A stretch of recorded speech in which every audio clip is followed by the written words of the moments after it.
The white ones, and that's all right. Good evening, everyone, and thank you for joining us on this December 3rd, 2024. This is a conference meeting. Thank you very much. This meeting is being broadcast on Channel 34, and it's streaming live on the Montclair TV 34 YouTube channel. It's available on demand and can and will be rebroadcast.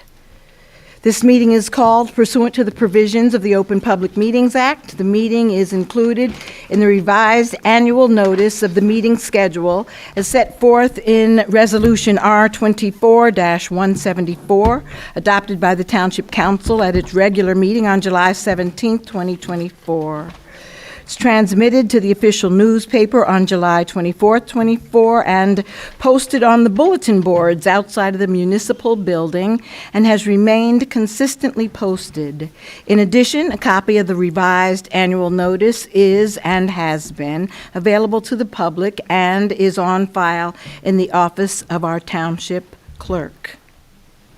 Please stand as you may for the Pledge of Allegiance. I pledge allegiance to the flag of the United States of America and to the republic for which it stands, one nation, under God, indivisible, with liberty and justice for all. Madam Clerk, whenever you're ready, please do the roll call. Thank you, Mayor. Deputy Mayor Anderson? Here. Counselor Birmingham? Absent. Counselor D'Amato? Alive and here. Counselor Lockman? Here. Counselor Toller? Good evening, present. Thank you. Good evening. Counselor Williams? Here. Mayor Baskerville? Present. Thank you. Attorney Burr, according to the laws that we are bound to, I'd like to make a motion that I adjust the schedule at the outset of this meeting. I'd like to just shift the order on our agenda for this meeting. You have the Community Development Block Grants hearing after the public comment. With the approval of the rest of the council, I'd like to make a motion that we switch and have the Community Development Block Grant hearing first, followed by the public comment. Second. Second. All in favor? Aye. Aye. Any opposed? I have another Yes. change to the agenda, if I Oh, may. okay, yeah. Can we finish this one first? I think we all said yay. No, I wasn't Oh, finished sorry, yet. I'm I'm still sorry. talking, but when I'm done, I'll All right, recognize sorry. you, Counselor Lockman. And so there were no abstentions. Okay, at this time, does anyone else have any changes that they would like requested to at the outset of the meeting, which would be now? Counselor Lockman. Yeah, I just wanted to, if we could, try to finish some unfinished business that we began at the last meeting on Saturday, the 13th, I think it was. First, I'd like if Susan could give, or you could give an update of where we are with the manager search. I think that we didn't get to that last go-round. And then I would like to see if we can finalize the agenda and the committee protocols, which we discussed at length on Saturday, the 13th. Sorry, was it Okay. 23rd? Yeah. excuse me. And so, and when we finish our discussion of the agenda items, we will have the, the presentation of the discussion about, go ahead, tell us what you want in a motion. The manager search, we'd like an update on how that's going, and then to finalize the agenda template and the committee protocol documents. Are you moving that? I am so moving. I second that. Madam Clerk, do you have what you need to get put in your notes and what we're doing here? Yes, Madam Okay, Mayor. thank you. All in favor? Aye. Aye. Any opposed? Abstentions? Okay.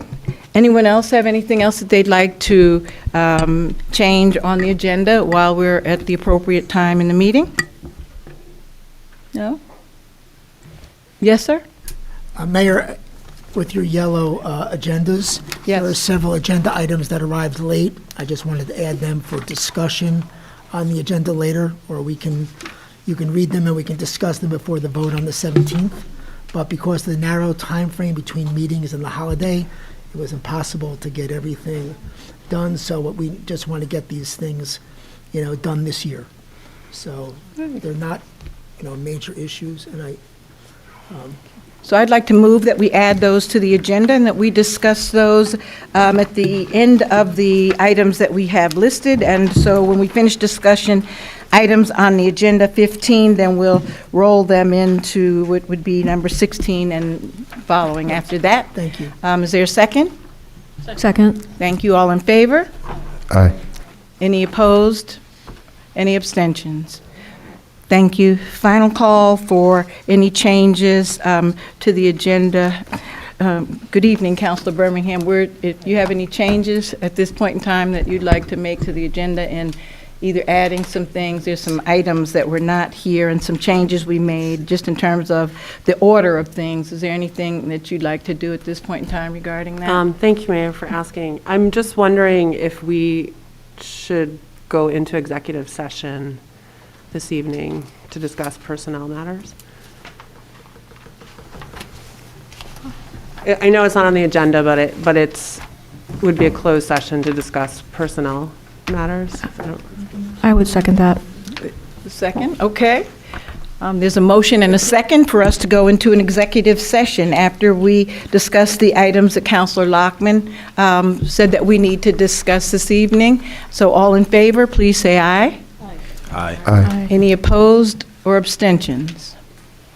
And so we will now have an executive session after we go through the items that we changed. And this is shaping out to be a very wonderful meeting, and I'm excited that we're getting so many of these essential items on the agenda so that we can lay the foundation and move forward from here. So thank you all. Okay. Moving on, I'd like, please, our planner Tally, if you would come forward, please, and lead us in the Community Development Block Grant hearings. Thank you for being here.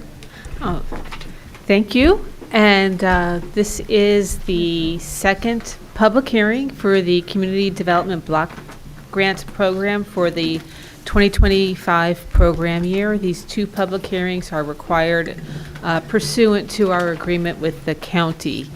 The purpose of tonight's meeting is to hear from the applicants that submitted projects for consideration for funding. What we're required to do is to listen to what's being proposed and evaluate them, you being the council members. The reason being that we have to prepare a resolution that goes to the county that prioritizes the various applications that are submitted. So I have a tally sheet here for summarizing the applications. The way this works is each council person has 20 points, and you can allocate those 20 points as you see fit amongst all these different applications that are being presented.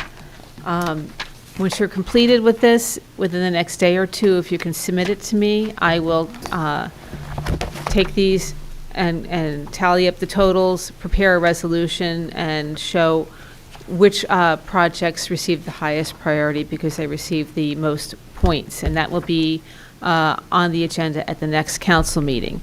This resolution and these applications are all due at the county on December 30th, so that's why we have to get this done this month.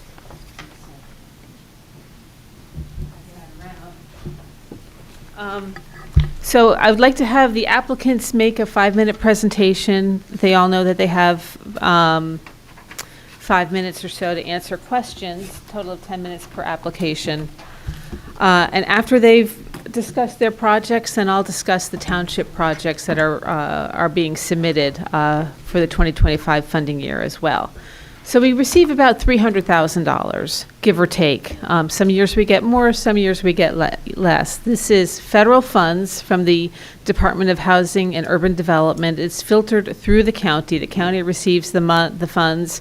We're part of a consortium, so we get a certain amount of those funds through the county.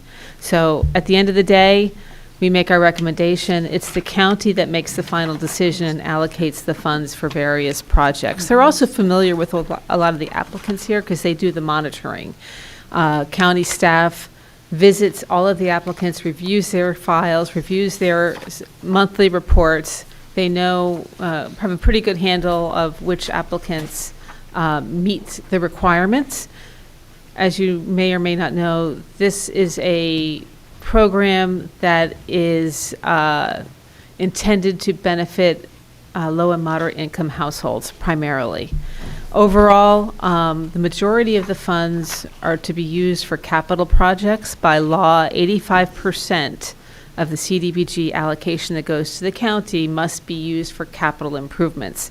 That means only 15% gets set aside for service agencies. Historically, Montclair has exceeded the 15% requirement in terms of funding for service agencies. And that's because we have a lot of very excellent programs here, excellent service agencies, and the county allows us to exceed that cap because other municipalities don't provide any funding for service agencies. So I'm just telling you that so that you have an understanding of the broader requirements for the CDBG program, but that we're allowed to exceed that 15% cap. Yes? Just to be perfectly clear, so we get $300,000 from the government, 85% goes to capital projects in low or moderate income areas, and 15% go to our selection of, by rating and agreeing to the people who submitted an application. No. Oh. No, that's, the county gets several $1 million, $3 million. That bucket of money must meet the 15% requirement in terms of 15% being allocated for service agencies. They take the money that they receive and allocate it to the municipalities. We get about $300,000. Right. We've historically been allowed to submit more than 15% of our allocation for service agencies because we're working within the county overall cap. I guess my question is, so we're topping it off over the 15%, but that's out of the county's money. It's not out of our budget. Is that true, or? It's our, I don't know what, it's.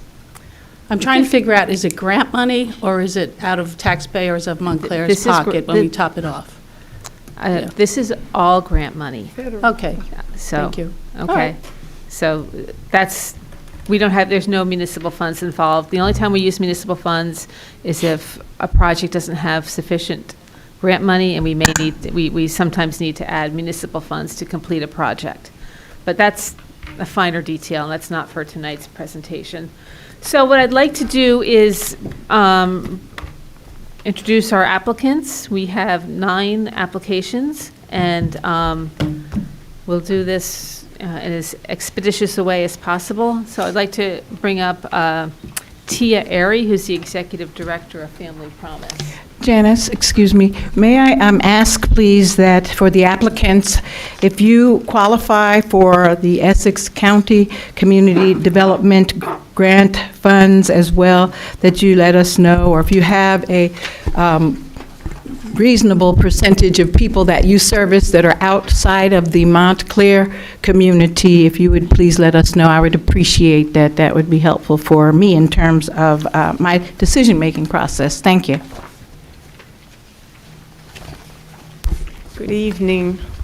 Good evening. Thank you, Mayor Baskerville, council members, for your past support and for this opportunity to present Family Promise of Essex County's 2025 application for Community Development Block Grant Public Services Funding. Family Promise of Essex County, formerly called the Interfaith Hospitality Network for the Homeless of Essex County, has been serving Essex County families facing the crisis of homelessness since 1988. Our administrative offices and Family Resource Center have been in Montclair for the past 15 years. Our offices were originally at the Central Presbyterian Church on Park Street, and then in mid-August, we moved into the Mills Building at 60 South Fullerton Avenue. Our mission is to help homeless and at-risk families achieve self-sufficiency by providing housing and shelter, social services, and community connection through collaboration, education, direct service, and advocacy. Housing stability is the overall goal of all of our programs. Having a safe, stable place to call home is foundational for the well-being and critical for any child's development. Last year, more than 300 households received assistance in one of our core programs, and that is 300 households across Essex County, Mayor Baskerville. Our core programs include prevention, assistance for those facing eviction, emergency shelter, housing and stabilization services to help families find and sustain a new home, and overlaying all of it, compassionate, client-centered case management services, life and job skills workshops, and continued coaching. Unfortunately, our services are needed now more than ever. We've seen a 24% statewide increase in homelessness since 2023, and in Essex County, that increase is nearly double that. According to the annual point-in-time count, the total number of homeless persons in Montclair on the night of January 23, 2024, was 93. This represents 3.8% of the total homeless count for Essex County. Montclair has the third highest rate of homelessness of all the Essex municipalities outside of Newark, falling slightly behind East Orange and Irvington. Since January of 2024, Family Promise of Essex County has received 149 requests for assistance from Montclair residents. 27 were seeking emergency shelter, and 112 were looking for prevention assistance to avoid eviction. Since January, FPE has provided direct services to 72 Montclair residents and outreach and referrals at Tony's Kitchen for more than 1,000 people. As an active participant in the development of Montclair Township's plan to address homelessness, we anticipate increasing our levels of service within Montclair over the next year. FPE is able to braid together funding from multiple federal, state, and private funding sources, some of which are dedicated to Montclair, in order to provide direct pass-through assistance to eligible Montclair residents in need of help. But there are very few sources that pay for case management services, which makes it possible for us to assist residents. CDBG is one of those sources. We are asking for $28,000, $5,000 for a portion of the program director's salary, and $23,000 for a portion of 2 case managers' salary. Thank you for your time and consideration, and I'm happy to answer any questions you may have. Thank you. I have a question, please. Sure. Just regarding the other municipalities, are you applying to all of them to get their community development block grant funds as well? Wherever the other families may come from. I don't know where they come from, but No, we have not. Okay. We have not traditionally applied for Newark, even, a great many of the households we serve are Newark residents. And the other, we used to apply for community development block grant money in Orange. Our offices up until 2009 were in Orange, but they no longer are providing community block grant money for services. Okay, so the only other place then would be the Essex County chunk of money, and are you applying to them? That would be the balance of, Janice, you'd have to help me on this. There's a They have a balance separate pot of money. for CDBG? You can't apply for both. You is my cannot? understanding. Yeah, I don't know if you could, they do have their own pot of money. Yeah. And sometimes, like, one year, an applicant came to us, the county decided that and this was, this is the historic house on Orange Road. They came to us, but the county decided that it was, because of the number of recipients, that it was a county-level project, so that came out of the county funds. So they're pretty flexible about that, depending on Yeah, where you're. because we've had applicants in the past that have applied to both, and certainly this is a wonderful project. I've worked with you for years, so I really appreciate everything that you continue to do. I'm really seeking to make sure that you're tapping into all of the resources that may assist you and help you to expand as you grow, and I'm grateful for what you're doing. Thank you. May I? Yes, Counselor Toller. Thank you. Question, have you received any grant funding from other places this fiscal year?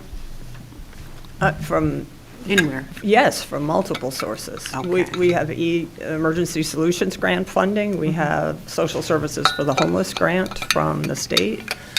We have other funding from DCA for prevention assistance.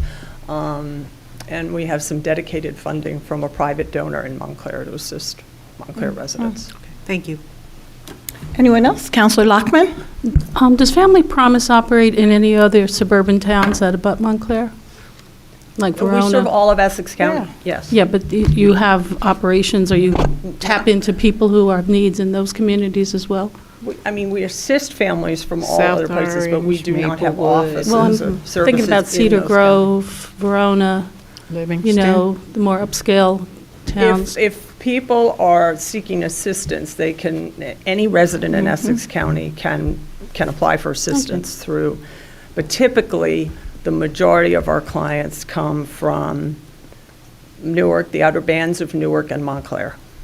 And Montclair has been growing as a part of our portfolio. over Why the do you past- think Montclair has grown? I think the homeless situation has increased in Montclair since the time, I've been with Family Promise for close to 20 years. Yep. And we're seeing more homeless in Montclair than we have Yeah, ever I'm asking, before. why do you think that's happening? I think times are very tough. Housing is more and more expensive. And I think after COVID, a lot of people were falling behind and continue to need assistance. A lot of our largest program at this point is prevention assistance to try and keep people from being evicted, because the last thing we need is more homeless families and households. And Counselor Lockman, I'd like to just share with you that I've spoken to a lot of the families and individuals that have been displaced in Montclair, and many of them say that they feel safe here. We're doing an amazing job. We provide outstanding services, and some of the things that they fear in other communities in terms of their safety, some of them are not feeling that way. We're doing such an amazing job in this township that people get on the train and come from New York City and will drive over to Montclair and get off because they know that we have some amazing programs. So we are doing such a good job here that we are encouraging and welcoming people. And I'm happy to have the reputation that we will provide safe and incredible services for people that are displaced. Okay? Thank you. Thank you.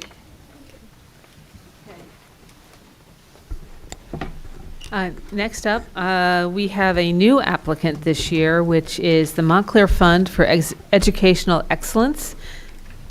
And presenting this evening is the Executive Director, Maziel Rodriguez-Vars. Hey, Marcial.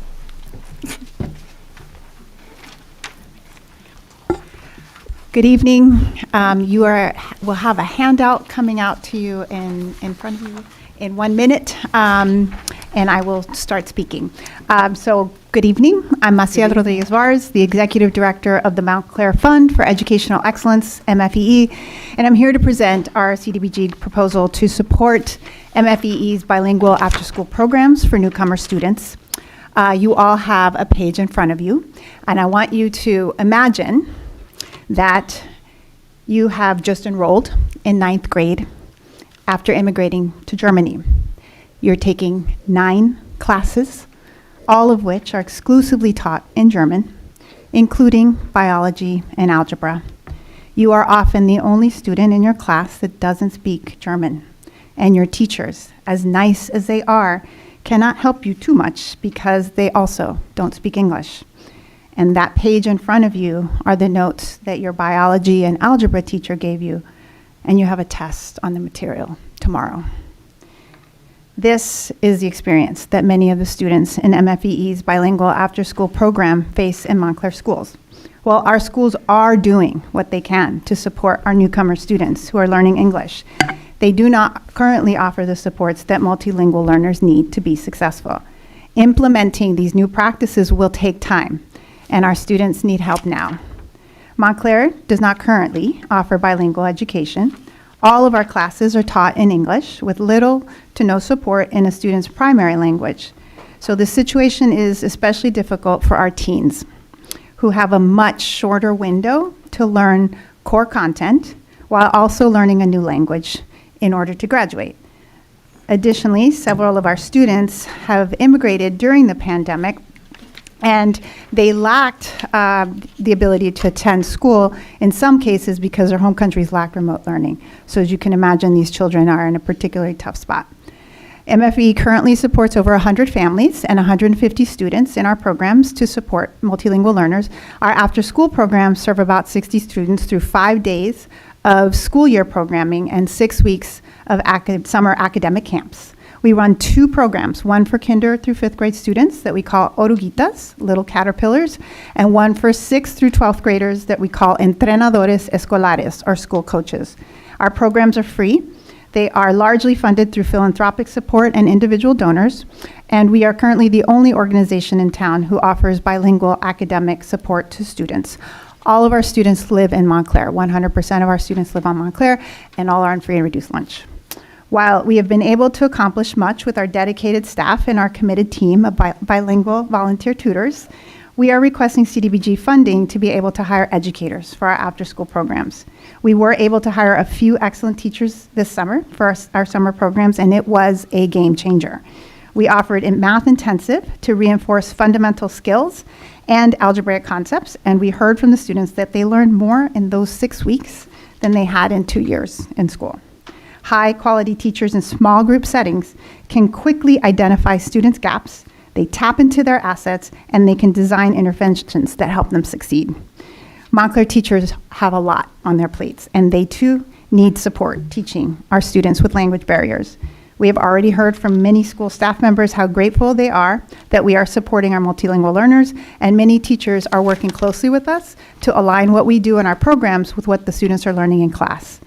We all know that these children are very, very bright and capable, and they have to do double the work as their English-speaking peers, and they are willing to do it.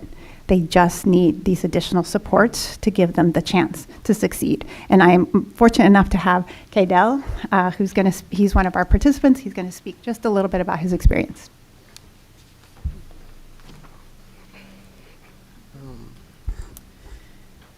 Hola, mi nombre es Kaidel y empecé entrenadores hace 2 años y me ha ayudado en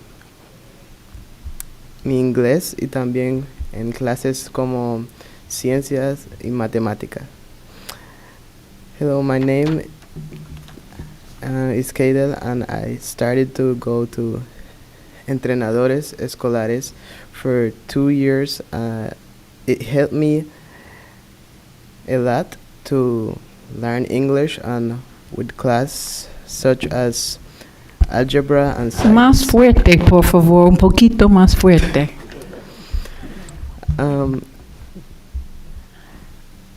I was very good at science in my home country, Nicaragua, but when I came here, it was very hard to keep up.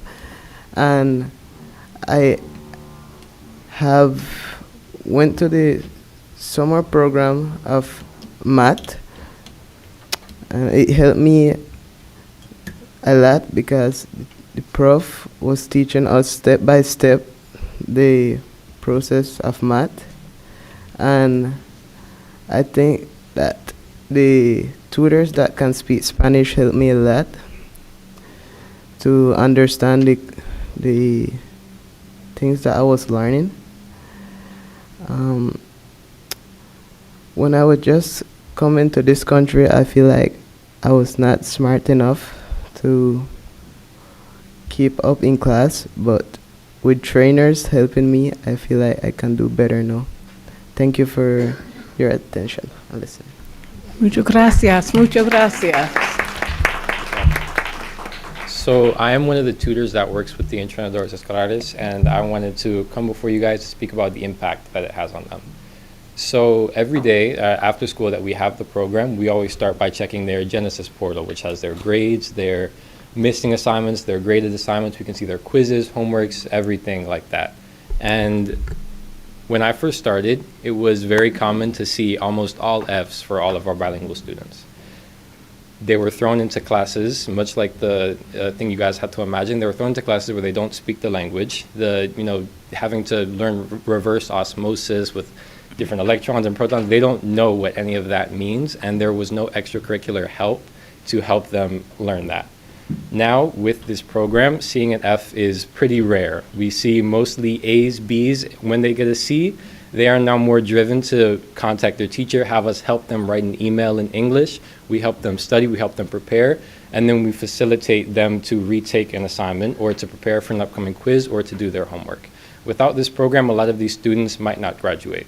And I don't see how it was ever the plan to put them in these classes where they don't speak the language and they have no help to help them through the year with their homework and all of their assignments. And this program has given them a drive to learn. A lot of them are more passionate about their classes.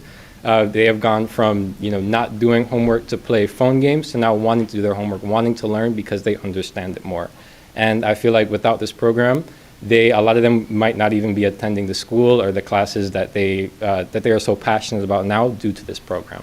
So with funding and resources, in my opinion, we can facilitate, we can expand this program to help more bilingual students, and we can keep building on their knowledge of what they do know and what they want to learn in the future.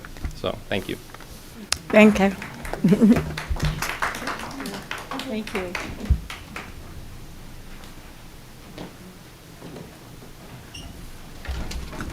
So for our third presentation, we have Succeed Together. And on behalf of Succeed Together, there's Executive Director Marcia Marley and Cynthia Kate.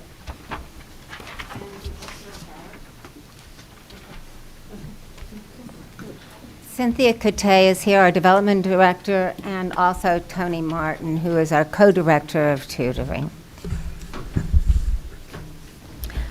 And you were getting a package about Succeed Together. I know that some of you are new members, and I thought it would be good to introduce Succeed Together in terms of giving you some material on it. I want to say, because of our one-on-one tutoring program that we've had for years, and it's been incredibly successful, it's successful because of dedicated volunteers, because it is one-on-one, and because of our trained consultants. We take it very seriously. We have had huge, persistent learning gaps that we address every year, all right?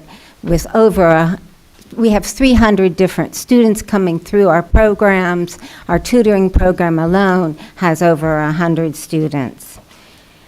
This year, we are asking you for money to turn that successful approach that we have had for all of our tutoring program and our enrichment classes to address reading proficiency. While Montclair's reading scores actually went up since the pandemic, on average, the gap for economically disadvantaged students has continued to widen. That's completely unacceptable for a town like Montclair. Succeed Together's one-on-one approach to tutoring, which addresses each student's needs at where they are, right, will help close that gap. Cynthia Kate will now explain exactly how we will use your funds to make a difference in reading proficiency for our students. Literacy goes beyond just reading. It's been agreed that literacy is a foundation for all learning and The mic is off. Literacy, it goes much beyond just reading.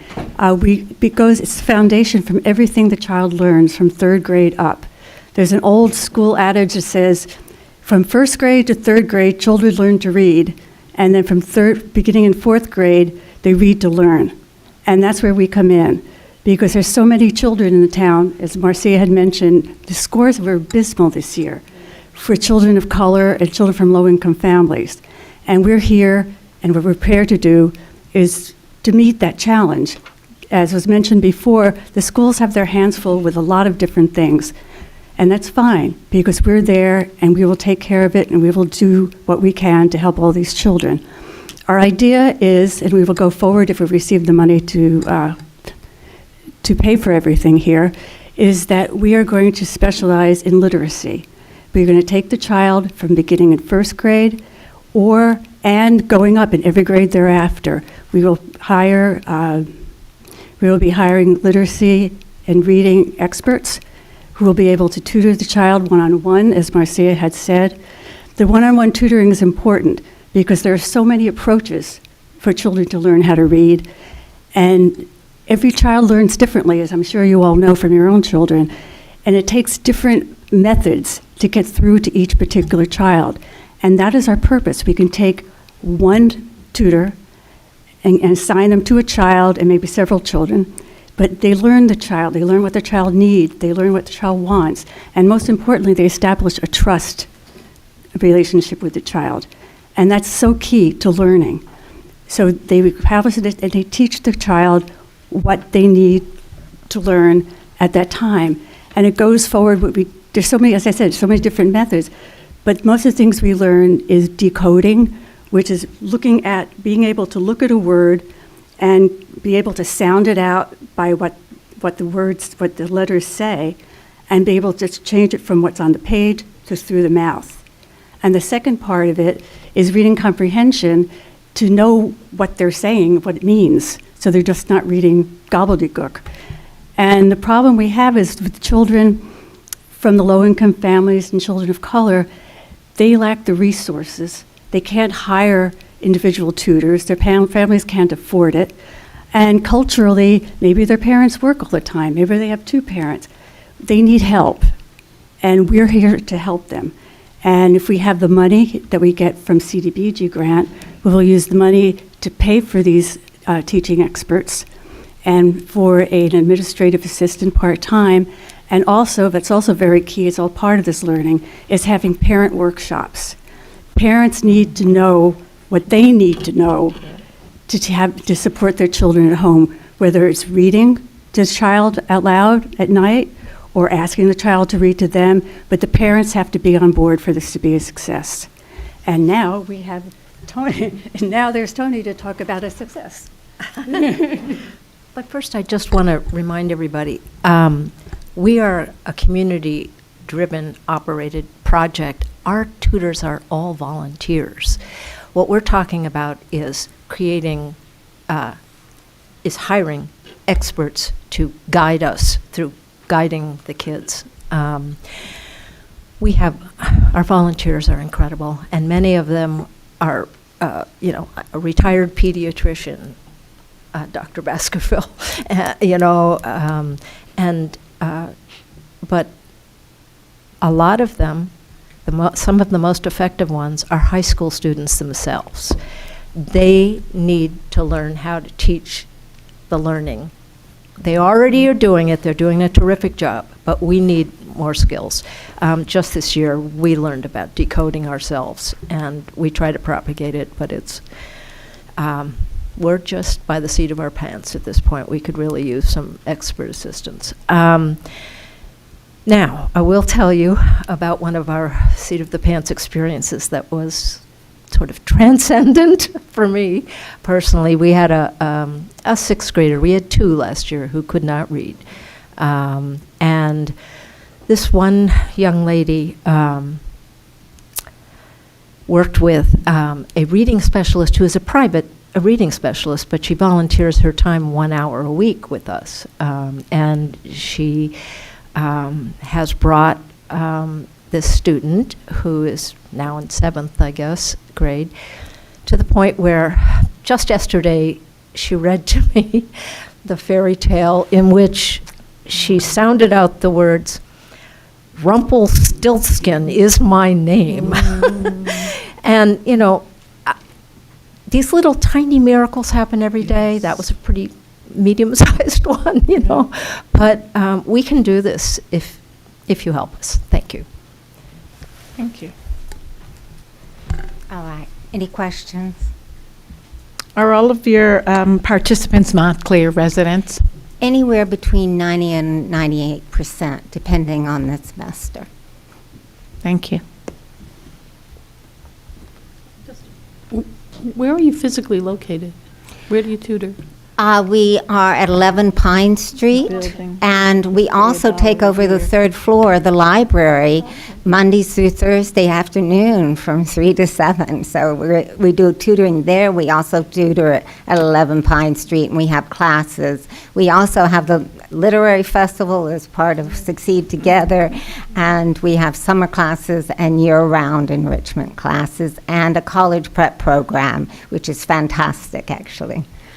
And just, you said between around up to 98% are Montclair students? Anywhere between 9 and 8%. It was less during the pandemic because we had a lot of people who wanted to go online.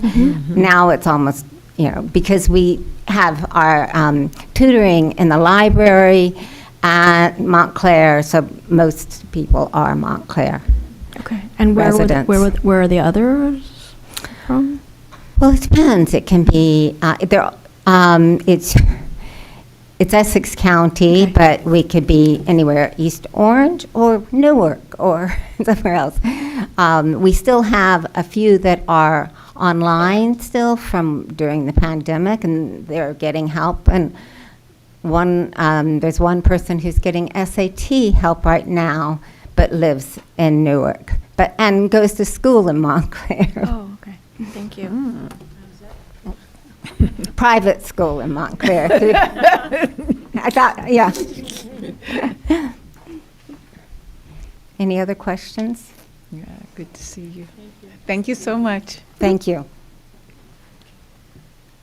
Our next presentation will be from the Montclair Neighborhood Development Corporation, and we have Reverend Dunn here, who is the Executive Director, who will present.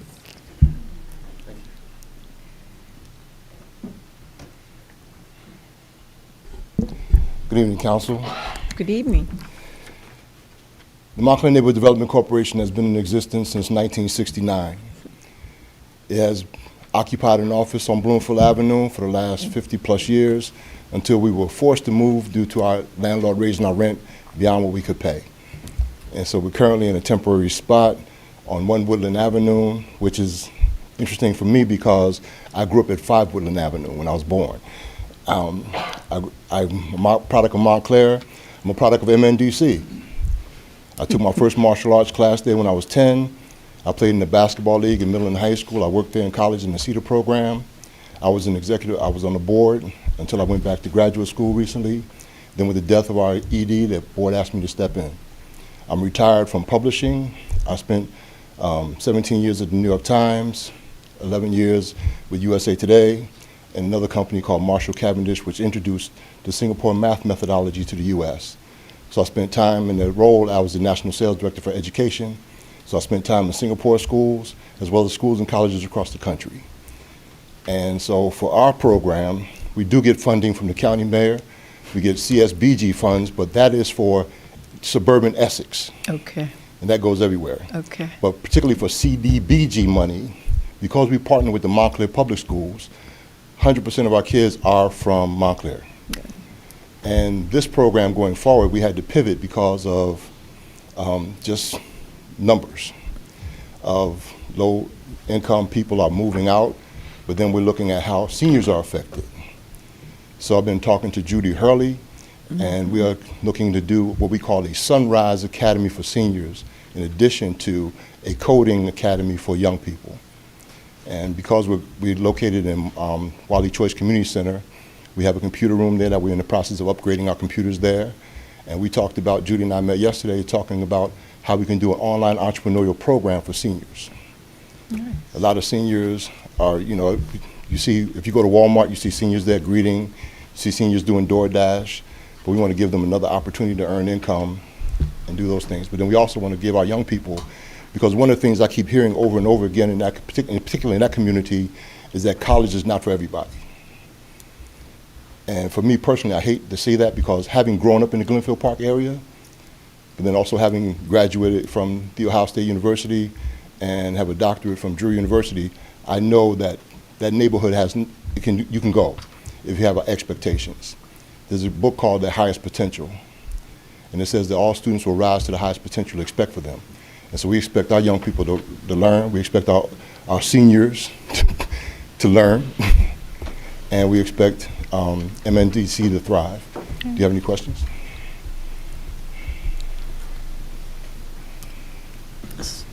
May I? Yes. So how many students did you say you serve? Well, currently, right now, we serve about 10 students there, but this is a different program. This is for next year. Okay. So our target is about 50 students because of the computer limitations we have. But we're moving to a new location, so we'll have 2 different computer centers. Where are you moving? We're moving to the mill building. Yes. Actually, I just signed the lease today, so yes. And currently, right now, we have 10 students that go to school in the Park House through Montclair Public Schools, community-based instruction, children with special needs. So our objective is partners. Even with Maciel has some, she left, but Maciel has some students this summer that we opened up the door for them when they had some flooding in their office. So for me, it's about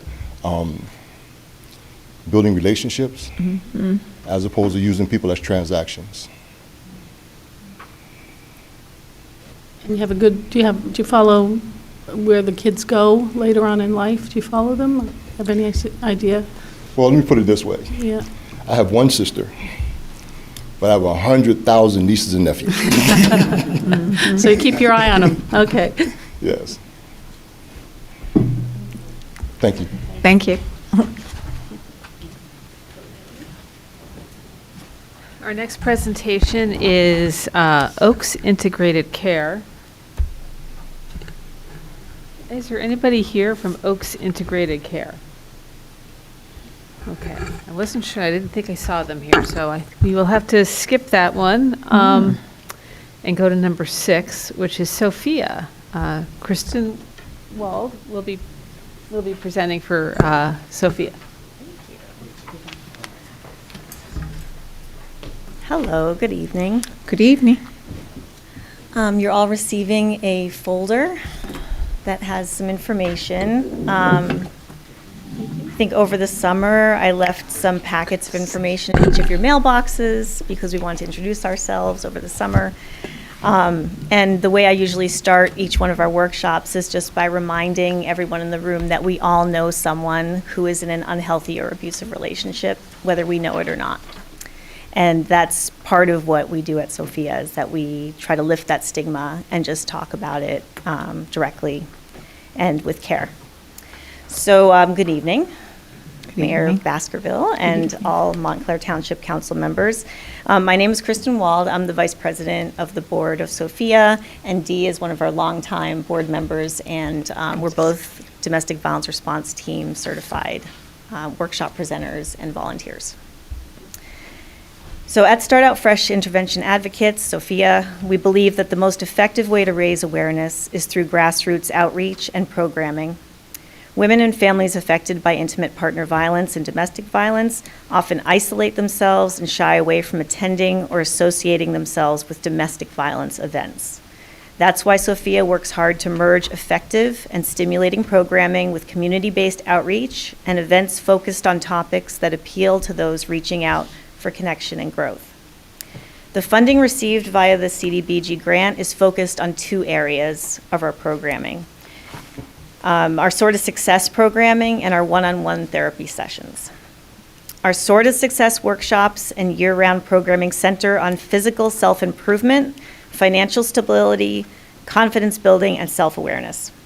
Whether it's updating skills to re-enter the workforce, building credit, growing self-worth, or exploring ways to develop healing tools, we found that those affected by intimate partner violence and domestic violence welcome a warm and non-judgmental space to learn new skills that will help them become healthy and productive members of the community within their families and the community. Since 2020, we have run these workshops via Zoom, and attendance has grown. However, we hope to start adding in-person workshops as soon as possible. Our Sword of Success workshops, which are free and open to the community, generally include between 5 to 20 participants, sometimes many more. but not often fewer than 5. In your packets, you have a list of many of our programs. The Sort of Success programs will say Zoom on them, because this past year they've all been in Zoom. And those are run during, let's see, we just started, so November through March or April. We run those on Saturday mornings and Thursday evenings. Our one-on-one therapy sessions are a critical need for our clients. Held over the phone, Sophia connects interested clients with one-on-one therapy sessions with a licensed and insured therapist who has experience working with unhealthy relationships in a trauma-informed manner. We've been able to offer these weekly sessions over 3 months, and in many cases, it is the first experience clients have had with direct therapy appointments. For both of these CDBG-sponsored programs, Sophia makes every attempt to recruit and maintain presenters and therapists from the local area. We believe strongly in completing the circle of benefit and compensating those who work with our clients, and which contributes to a healthy and vital symbiotic community in Montclair. We are always humbled and honored when clients come back to offer Sort of Success workshops, thus truly closing that circle of support. Additionally, Sophia's awareness-raising work continues by running workshops on recognizing the signs of abusive relationships, identifying how to help a friend or family member, healthy boundaries, and so on. Several of Sophia's clients and volunteers have become certified domestic violence advocates, furthering the positive impact of our programs to local police stations and family courts. And just to preempt any questions, all of our therapists are from Montclair and the local area, and they are compensated through the CDBG grant. And it is a one-on-one program, so the numbers are smaller for that program. The Sort of Success workshops are mainly presented by people who live in Montclair. Some of them formerly lived in Montclair, and we don't want to let them go.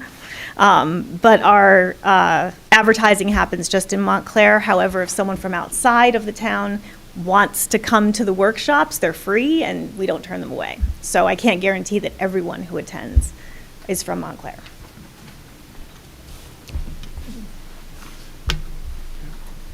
Any questions?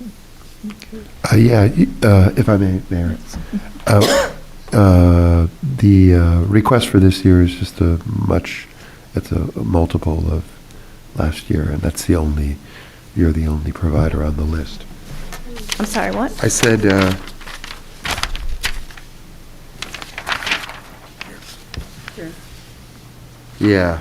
just that the request for this year of $66,000 is fourfold of last year's, of $15,000 of what was received last year. Good question. So what has happened is we have... Speak to the mic, please. Thank you.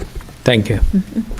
So we have been experiencing a gap in terms of what the services are being requested versus what the services we are able to offer.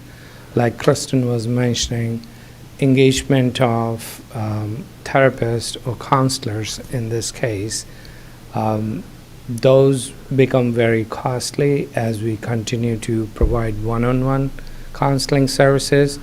And I'm going to repeat that again.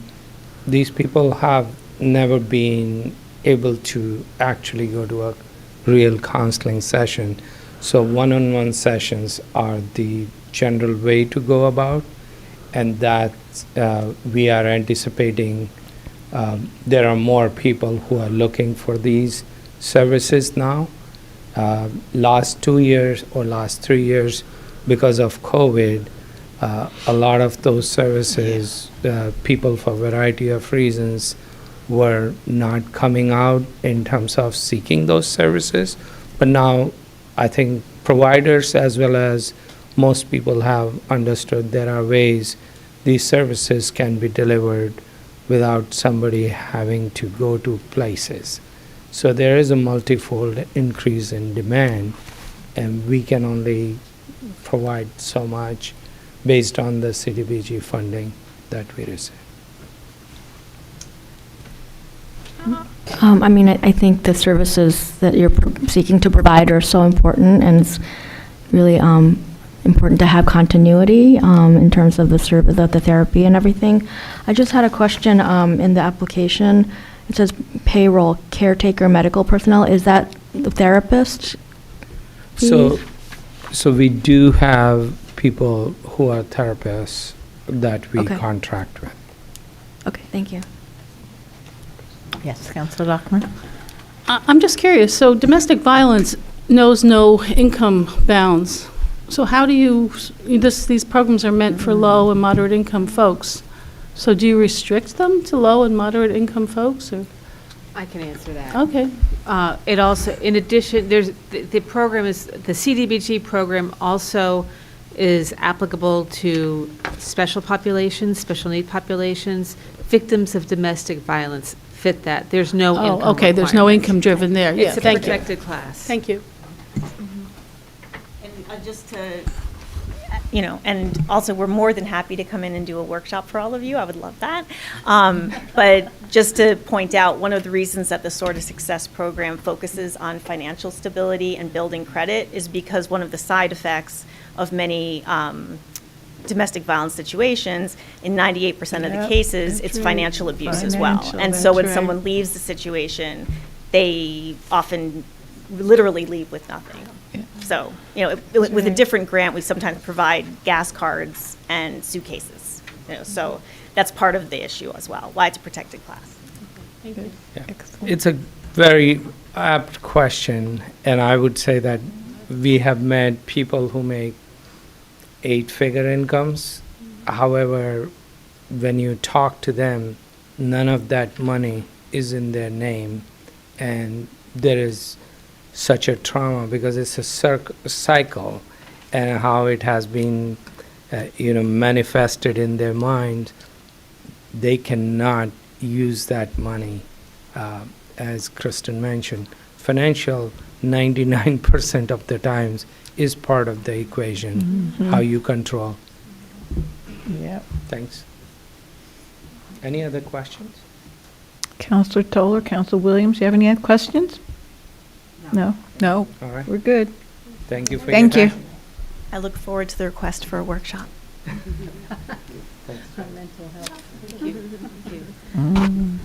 So our next presentation is Strategic Mentoring, which is a program operated by Brother to Brother. And this evening we have Executive Director Joseph Davis presenting.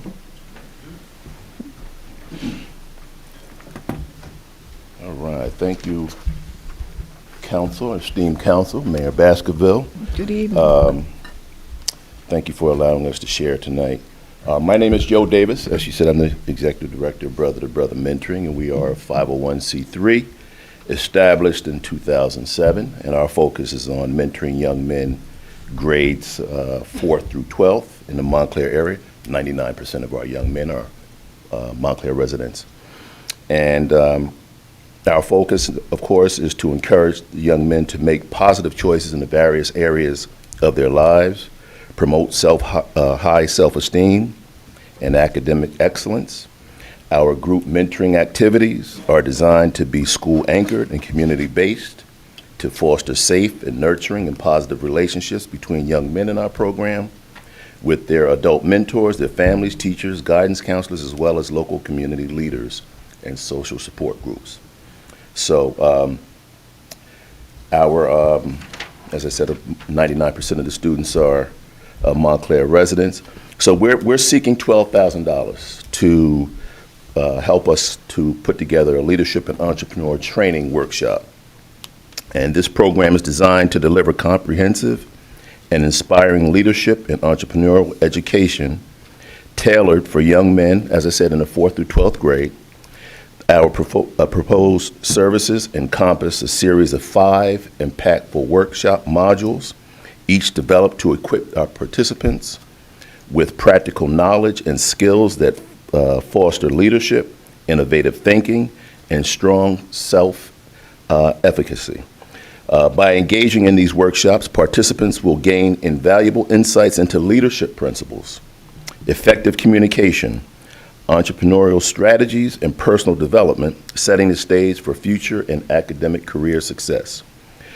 The workshops begin with Foundations of Leadership, where participants explore core leadership attributes, ethical decision-making, and strategies for leading by example.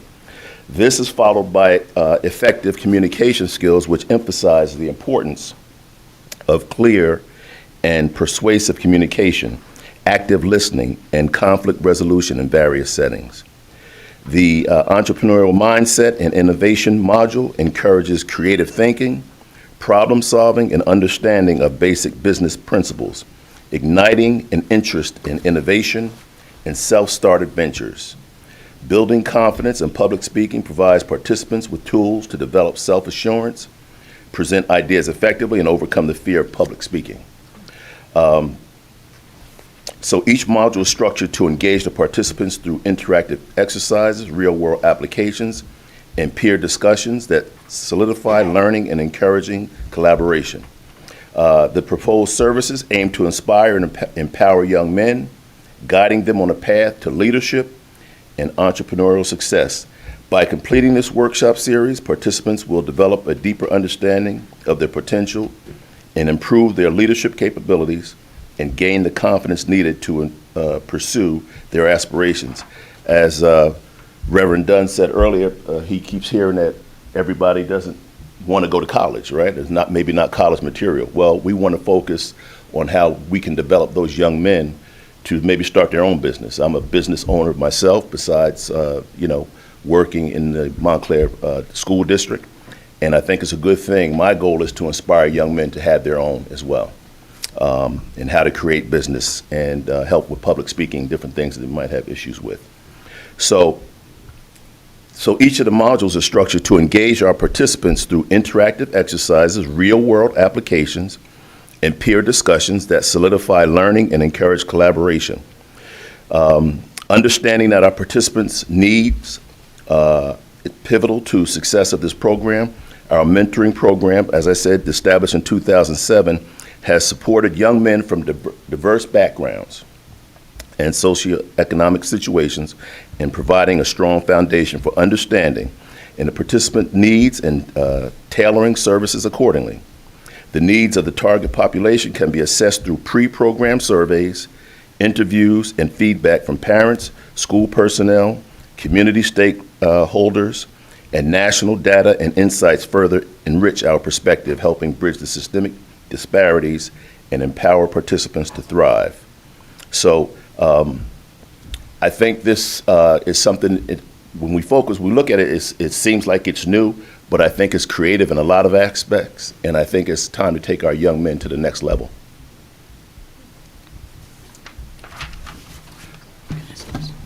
Yes, Councilor So again, our focus again is with the low to moderate income young men. I do have some brochures now, brother to brother, and I wanted to just add too that Sophia did a program session for our young men 2 weeks ago on domestic violence, right? So they're learning early. So. Yeah.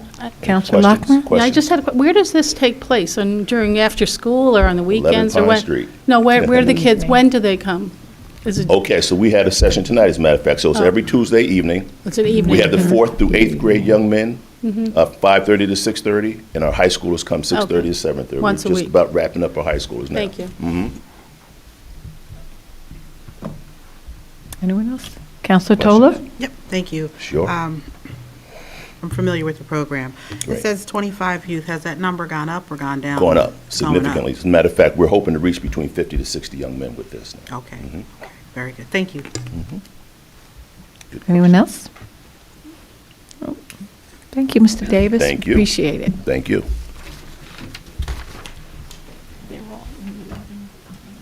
Thank you, Joe. Our next presentation is Sister to Sister, and tonight we have Executive Director Evelyn Gay from Sister to Sister.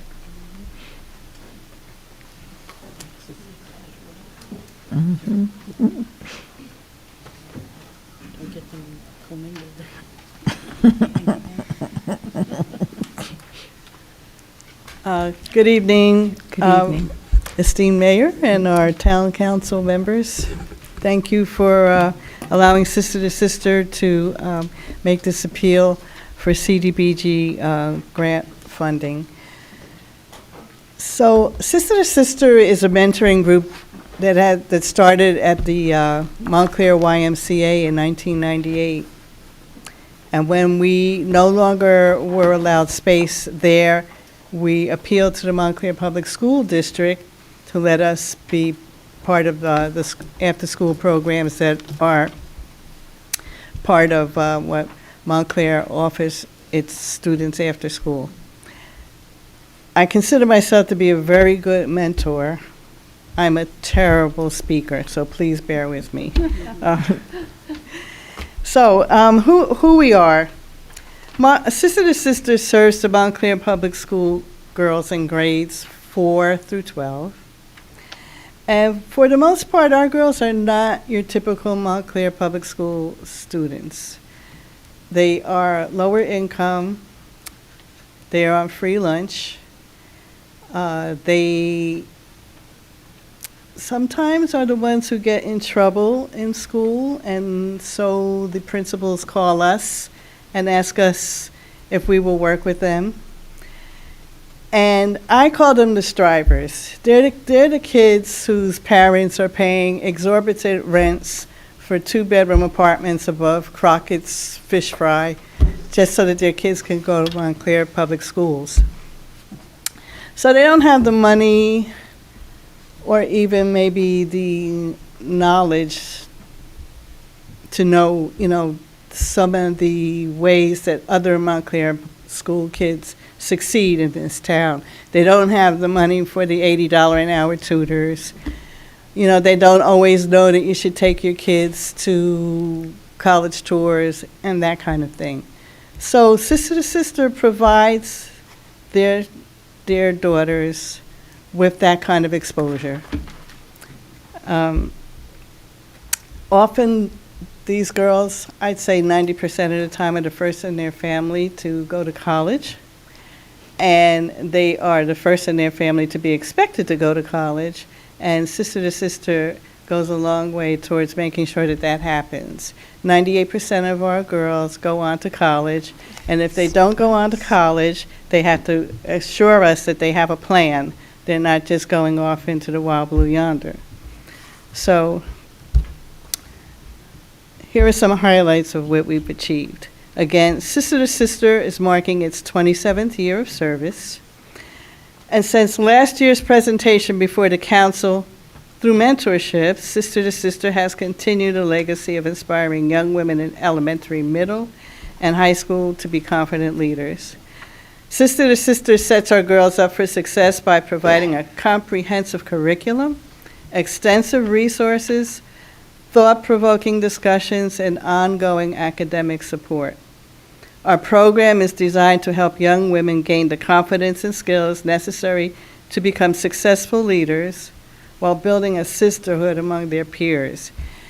And that sisterhood is what makes many of them see the futility and negativity of getting into fights after school for no reason for stupid reasons or no reason.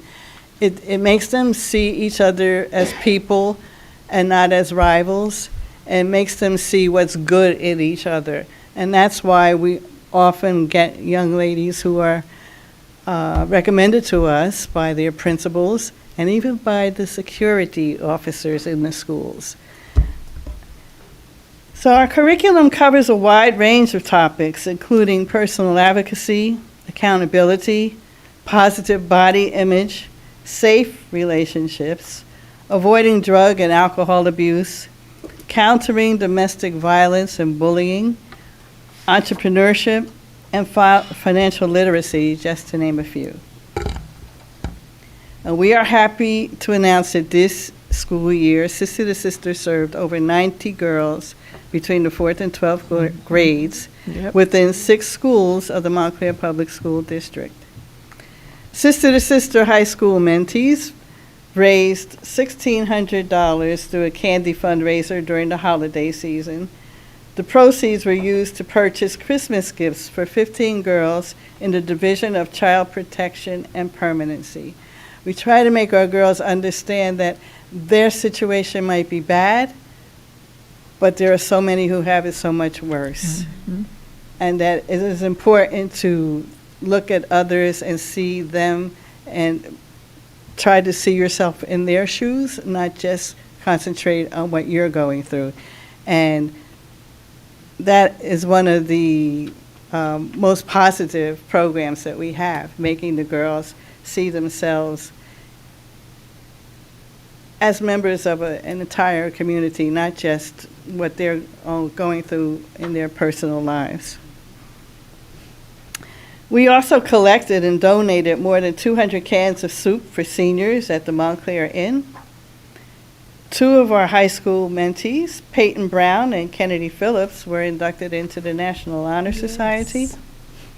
And 2 of our mentors were awarded the Judy Weston Award for Inspired Teaching, based on their work with Sister to Sister. A core principle of Sister to Sister is volunteerism, and we stress this to our mentees. Volunteering strengthens our ties to the community and broadens the Girls Support Network. Our mentees were elated to team up with community partners to volunteer and help with Our Roots, Our Future, an event sponsored by the Montclair YMCA. Life After High School, sponsored by the Montclair Fund for Educational Excellence. Montclair NAACP's Literary Art Series at Nishawane. The Winter Clothing Drive at the Turtleback Zoo in West Orange. And the Miracle Walk to benefit the Cheyenne CSUN NICU at Cooperman Barnabas Medical Center. On the academic side, we were able to provide tutoring resources for our mentees who required such help. Sister to Sister held SAT prep classes in English and mathematics for 16 juniors. And our middle and high school mentees took a college tour of NJIT and afterwards visited the Newark Museum and Planetarium. The high school mentees were also taken on tours of Delaware State University, Georgetown University, Rutgers Newark, and Princeton University. Finally, Sister to Sister is proud of our mentees who juggle school and sports, and for some, a part-time job. We love going to their events to cheer them on, whether it's volleyball, basketball, flag football, etc. Mentorship does not start and stop in the classrooms. Sister to Sister is always rooting for our girls in everything they do. So the request that we have put in for a CDBG grant of $15,000 will specifically go towards tutoring and SAT prep for our girls in the high school. Thank you for this opportunity, and I'm happy to answer any questions you may have.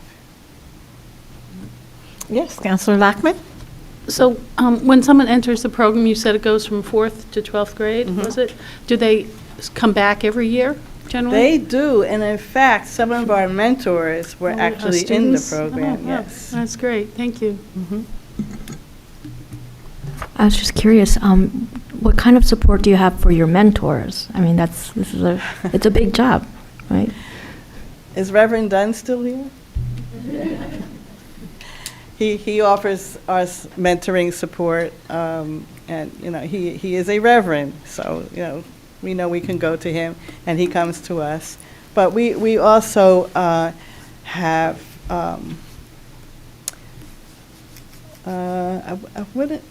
I don't know exactly what you would call it, but we go away like once a year to just retreat. Yeah, it's not so much that. Sometimes, we have different ways we want to approach what we do, and it's, we need to iron those differences out, and we need to remember that, it's about the girls, and that we really love and respect each other, and yeah. So maybe we are recharging our batteries, yeah. May I? Yes, Councilor Toller. Thank you. Thank you for the work that you do. I'm familiar with your program. Thank you, I know you are. I don't have any questions because I'm very familiar, and as I stated to Mr. Joe Davis, I'm familiar with his program. I thank the both of you for just stepping up and being a part in the community for our kids. The same thing with Reverend Dunn and MMDC. Some of these kids will slip through the cracks without you three. So I just want to applaud you for the work that you're doing with our kids. Thank That's you all so I have. much. Thank you. Much appreciated.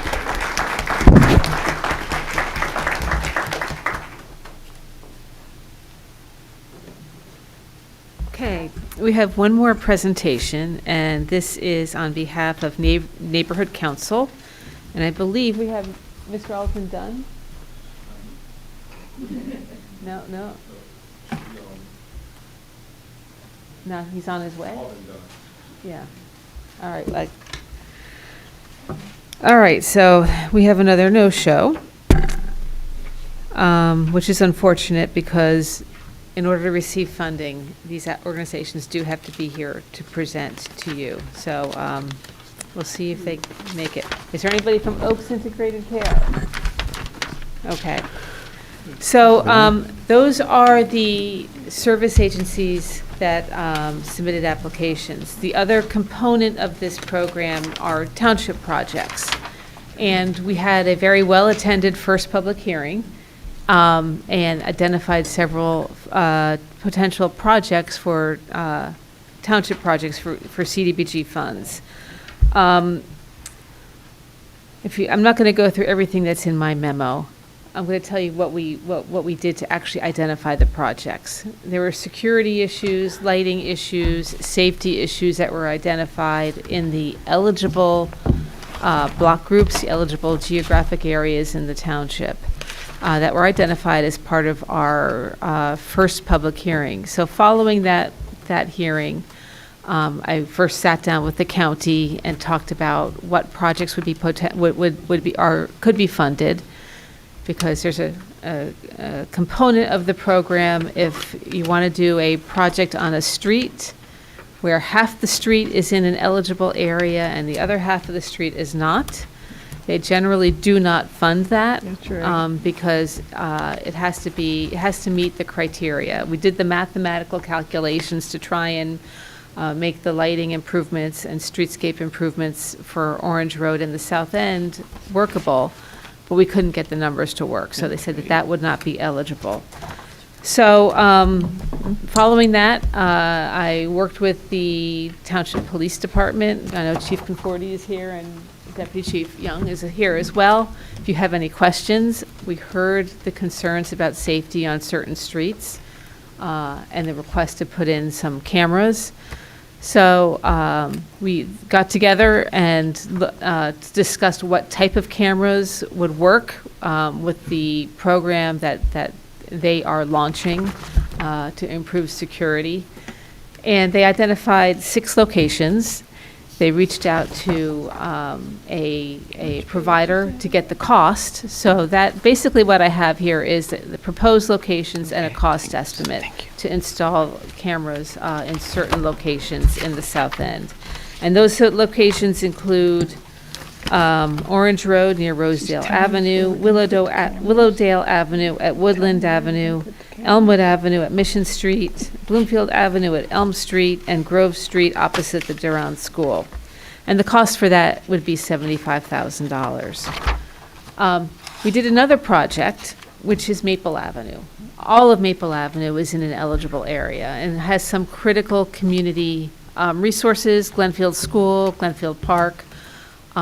There's a lot of opportunity to make improvements to safety there in terms of lighting and improving the pedestrian crossings, because as you know, it's a very long street and there are certain areas where you don't have enough crosswalks.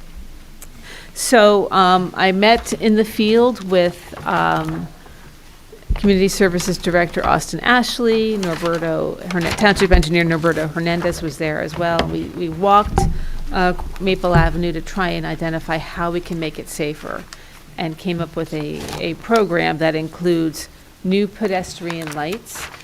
When I say pedestrian lights, those are lights that are about 15 feet tall. We have them running up and down Bloomfield Avenue. They're intended to illuminate the sidewalk, not the street. We also have new pedestrian lights in Glenfield Park. And there's an opportunity to take those lights, which are night sky compliant, they're actually well-designed, and extend them along Maple Avenue to improve the illumination there. So the project includes new sidewalks where they're needed. There's a lot of areas where the sidewalks are in poor condition. New pedestrian lights, 25 new pedestrian lights, new landscaping with 25 new street trees, improving the crosswalks with bump outs, supplemented with, they're called rectangular rapid flashing beacons. You've seen them at the crosswalks in town, and we've used CDBG money before to put in those flashing beacons, and actually add delineators too to help ensure that cars will not try and basically it's to protect the pedestrians from cars that go around, cars that are turning. But the cost for this project to extend from Bloomfield Avenue all the way to Woodland Avenue is $447,000, which is a lot, especially since we usually get only $300,000. So I met with the county and I said, I have this wonderful project. The cost came in at $447,000. They said, Janice, keep it in there. Maybe we can find funding for it. If we can't find funding for all of it, we can use reprogramming funds that we get over the year to allocate towards that, or you can break it up into phases depending on funding availability. But they said keep it in there. So those were the two projects that we came up with, and I'm hoping you'll agree that I think that they'll make significant improvements to the neighborhood. Yes. Janice, I have a question regarding the security camera project, and perhaps the chief or deputy chief or even manager can help me with this. If I recall correctly, we have some resources that are sitting somewhere that have been allocated to put cameras in various locations, and we haven't taken care of that yet, to the best of my knowledge. Yeah, I don't have any knowledge of that. I don't have knowledge of that, no. Okay, it Not was in our through budget. it was through the health department, I believe. It was through here. And I'm just trying to find out whatever happened to that, because I don't know that we have any cameras. One, I think, was supposed to go by maybe Bay Street and Maple, down similar area to I know here. going back to Mayor Jackson, there was a program to put cameras around town. Yes. That's as far as I know as it went. I don't know how far it went from there. But that was Manager, going do way you know back. what? We actually allocated some funds for that, as I recall. Manager, do you recall that? Okay, we just need to get more information about that. Yes, Councilor D'Amato? Maybe we're thinking of the license plate cameras? No, it wasn't. I'm thinking of, the cameras that you're Well, talking we did about. have discussions back in maybe 2017, I'm thinking, a long time It would have ago. been around then. It was a while ago. That's why I'm wondering. But I think that we should probably, manager, it'd probably be helpful if we can look and see if there are funds. I'm sure our chief financial officer, if she was here, oh, she's here? Oh, she may have some recollection. How are you? I'm always so grateful that you take your time to be here. I'm not sure, and I'm not trying to put you on the spot or anyone else. It's just that having been here for a while, I do recall that I thought we allocated some resources for some cameras. Yes, Mayor. Okay, you are thank correct. you. I Good can evening. count on Yes. you. Thank you. Back in 2018, probably, I think in Maple Street along maybe Mr. Fan Yes, the knows same better. Maple Street Maple area. Street Mhm. around. That's a capital funding, fully funded, I believe, is still there. I have to go up and check, Okay. but I'm pretty sure there's some funding there. So that, I just think that it would be helpful for us to know what resources that we already have before we start allocating. I mean, I'm 100% with this, so don't get me wrong, and we might need more cameras. But the only thing is, I mean, if we have money sitting around, that would be helpful. In addition to that, right, then just don't overlook resources that we have. Let's find those resources and let's put them to work for us also. So, yeah, thank you. Thank you. Oh, am I happy you're here. Question. Yes, Councilor Toller. Thank you. Oh, did you have? Oh, I'm so sorry, Councilor Williams. No, go ahead. Oh, 'Cause It was for Chief Financial? No, for the police department. Okay. Do we already have cameras anywhere else in town? You don't have to, I mean, yes or no? There's some town cameras, yes. Okay. But these are plate readers. Now, these cameras, because of the vehicle-related problems we're having when it comes to crime, whether it's they're using stolen cars to come up here, or they're using the cars to commit other crimes, that's what the plate readers will be for. But they're also used for targeting missing persons, people restraining orders, amber alerts, silver alerts, gang-related activity, whatever alert you want to put on that vehicle, we'd get notified immediately when they come into town. So these cameras, are they actively monitored or? We would be alerted if they came through one of the intersections. And then we would flood the area and look for whatever vehicle we're looking for. Thank you. Yeah. Counselor Toller? Yes, thank you. If we can, the CFO, she's still here, if we can find the money that you said may still be around, please let us know so that we can work with the police department to ensure that we're not using as much CBD money for this. I too am on board with the cameras, but I'm just wondering if there's any renderings or drawings that you can share with us. And maybe that's not your area to create a drawing, but maybe we can see what this would look like before we put a stamp on it. Same thing with number 2, Janice, the Maple Avenue streetscape. I would definitely need to see some sort of drawing to see what these lights would look like. I understand that you said that Glenfield Park lights are, perfect, but they are very bright, and if you live right near it, it's a lot. We Like don't I have do. any drawings. You can't get one done? There's no drawings. This budget was developed 2 weeks ago. Okay. So there's been no design work. This is really a budget to get the grant. Once we get the grant, then we'll come up with the designs. Well, So that's a little hard for me to process, because I need to see it without, before I can say this is. I can give you the budget that the township engineer gave to me, but they certainly didn't do any design, because it takes a lot longer to Can we request one actually. from him? Excuse me? Can we request one from him? Absolutely. I request what from him? A drawing. The problem is, we need to submit this by the end of the month. Okay. Okay? And you can request it from him, but we need, Well, this let's is try and really a request it proposal. just to see This what is he a can pro- come up with. I mean, this is the firm that we're paying, correct? I didn't hear you. This Neglia that did this? Neglia gave me a budget. Mm-hmm. We walked it, we talked about how many streetlights, how many street trees, so he gave me a budget. It's a lot more work to actually do the designs. So if you want to, and essentially, it's basically a placeholder for a streetlight. If you have a certain kind of streetlight that you want, we can certainly put that in there. So essentially, what they gave me, and this is what they give me a budget to determine how much money should be requested, and that's where we came up with the $447,000.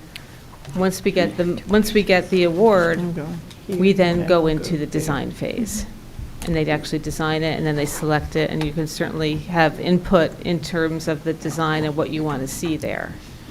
But we're not there yet. We've got to get the money first. Okay.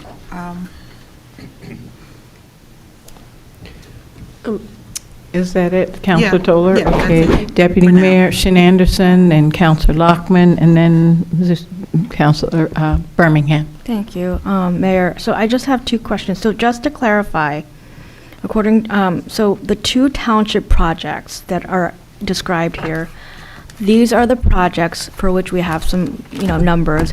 These are being presented to the county, right? For the county to approve or disapprove. So there's nothing in the works. You right don't now. have to prioritize these. These are the county project, the township projects. Okay. I'm just letting you know what we heard and what we're submitting. And Okay. if there's something you don't agree with, then we won't submit for that. No, I just wanted to make sure that everybody was clear on the process, that these are just being, at this stage, they're just being submitted to the county for consideration. For funding. Yes. And then in the memo, you described identification, working with Mr. Ashley and Mr. Hernandez to improve lighting on the streets in the South End Business District, right? Well, we looked at the South End Business District, but that was not eligible for CDBG funds. But we did hear that there were a lot of concerns about inadequate lighting on certain streets. So we went out, we identified all the light poles that were on those streets and submitted, working with the Department of Community Services, submitted a request to PSE&G to change out those light bulbs, because they have brighter lights that they can put in that improve the illumination in those areas. That's great, thank you. When do you think, do we know when these light upgrades might be done? I can't tell you. We submitted the request to PSE&G. I don't know how long it takes for them to turn it around. Okay, but the request is with PSE&G? Yes. Okay, thank you. And it's at no cost to the township. All right, so the western side that we originally, or that you originally presented to us back in October is, the county is saying that's not an option at this point. What did you, The western side of the yeah, I South tried End that. business. I made that argument, Mhm. and they said, Janice, we have to, it's the street, it's a two-way street. We have to look at what's on the other side of the street, and then they did the mathematical calculations in terms of the percentage of low and moderate income households on the other side of the Yep. street. Mhm. And after that calculation was done, it didn't meet the criteria, and so they said you can't do a streetscape project here. So Okay. that's At least they're unfortunate. consistent Yeah, it though, is, right, because Janice? they Because need we some ran help into down that there. problem, Counselor Toll, we ran into that problem before, and with the alleyway, because we Yeah. keep trying to get that, and we Yeah. keep running into that. I keep trying, and they keep knocking me Yeah, down. no, I'm just saying, at least they're consistent with knocking us down. Counselor Lockman? Yeah, I just wanted to support Counselor Toller's point about the height of streetlights. You remember when they built the new medical office building on Walnut Crescent, that they had these lights that flooded people's houses, and they were on all night. It was like an airplane strip. And there's a lot of houses that are, not that big, that would be impacted by this. So that's an important point. I know you're not at the design stage yet, but No, but I think that's a really good point, and I did have some conversations while I was at the League of Municipalities with lighting vendors, and they assured me that you can adjust the lumen level of those lights so that it's a softer light and not as bright. So once we do get to the design phase, I think we can get lights in there. Yeah, they're going to have to be a little softer, because Yeah. Glenfield Park is pretty lit up for us already, Yeah. And It's a lot. Sorry, just the other point was, under the Maple Avenue Streetscape project, you mentioned 25 new street trees. Don't we have a $1 million budget that we're going to be paying for trees in I the think that disadvantaged areas? Remember, the budget came out at $447,000. I Yeah, think so the something street like trees that. would come out of that other grant. The other grant. Okay, that's Okay. just reemphasizing that. Thank you. Counselor Birmingham? So just to be clear about the Maple Avenue streetscape, I think you said this, but, so it's not, the design is not determined. So the community would have input into the design. Absolutely. We can't do the design until we come up with a funding source. Okay. So, And do you know why, and this is not to put you on the spot, but this seems like it would have been a project eligible for the Safe Routes to School grant. Do you Well, know why?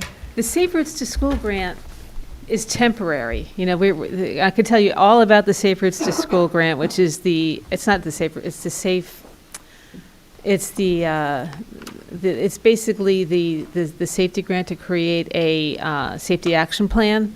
It includes temporary projects that we will be doing, and the creation of a safety action plan for our streets. It does not include capital project improvements like this.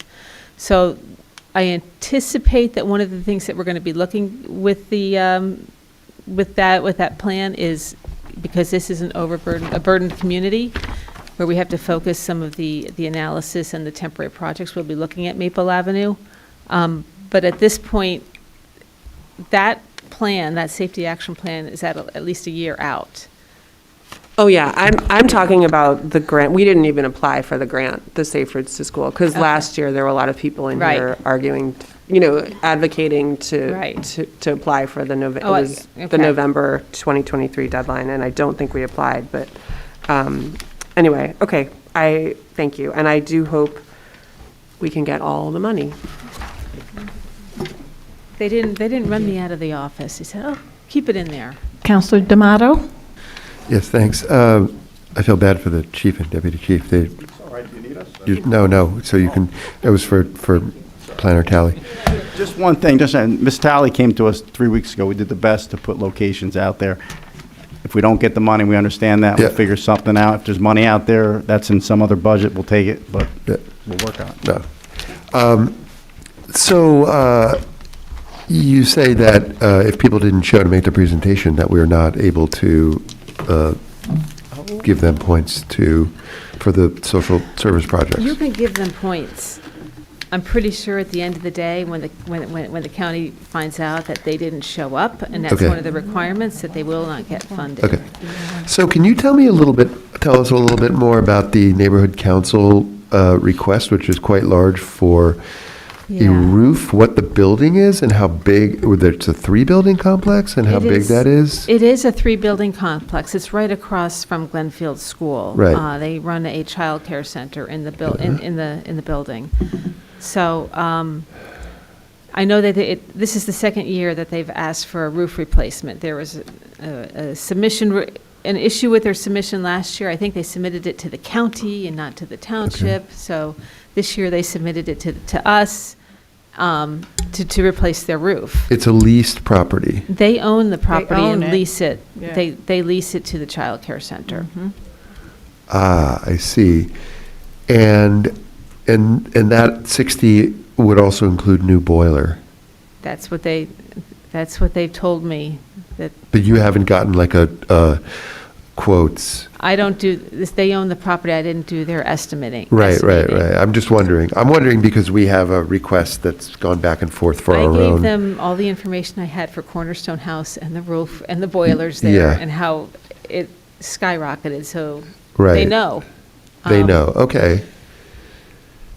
And it's a normal practice that we could, I'm just wondering about the process here, that like they would say to us, we want this grant for this capital project, which by the way, I approve of, especially given that there is a guideline that we're supposed to, that overall the grant program is weighted towards towards capital spending, so it makes some sense. I'm just wondering, would we see from them or another grantee a breakdown of where the money goes on capital stuff, like a budget? Or we would just give it to them as it's requested? No, I believe they had a budget in their application. It might have been a very bare bones Yeah, I budget. didn't see anything. So I did not review their application for completeness. Okay. So, No, okay. I'm not trying to put anybody on the spot. I'm Yeah. just curious because it looked like a good number. I was like, for $60,000 Right. to replace a big roof and get a boiler in, it sounds like a bargain.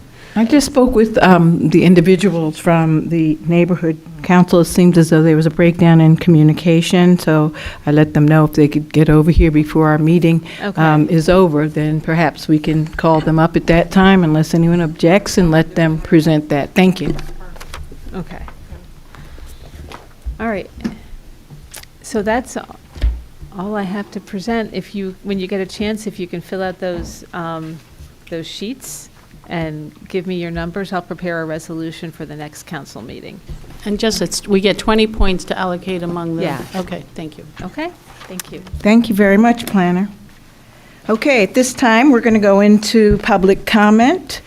Speakers, please sign at the front, and then you will have up to 3 minutes. And please state your name clearly before you speak, and we welcome you and thank you for joining us. Mayor, Yes, Manager Lapola? may I address an issue? Yes. I wanted to address the issue of, that we've been having lately regarding our chaplain program with the police department. I had a meeting this afternoon with the police chief and with Tyrone Williams regarding this program, and after much discussion, we have made the decision to disband the program. The conflicts between freedom of speech and freedom of religion are sometimes too difficult for anyone to handle, let alone us in government, and none of us want to be the arbiter of those conflicts. It's unfortunate, but we just do not see a way around this. And it's actually the chief and the lieutenant who first raised this with me, that given the situation, it may be reconstituted sometime. But at this point, with social media and people scrutinizing Facebook and Instagram and everything else, we can't decide on a daily basis what's offensive or what is whatever. I'm not judging anyone. I'm just saying I don't think it's for us in government to make that decision. So we are going to disband the program.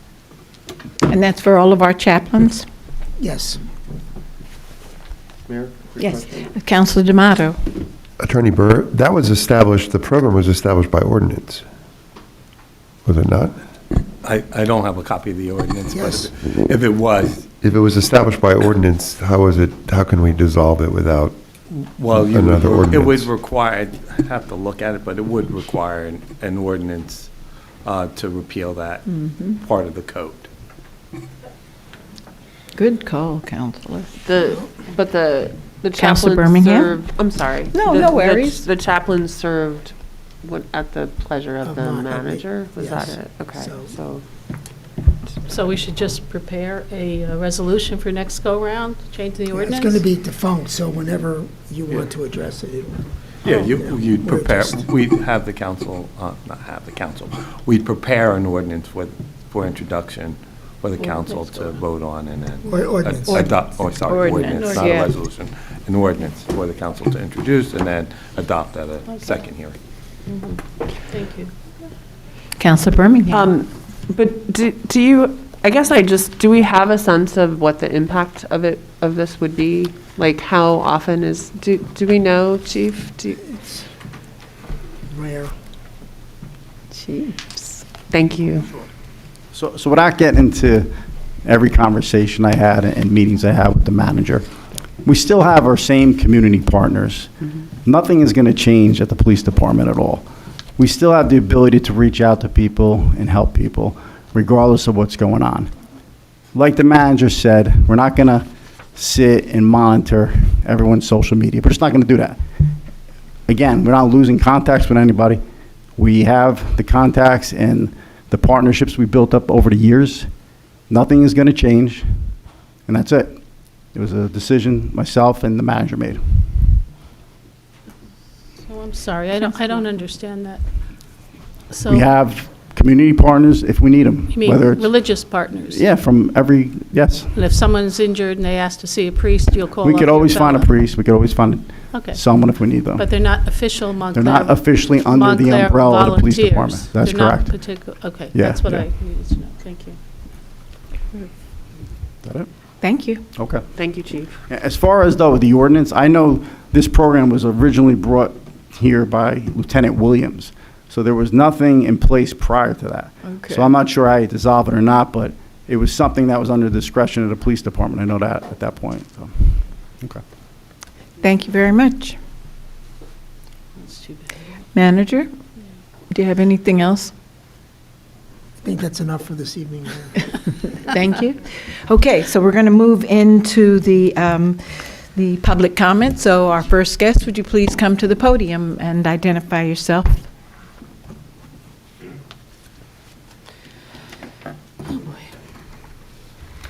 Good evening, Council, Madam Mayor. Good evening. Andrew O'Toole. I am a New Jersey falconer, license number 179, excuse me. And I wanted to speak to you about falconry and bird abatement versus netting in the DPW building for the snowplows. First, I'd like to mention the Migratory Bird Act Treaty of 1918, which identifies which birds are native to North America. And I believe I sent a link to most of you up there about this act, and that pigeons are not native North American birds. The pigeons as a species are migratory, meaning they will, I'm sorry, they're homing. So they will fly out, be gone for months at a time possibly, but they'll always come back and roost where they were born, which is one of the municipal buildings. So you may only see birds in and out of there 100 at a time, something like that. We could have thousands that find that location a home. At falconry meets, I've heard bird abatement owners talk about how companies have put netting in their warehouses and then just spend just as much money to remove it because it was not working. The birds are smart. They actually go in and nest in there. They find weaknesses. Just being fiscally responsible from a construction project manager point of view has the weight of this netting being hung from the rafters inside the building be considered by the engineering rating of a snow load. So like the additional weight hanging on there with snow, is the roof going to collapse? Have you thought about things like how much the ceiling, similar to putting in a drop ceiling in a house, your ceiling will be lowered. If someone drives in with a bed up, are they going to hook the netting, rip it all down? And also allowances for unexpected repairs. Oh, look, that pipe over there is leaking. We have to cut the netting or whatever in order to get up there and fix it. These are just some of the areas where a netting is a more permanent installation.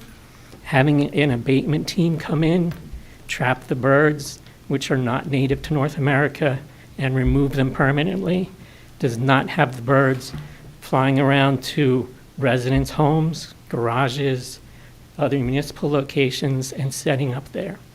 Because with the netting, basically you're just saying, no, not here, go any other place you want to go in town. You're just putting a Band-Aid on with the netting, and you're not taking care of the problem. Thank you. Thank you. Thank you. Next guest, please.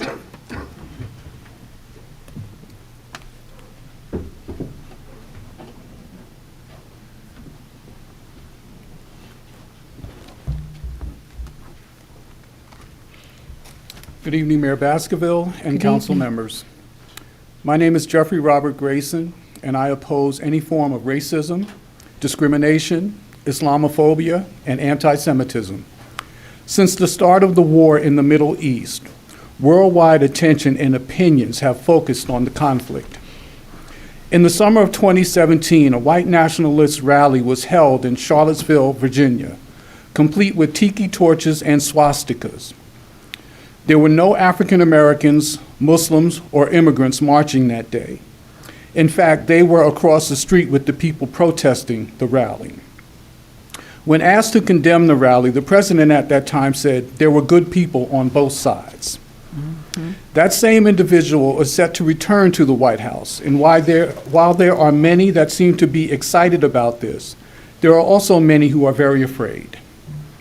I'm afraid because there's a 900-page white nationalist manifesto called Project 2025 that's about to be integrated into the way we are governed.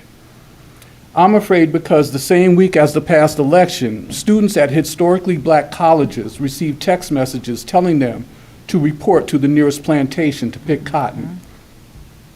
Here in Montclair, if the imam is removed from his volunteer position, would that make Montclair's Jewish community feel safer? In this racially charged, divided states of America, that's the equivalent of feeling safer by blowing out a candle when the whole house is on fire. The root of your fear runs a lot deeper than one man's Facebook page. Black people have lived in fear in America for 405 years, and there's a mindset that wants to make America great again. Any proposed anti-bias training that only focuses on one side doesn't provide the duality that's necessary to address a very complex issue. I go to my knees every night and I pray for an end to racism, discrimination, and oppression in America. I pray for an end to the war in Ukraine. I pray for an end to the war in the Middle East. I stand behind the scripture that says, "Vengeance is mine, saith the Lord." I stand behind the scripture that says, "Judge not, lest ye be judged." I stand behind the scripture that says, "Be kind and compassionate to one another, forgiving one another, just as the Lord has forgiven you." Blessed be the peacemakers. Thank you. Thank you very much. Next guest, please.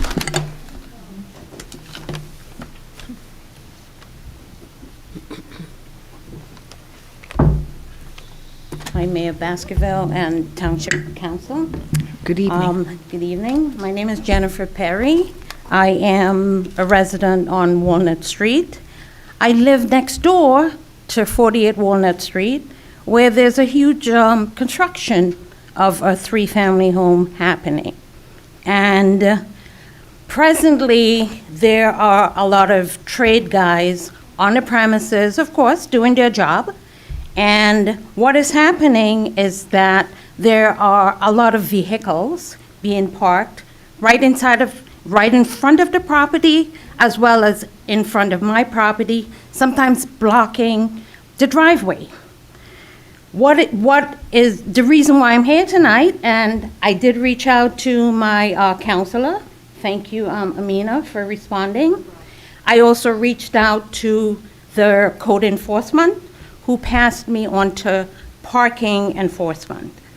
When I try to get out my driveway, I cannot see left, I cannot see right, because there are cargo vans, there are sprinters, and there are huge pickup trucks. Sometimes there are 6 to 8 parked all along the street.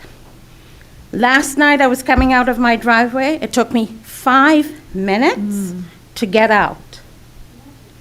I also almost got hit twice because I cannot see. If I can peek out and I can see what's coming up Walnut, I can't see the vehicles that's turning from Pine onto Walnut. So it's creating a hazardous situation. So I am appealing. I'm here because I want everyone to be aware that sometimes when construction permits and stuff are signed off on, that there are impacts to the residents. And if it's in a business area, there are impacts to the businesses, right? So I am feeling that every time I decide to leave my home, I'm putting my life in risk, right? And that should not be. My kids are going to be home soon from college, and they're going to be driving up and down. So I'm deeply concerned for their safety as well. So I'm appealing to you guys to help me out somehow. I've asked the guys repeatedly, hey, the tall vehicles, can you park them higher up the street, right? So that at least we have the clearance. I've gotten nothing, right? And I'm at the point now where I'm totally frustrated. So someone, somewhere here has to help me, because I should not be feeling unsafe coming in and going out of my driveway. Thank you very much. Thank you. Councilor Toller? Thank you, Ms. Perry. I did email you and Ms. Tassi, so hopefully you can get back to me today, or, not today, tomorrow, and we can figure something out for this resident. Because when I talked to her, you said it was the house across the street as well, that they can't see coming in and out of their driveway. Okay, thank you. Next guest, please. Hi, Anna Grossman. I brought a prop, which I hear helps with reputations in this town. Okay.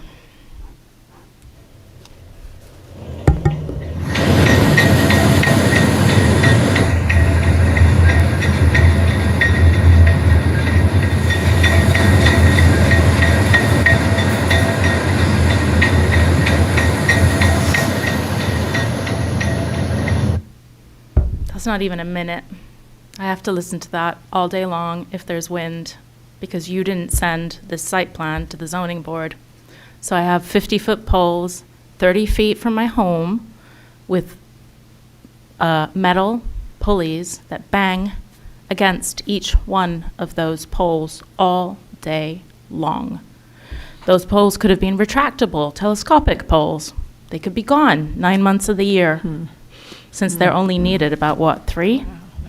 That's a conversation that could have been had. We weren't allowed to have that conversation because you decided that we didn't have that right. So that's number one. Number two, emergency vehicle access. My neighbors are really concerned. They're not here, so I'm asking this question. Has this been resolved?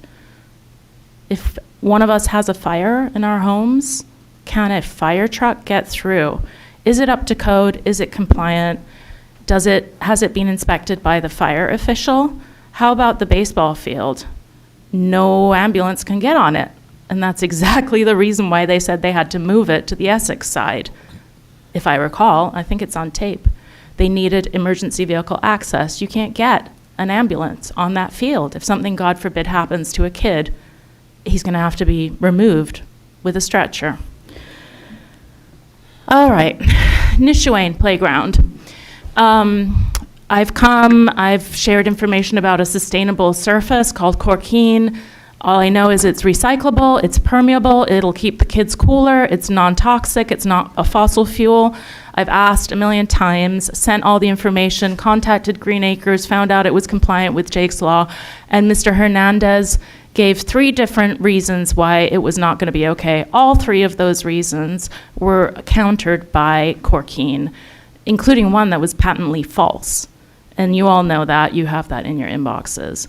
So given that he was the one who assured you that the stormwater situation was all okay at Woodman, I guess I don't trust him either now. And when I asked you if there was detention tanks there, you said no, but he says yes. So I'm not sure which one it is. And then trees. The trees that are planted there are inadequate. So I was just wondering, since you don't care about process, is it okay if I just plant 80 oaks since we're not doing the process thing? Or will I be in trouble for vandalizing the street? Because I'm ready to plant 80 oaks. Next guest, please. Councilor Birmingham? Can, Mr. LaPola, what do we need to do to have a meeting, or does it need to go to the zoning board, or Yes. what do you recommend at this point? As I've explained, Counselor, last year, we were sued by the Board of Education. We settled the case at the judge's urging, and counsel could correct me if I'm wrong. In that settlement, we agreed in this instance that they would not have to go there, that they would still have to go through the permit process, and they would have a full review by the planning department and by the engineering department, which they did. The review that occurred was the same review that would have happened if they were going to the planning board. We addressed the stormwater issue and everything else. We have reached out to the Board of Education at your request, and hopefully, to resolve issues involving the fences and the netting, and hopefully we can get those resolved quickly. I also reached out and had a conversation with some of the baseball parents who are aware of the issue and are working with us to get the Board of Education to deal with this issue. Because, listening to that noise, I know nobody would intend to create a situation where that noise occurred, but that is a nuisance almost. That could qualify. To me, it could seem like it would qualify. And so I guess at this point, again, I understand there was a lawsuit, but that really does seem to me that something needs to be done about that. And I don't want to disrupt the process, so I will leave it to you. No, you raised a question, and so, Ms. Grossman, if you'd like to come forward and add something? Yeah. The settlement didn't say that nobody had the right to appeal a permit. A settlement between 2 parties cannot violate the rights of a third party in no court of law. And I'm not going to belabor this point because We appealed the permits and that was granted. We reached the settlement of a lawsuit. So the notion, in our opinion, our attorney's opinion, that if you settle a lawsuit that's encompassing these issues, but you appeal a permit, which brings you back to the original issue that you settled, you did not settle that case in good faith. Because if you think about it, if you're appealing a permit and we go back to square one, then what did we settle? We didn't settle anything. The point of the settlement was to resolve the issue at the court's urging. Correct me if I'm wrong. You're correct. Township attorney. Manager, you're you correct. were there? Yeah. Well, I wasn't in court, but I was. We thought we did what we thought was best under all the circumstances for the competing interests to get the full review, which the engineering department did and everyone else. That this was, our control in this situation was minimal. This was the Board of Education deciding they wanted to move this field. Whether we liked it or not, we could not stop them from doing that. contrary to what some people might think. We could not, I do recall what it looked like prior to them starting this construction because of the tree issue, which preceded, the construction of the field and the application for such. But we followed council's advice. That's what their interpretation is, and I'm abiding by that. We are trying to work with the Board of Education to resolve any outstanding issues, and I will report back as soon as I have some answers from them. Mayor, may I just quickly add to that? What the manager should be reminding you is that this was a JIF case. It was covered by the JIF, so they retained counsel on behalf of the township. The township was facing damages, a damage claim by the Board of Education for improperly issuing stop work orders, and that agreement settlement was reached accordingly with the input of the judge and the parties.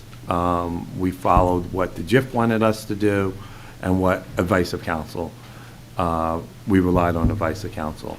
With regard to the appeal, again, I recognize that the residents that live around the field are upset about the fact that the township didn't force the Board of Ed or issue some other type of stop work orders or compel the Board of Ed somehow to go before the zoning board for site plan approval, but based on advice of counsel, we didn't have the authority to do that as the township due to the court-ordered settlement that was reached, that we faced sanctions by the court if we backed out of that settlement or tried to enforce the settlement. So I think it would have been more incumbent on the residents and their counsel to go to the judge and appeal to the judge for an order to compel the Board of Ed to go before the zoning board.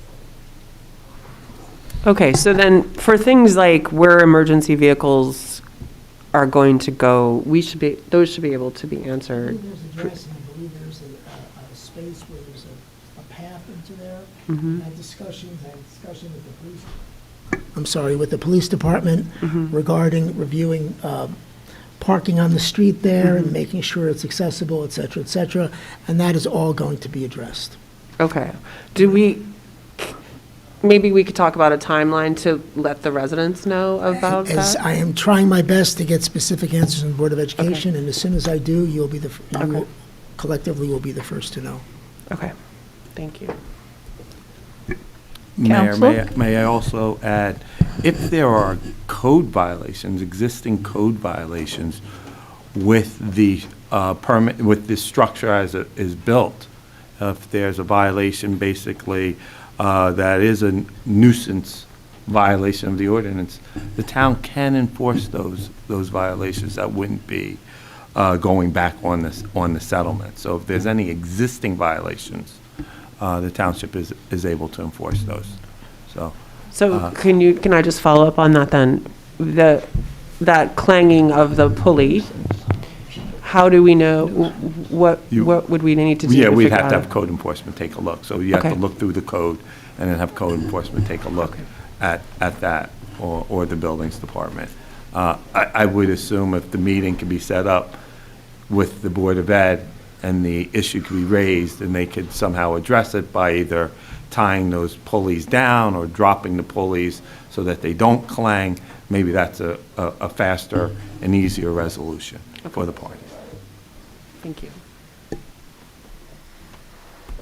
Councilors? No? Next guest, please. Thank you, Mayor. My name is Bill Barron, resident on Gordonhurst Avenue, also the chair of the local Sierra Club Gateway chapter. I just want to make sure that everybody on the council and in government knows what a wonderful treasure you have in our sustainability officer, Lisa Johnson, and the work that she's doing, particularly getting all the grant monies that she's getting for various projects in the town, including the issue that's up tonight for the charging stations for the electric cars.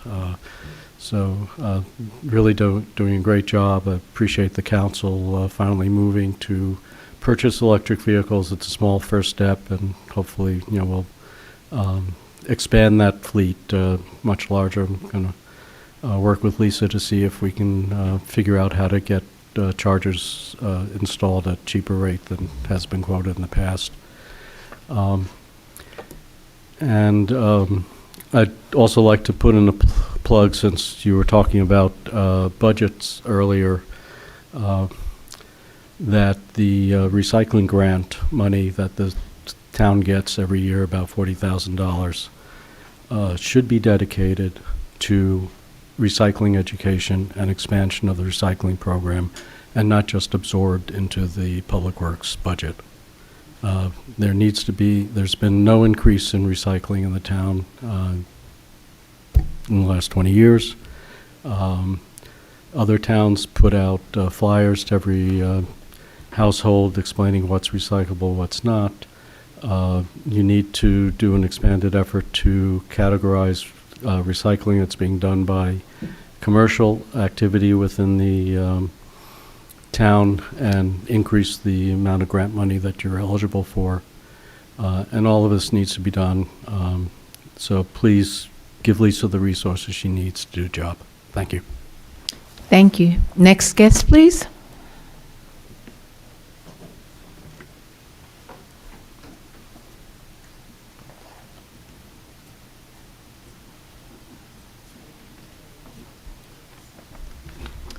Good evening, Sarah Avery. Good evening. As previously reported, Attorney Burr violated NJSA 5:30-11.9 in connection with the Lindabury McCormick Independent Employment Practices Investigation. Attorney Burr also violated the law in connection with the Riker-Danzig Conflict and General Litigation Contract.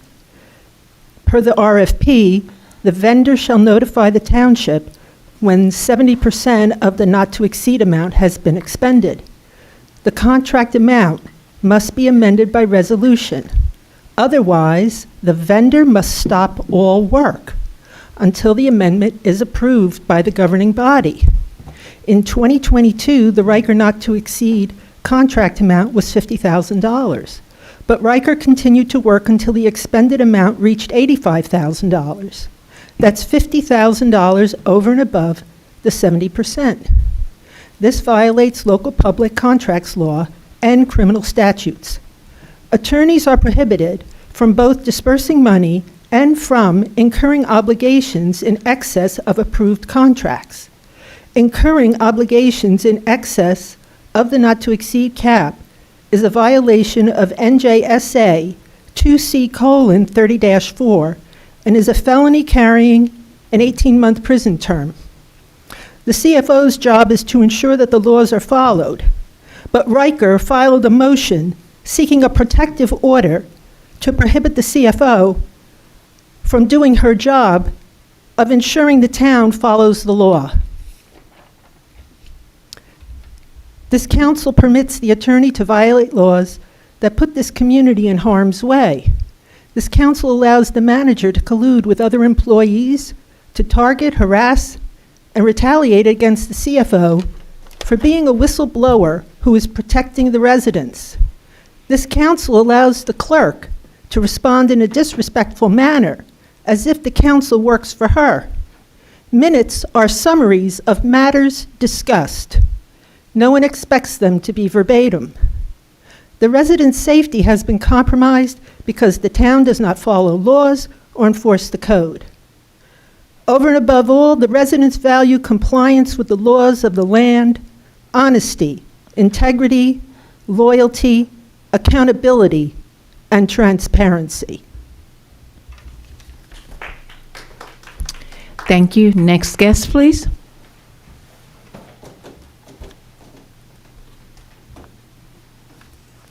Good evening. I'm Good evening. Mariana Horta. I live on Gordonhurst Avenue in Montclair. Thank you for your hard work. It's been busy last month and this month. You had so many meetings, and I'm sure you're working a lot in between, so thank you. I said something last meeting that was wrong. I said that the Glen Ridge Fire contract is costing us $1 million a year in subsidies to Glen Ridge. Then I went home and did the actual calculations. It's costing us $2 million a year in subsidies to Glen Ridge. I'm sure you know that, but I wanted to correct. But today I came to talk about another contract where we're also losing money as taxpayers. And it's good news because that contract was negotiated for a year and it was up in August. So it's up to you to reopen the RFP to the Clary Anderson Arena. And if you reopen the RFP, we could perhaps get a contract that requires the operator to provide some value to taxpayers, because I filed several OPRA requests, so I don't have the exact amount we are spending a year, because I'm still waiting for the manager's office to give me more months of utility bills, and for the recreation department to give me an estimate of exactly how much they spent the last few years on maintenance. But with the data I have been able to obtain so far, we spend about $160,000 in a year on them, and they have a 37-week season, but the high school only has a 15-week season in their hockey. So you have something where if we value each hour of community-related activities at the arena at the price that it's sold to someone, so we are valuing at the value of the opportunity cost for the for-profit operator, I think that, it's always hard, it's always easy to quantify the costs, not so much the benefits, but in this case we have a price, so we can simply use the price to quantify the benefits. Then in those 15 weeks, we're about break even without any facilities investment. But the other weeks of those 37 weeks, we lose money every week because the community gets no benefit. So we need a better contract. We need a contract that specifies exactly how many hours of community access we need to have for what we're already providing. And apart from that, the arena needs a lot of facilities investment. And the community of hockey teams, most of them from outside Montclair, came here and asked the former council to raise our taxes to pay for that. So I wanted to find out how much per hour of use, and here I count both the hours that are sold and rented out to private clubs and the hours that are used by the community. And if you spend $1 million on the arena, that's $25 an hour. So I think that you can spend something, but you can't spend $6.5 million of taxpayer money. We really need to look at grants. Thank you. Thank you. Next guest, please. Okay. Seeing none other, we're going to close the public comment of the meeting, and thank you all for your participation.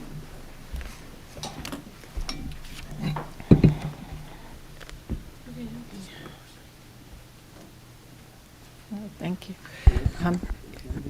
Yes, before that, thank you, Councilor Williams. Did the representative from the neighborhood, you are here, great. Thank you so much for joining us. The Neighborhood Council, this is regarding the community development block grant. There was just a little confusion about the time, but we're so happy that you were able to get here. Thank you. Mr. Dunn. Thank you very much. I bring you greetings, especially to the new mayor. Amen. Thank you. And to the new council members as well. My name is Marvin Dunn.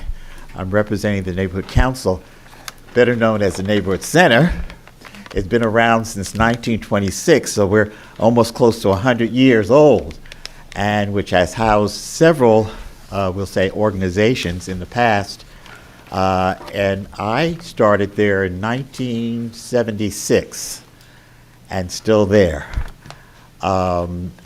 The situation that we have at hand is our roof on the building, which is really old. It's leaking. We're patching it. We also have a furnace, one of the furnaces that's really going down the hill. It needs to be repaired. And so those are the two things we need to have, because we do host, believe it or not, a childcare agency there. We lease space to them. And most of the children are from Montclair. At least 60% of the children are from Montclair. And most of them are from, we'll say it's a program called Pro for Parents, or it's a subsidy. And so there's working parents that have to go to work, and they need child care services. So safety, again, is number one. We want to stop those mini leaks by patching here, patching there, and by replacing it with a new roof on the three facilities, three buildings that make the neighborhood council. And also have proper heat, and not, especially when the winter time that it breaks down, we have to have somebody to service it. We just recently had someone to replace the bearings that went down, and we hadn't had heat for about 4 days. Thank goodness we had some temporary heating facilities to heat that particular classroom. So I stand here and with open arms and plead that you will accept this proposal, that we can get a new roof and a furnace in the facility. Thank you. Thank you, Council. Councilor D'Amato, did you have any questions? No. Well, first of all, thank you for all you do.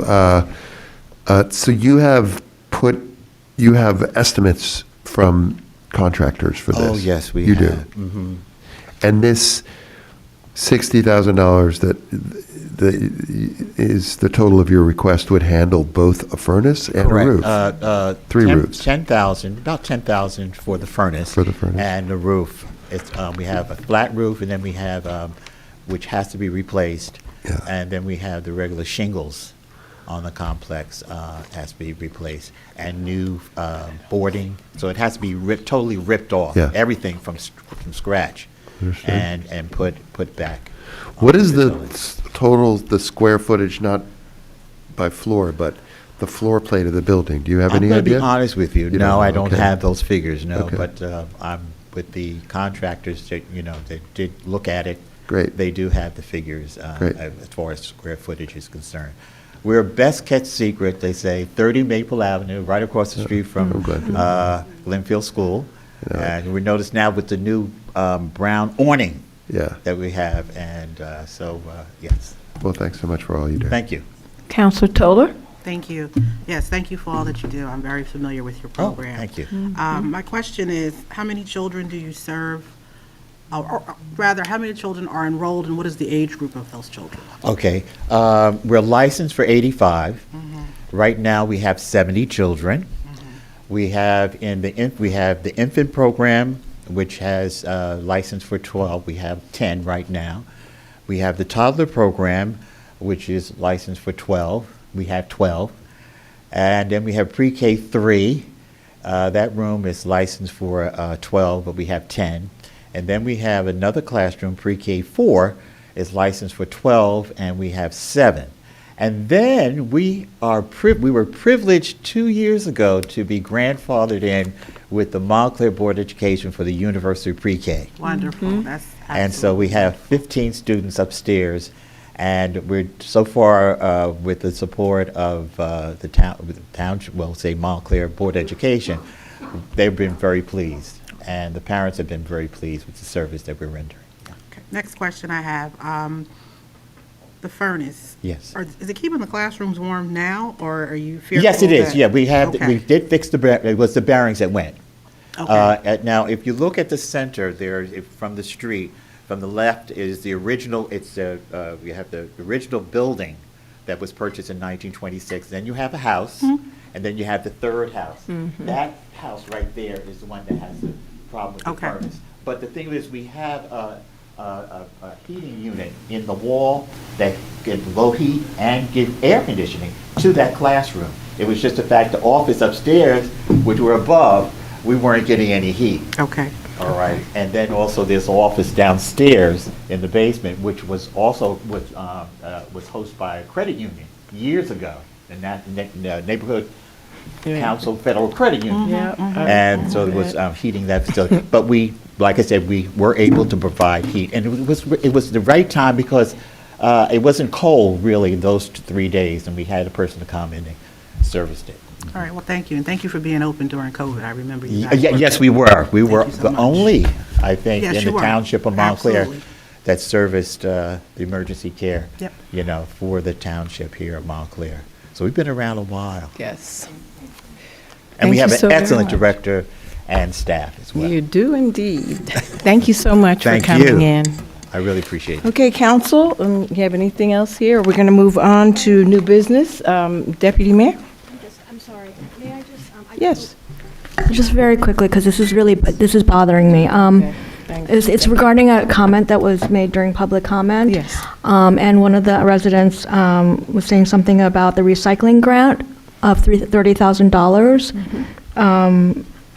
That it should be dedicated to recycling and not just absorbed into the DCS budget.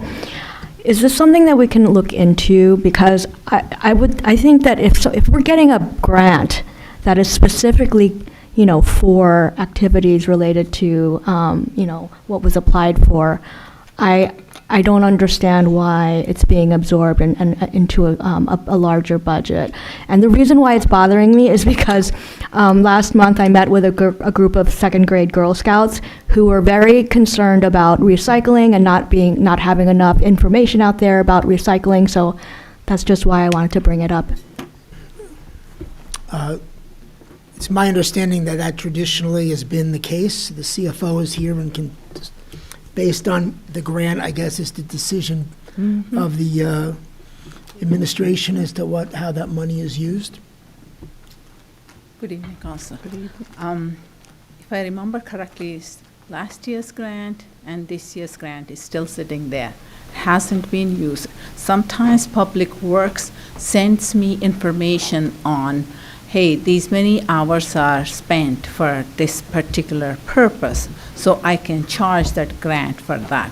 Previous years, yes, they did give, hey, we provided additional overtime or something related to this grant, so we charged. But right now, we still have that money, and Ms. Johnson knows about it too.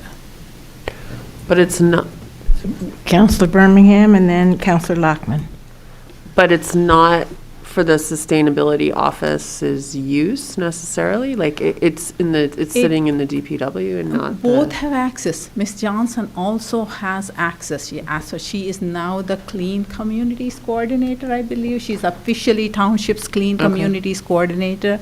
Previously used to be maybe Mr. Wood, I do not remember, one of the people from that department. But now Dr. Johnson is the coordinator. I believe she has access to that funding, but to my recollection, the funding is still there, not spent. Councilor Lockman and Councilor Toller. Sorry. So when someone applies for a grant, they say specifically what the project is all about. They give a timeline. They say who's doing what. I don't understand how money just sits there and isn't used. I believe Clean Communities and Recycling Tonnage Grant is applied through Public Works, but I believe it depends on how much the amount of tonnage based on the tonnage that is collected. DEP requires that information, and Mr. Craig, I believe he provides that information. But Craig who Brandon. monitors, like, here's what the grant is for, and here's the use, and here's the money Whoever coming in? applies for it. But This is through Public Works. This is through the Public Works. They run the programs. Finance department doesn't run the programs. The programs are run at the departmental level. Yes, sir, Manager? Dr. Johnson is in the building, and I just texted her, and she's on her way down, and she can answer your questions. May I? Yes, Councilor Toller. Yep, I guess I just want to ask, the money that could be used for recycling, are we, the council, the governing body, able to put something together to request a transfer of funds from DCS to something else, or is that? This is grant. No, I This is understand grant it's funds. that. It's not budgeted funds, so there is no transfer. Okay, so we can't do that? Yeah, no. Okay, just wanted to double check. But Dr. Johnson's here. Thank you for joining us, Dr. Johnson. Thank you for having me. What can I answer? The recycling grant money and clean communities? So they're two separate grants. So Clean Communities is for litter abatement. It can be used for litter cleanups, volunteer groups, litter graffiti abatement. And the recycling tonnage grant is just for recycling. So they're two separate entities. So last year, I think we got around 40,000 for the tonnage grant, and then we got around 83,000 for Clean Communities. So I don't have, I just got access to Clean Communities, I think in October, and then I've never had access to the recycling tonnage grant. I guess the question, Okay, Counselor Locklear? the question from the public was, can we not use some of this grant money to educate the citizens? And Absolutely. So the tonnage grant from the DEP can be used for, and should be used, partially at least, for education and outreach. And then the Clean Communities grant can also be used for education and outreach when it comes to reducing litter. And how Did has you that have a been used in the question, Carmen? past? Oh, excuse me? How has that been used in the past? So typically it goes to, so the tonnage grant has been going to salaries, part-time salaries, and then Clean Communities grant, I have no idea how it's spent, and I've also asked the previous director for community services, and he wasn't sure how it was spent either, so I couldn't tell you how it's spent. Can I just follow up? This is where I'm confused. Whenever I've applied for a grant in any of the things that I've worked on, you have a timeline, you have what the money is used for, you have who's responsible for the program. It doesn't seem like that exists, or at least what I'm hearing tonight. That doesn't exist with respect to these two grants, or So what? the tonnage grant, you don't need to report. Well, you do. You have to report what it was used for. So the report is just, it's been used for salaries, for part-time salaries and staff. And that's done through DCS. And then the Clean Communities grant, you have to report like how much litter was picked up and how many streets were cleaned and the hours for the street cleaner. And that's done on their portal. But you don't have to attach a budget to it and submit like, the ordinance on what exactly it was spent for. And are these federal grants or county grants? or State. what? Or state So grants? Clean Communities, every business that produces products, they produce litter, and a portion of their taxes goes into this fund, the Clean Communities Fund.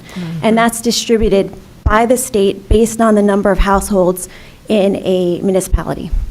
So Newark gets $300,000, and we get about 83. Goes up every year.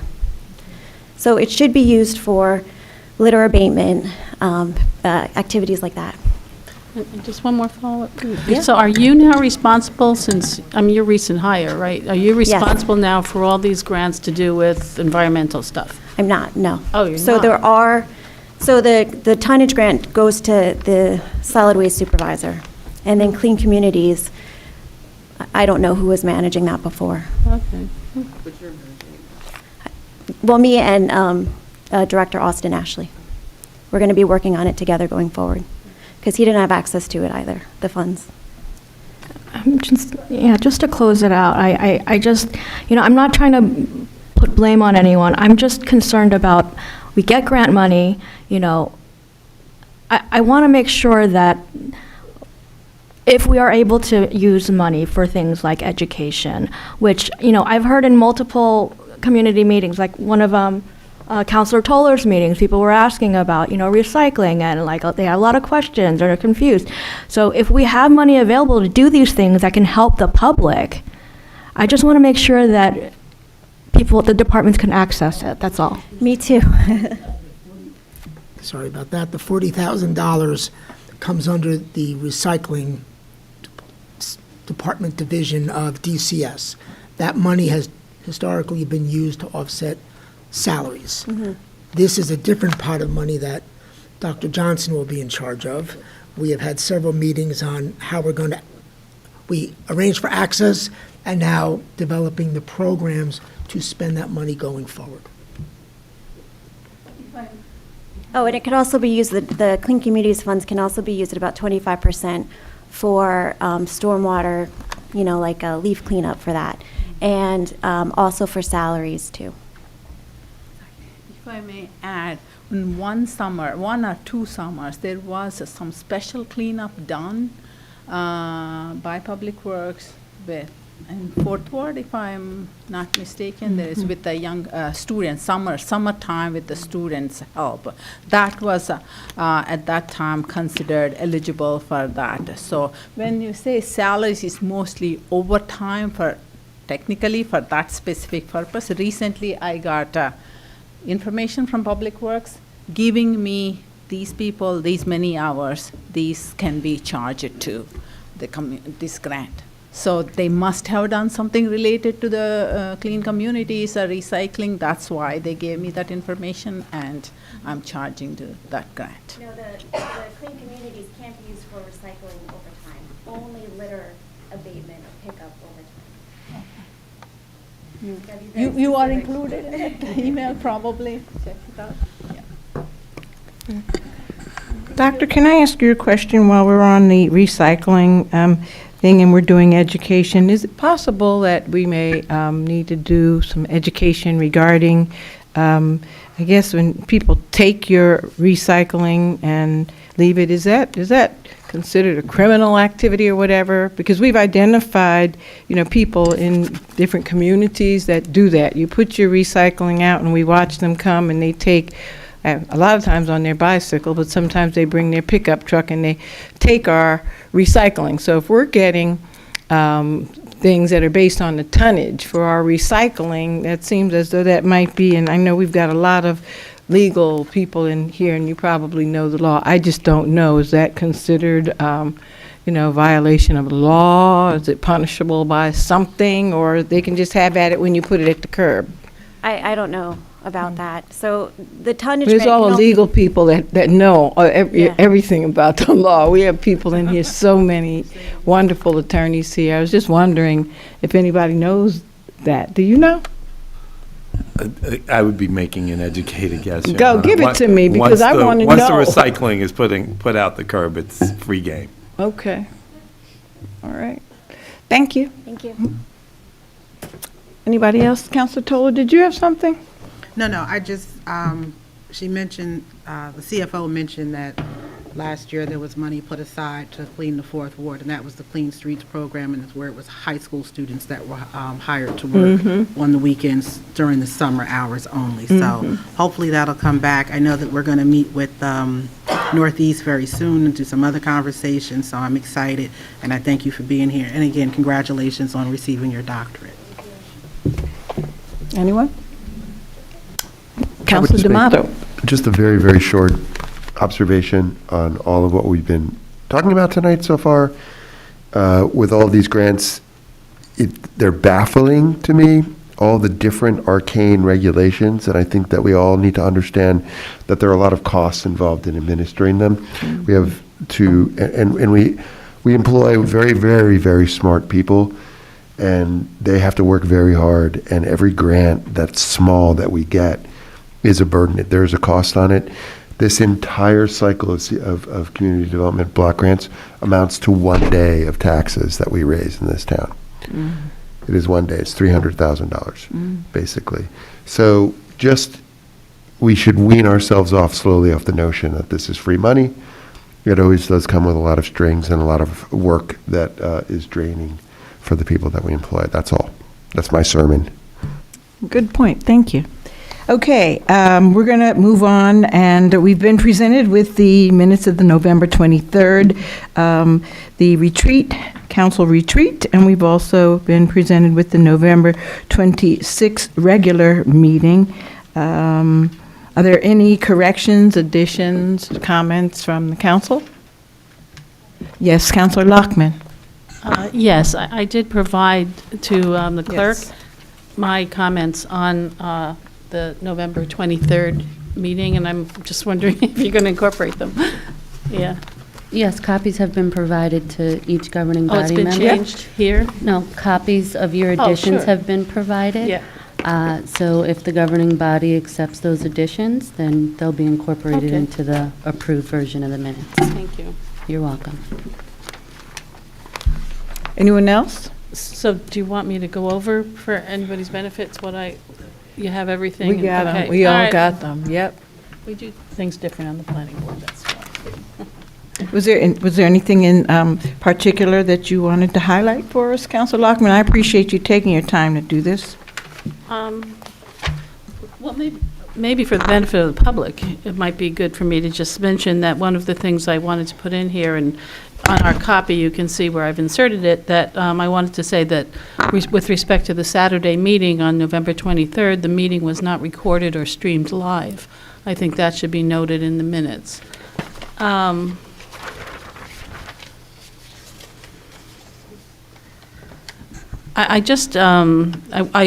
We had submitted some documents. I had submitted a document for a discussion item, and I think it's beneficial to have the copy of the document attached to the minutes. So if someone picked these minutes up, a year from now, they'd know exactly what was under discussion. And I just made the point that I've agreed to prepare a draft handbook for volunteers by a deadline of January 1st. Is this going to be an amendment to the booklet that we already have, or this is just going to be something that you're going to start fresh? Yeah, or- I'm starting it fresh. I used as an example the Princeton, we love Princeton. I used the Princeton Volunteer Handbook, and I updated it to include information about Montclair specifically. I have a copy of the Montclair's Volunteer Handbook that is very old, and so I decided I'd start fresh with what Princeton has just done. It's based, a lot of this is regulatory, so a lot of the laws would be the same, so it applies to both Montclair and Princeton. So, yeah, that's what I'm working with. I have both Susan and Eileen have agreed to look at this with me, and we'll have it done, I think, by the first meeting in January, let's just say, for draft. Is that for a everybody else to look subcommittee, at. a subcommittee No, thing? or- it's an ad hoc committee that people. So it's an ad hoc committee. For just this handbook. And then nothing else. after they look at it, then everyone on the council will get a chance to Yes, look at it yes, as of well? course, yeah. Okay. All right. Anyone else regarding the minutes? Okay, then please do a roll call, because we have this here and some other stuff. Is this going to be an amendment, or are we doing this as an addition to the minutes? There's been an addition presented before the governing body. Would you like to call Okay. the roll on that, to have those added? Yes, please. So I make a motion that motion? we consider this addition, if you've had a chance to read it, to the minutes. Otherwise, yeah, I guess we're going to consider. Did everybody have a chance to read through this at this point in time? Everyone had a chance to read through it? Okay. Okay, all right. So, I'm sorry. I think Councilor Birmingham, your hand was up, and then Councilor Toller. Yeah, this is just a little, maybe too picky, but can this meeting was not recorded or streamed live go in the second paragraph? Because the sunshine statement is pretty standard, right? Like, that's just a standard statement. So I would just move it to the end of the second paragraph. It's just. Councilor Toller? Yes, thank you. And this just has to do with minutes in general. I know at the last meeting, Councilor Loftman asked the clerk about, I guess, more detailed minutes and who said what. So I'm just wanted to check with the clerk, because I thought at the last meeting you said if it's the council's desire, or did you say that's something that can't be done? I'm just trying to get clarification. Okay. The response of if the governing body desires was with respect to tabling an item and adding the reason to table it. Okay. That's, So if we wanted more detailed minutes, you're saying that is not protocol, that is not the law? I'm just trying to get clarification. The only reason I'm asking is because when I went back to look at some old minutes, we were able to find comments, and it had people's names, and it had to do with 399 Orange Road, and we were able to reach out to those residents just based on minutes. So I'm just wondering if that is something that you can do, or is it something that you are not supposed to do? summarizing comments are not a part of minutes. it's not written that way in the Open Public Meetings Act, nor in Robert's rules. I can provide you the same explanation that I provided to Counselor Lockman if you wish. And if you share with me the minutes that you're referencing for 399 Yeah, I'm not looking for a Orange full Road. summary, maybe if it's just the guest name and a topic. I'm not asking you to do shorthand for a full summary, you want me to send you what I've seen? That would be very Okay, I'll do helpful. that. Thank you. Thank you. Oh, sorry, go ahead. Counselor Williams. I just want to take a quick poll of how do folks feel about adding this document to the minutes? Yeah. One of the things you have here is see attached document on your second set of It changes. was a draft of committee protocol, yeah. I don't know if we need to be that specific. I mean, what's the intent of Okay, so, adding that? I've been 8 years on the planning board, and we do a lot of complicated applications and have a lot of public hearings that, in respect to Lackawanna, that went on to 2 in the morning. We'd have minutes that would reflect what actually went on, what people said, what their point of views were, to really flesh out the minutes. And so that you could pick up the minutes from that date and know exactly what went on. And you tell a story from every meeting we had, the story was, added to. And you can't get anything from these minutes. These minutes really tell you, go look at the video. And that's my impression of these. So I'm on the side of what's the harm in giving people more information rather than making them so brief and forcing them to go watch a video.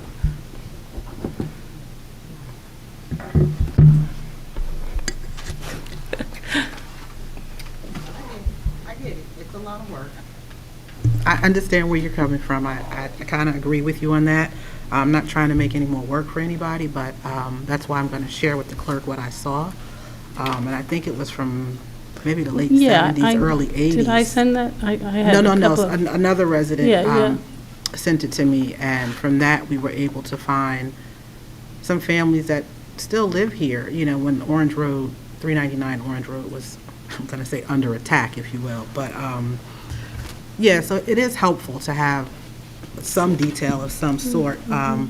But I'll share with the clerk and talk with her, and we'll see what we can come up with. Yeah, and the other point, I'm sorry, once again, from being on a board that did look at complicated stuff, to make it easier for the clerk, what we do on the planning board is the minutes are sent out in draft form, and they're in editable form, so anybody can put their comments in, and then everybody looks at what the persons who've added a red line version, and they can change it or whatever. So we're not going through this whole talk at the council meeting. It's all done kind of, behind the scenes, and then the red line versions of the minutes are presented to the council, and they accept and reject them. So, what? I was looking up the law on the recycling stuff. Oh, I don't think there's any law around minutes. No, there's Yeah. actually, he said can you about the repeat what you were recycling. saying? No, all I'm saying is that on the planning board, once again, that's the experience that I have in town, Right. is that we have 11 members of the planning board. The minutes are sent prior to the meeting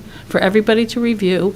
Anybody who wants to can do a red line version. We generally build on what other people have done, so the chair may have sent his comments, and I'll look at it, and I'll write my comments, and then it's looked at by the full board before the meeting, so that, you can, it's very quick when you comment on something. It's not like this prolonged conversation about these. Yeah, I'd Yeah. have to look into that a If little you bit would, more, 'cause I especially think- with the help of the clerk. I Yeah. think she would be more the person that would know how the minutes Right. are. I mean, it's helpful to her. Then she doesn't have, we So- do the editing, So is it legal to I'm not have- sure I that. don't think that's. I don't think it's legal to have I would like a imagine document. commissions I don't know. have to do that, but I don't know if, where you're saying people can go in and edit. That's a commission or a committee, of course, that you guys can do that, but we need to figure out Sure. us yeah, as yeah, a yeah. governing body. I Right. don't know if that's the case, and that would really fall under. Well, we should the figure it clerk, out, because yeah. it makes it a lot easier than this kind of conversation or looking at very bare bones minutes. I tend to agree with Councilwoman Toller, but we'll look into that and give a more thorough answer on whether that's plausible, but I agree. That's more of a commission board When I sat on the zoning board, we did the same thing. And that was relatively because we didn't have the clerk sitting there putting the minutes together. It was done by the assistant planner who was assigned to that board. So to help them compile the minutes was one thing.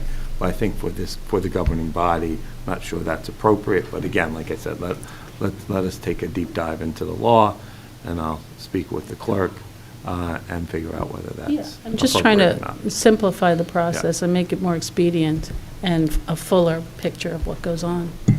I'd like to add to this addition here, a sentence before it says this meeting was not recorded. In that sentence, I would like to add is, as has been the customary accepted practice for council retreat meetings, this meeting was not recorded or streamlined. I think it's very important that we make that distinction and that people understand that the customary accepted practice for years regarding retreat meetings is that they have not been streamlined or recorded. I certainly have received the comments from the individuals that, wish to give opinions about what should and should not be happening at our retreat meetings, and I value those, but I do think for the purposes of this, we should note that the customary practice for this type of meeting has been not to record them. And I'd like to add that sentence, please.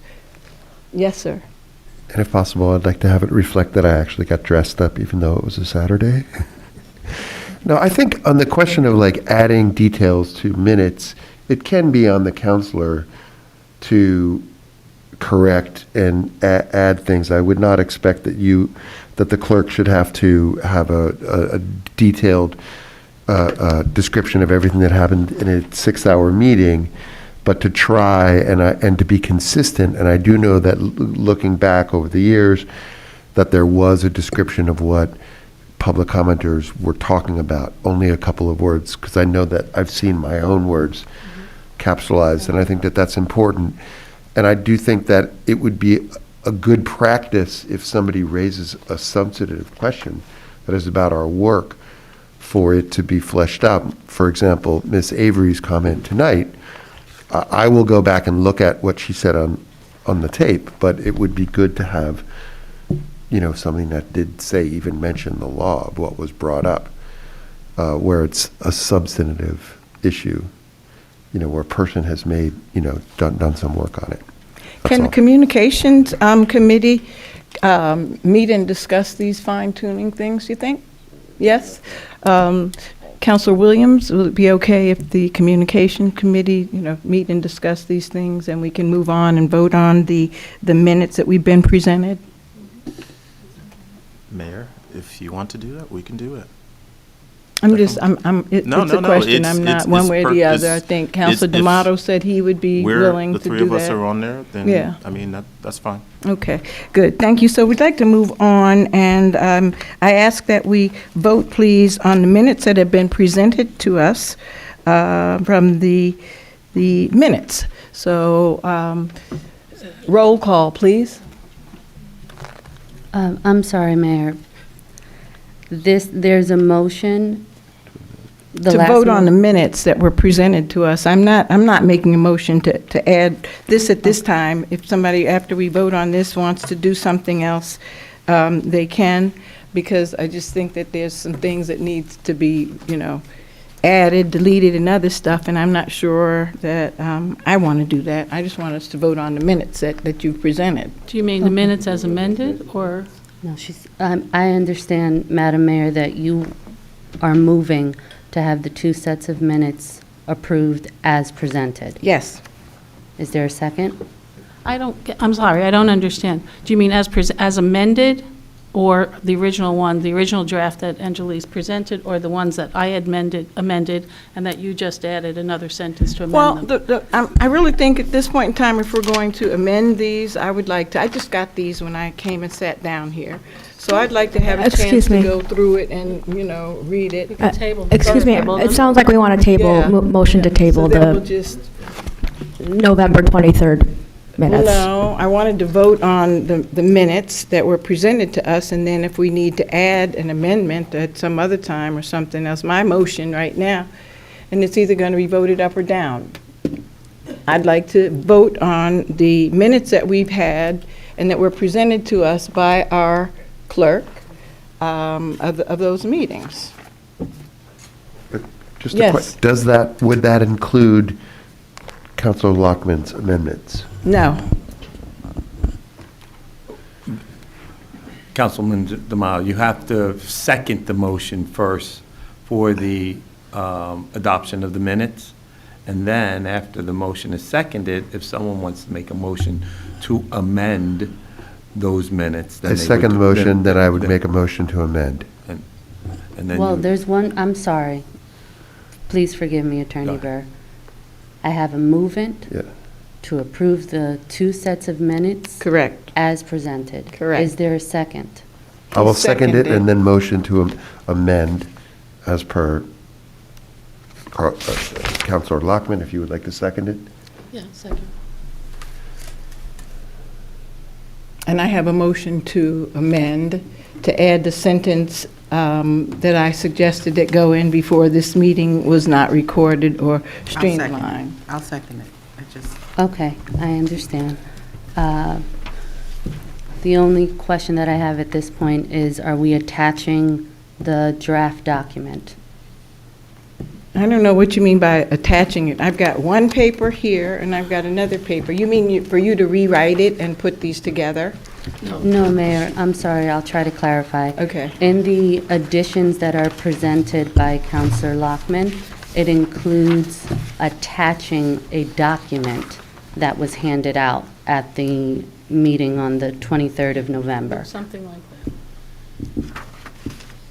No, not at this point in time, I wasn't, because I Okay. haven't even had a chance to read through this to see where that goes or anything. I thought that was going to be a separate discussion that we were going to That's a have at separate the end. discussion, but Yeah. it was part of our council discussion on the Saturday Right. when we met.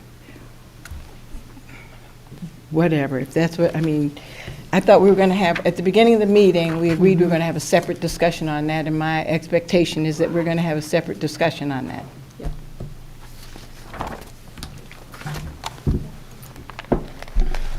You know, can I just say something? Would we be better off tabling this? We Yeah, can let's table it, table then somebody would have to move to do that, because now we've withdraw, got 2 so- movements and 2 seconds and no vote. We need to withdraw 2 sets of motions, then, 3. correct? 3. I have a total of 3 motions on the floor. 3 to And- withdraw. And I'm understanding that all 3 motions are to be withdrawn. Yes. Understood. Now, is there a new motion to table the 2 sets of minutes? I'll Second. second you. Okay. And we are Okay. tabling it indefinitely or to a date certain?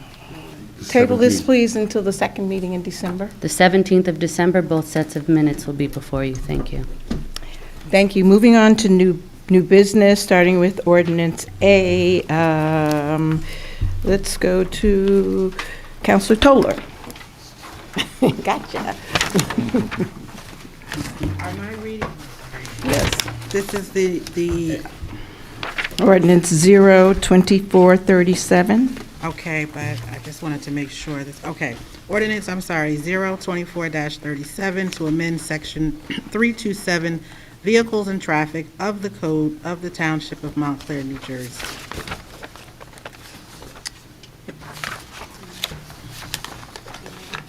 So moved.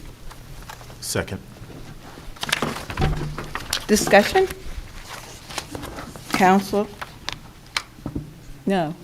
Okay. Oh, Deputy Mayor. Yes, the only thing that I wanted to say was, I think these are responsive to information, it's feedback that we've gotten from residents who experienced close calls at each of these intersections, and thank you to the township for addressing these. In case, for the people at home who don't have the paperwork in front of them, this ordinance is going to allow multi-way stop sign intersections, stop signals, They'll be installed on major and minor streets as follow. The major street is Lincoln, the minor street is Irving, the other major street is Walnut, the minor street is Forest Street. So I'm appreciative of residents reaching out to us with concerns, and hopefully we can get this passed the way we need to get it passed for the safety. So I guess, thank you to Mr. LaPola. Were you instrumental in getting this done, or was this Ms. Talley? Or Ms.? Okay, thank you. Feedback from the governing body in terms of traffic safety issues almost on a daily basis, and we do our best to be as responsive as we can, as quickly as we can. Okay, and the Thank stop you. signs at Hilltop? Stop signs at Hilltop? Okay. Anyone else regarding this? And if not, please will you do a roll call, Madam Clerk? Deputy Mayor Anderson, Yes. Counselor Birmingham, Yes. Counselor D'Amato. Yes. Counselor Lockman. Yes. Counselor Toller, Yes. Counselor Williams, Yes. Mayor Baskerville. Yes. Moving on to new business resolutions. Counselor Williams, would you please read Resolution R 24-275? Resolution R-24-275, resolution authorizing the Township of Montclair to participate within and accept grant funding through the Emergency Management Grant Program administered by the State of New Jersey, Department of Law and Public Safety. I so move. Second. Discussion? Yeah, I'm just wondering, who is the OME coordinator for the township currently? The coordinator is, while staff works on this, Rob Bianco, who was the coordinator, now continues to do it on a volunteer basis. So it's a volunteer, okay. It's not, there is a specific position. There's a job title for a part-time OEM coordinator. He was kind enough, because of all the stuff that was going on with storms and everything, to stay on. We have now advertised for that position. It may go just to a current member of, our staff. We haven't made that decision yet, but we do have a stack of resumes for people who are interested. Okay, thank you. Any discussion? Any other council members? No? Madam Clerk? Deputy Mayor Anderson, Yes. Counselor Birmingham, Yes. Counselor D'Amato, Yes. Counselor Lockman. Yes. Counselor Toller, Yes. Counselor Williams, Yes. Mayor Baskerville. Yes. Next resolution, please. Deputy Mayor? Resolution R-24-266, resolution authorizing execution of fair and open contract with Giacorp Contracting, Inc. for bird control netting, BID 24-21. I so move. Discussion? Oh, was there a second?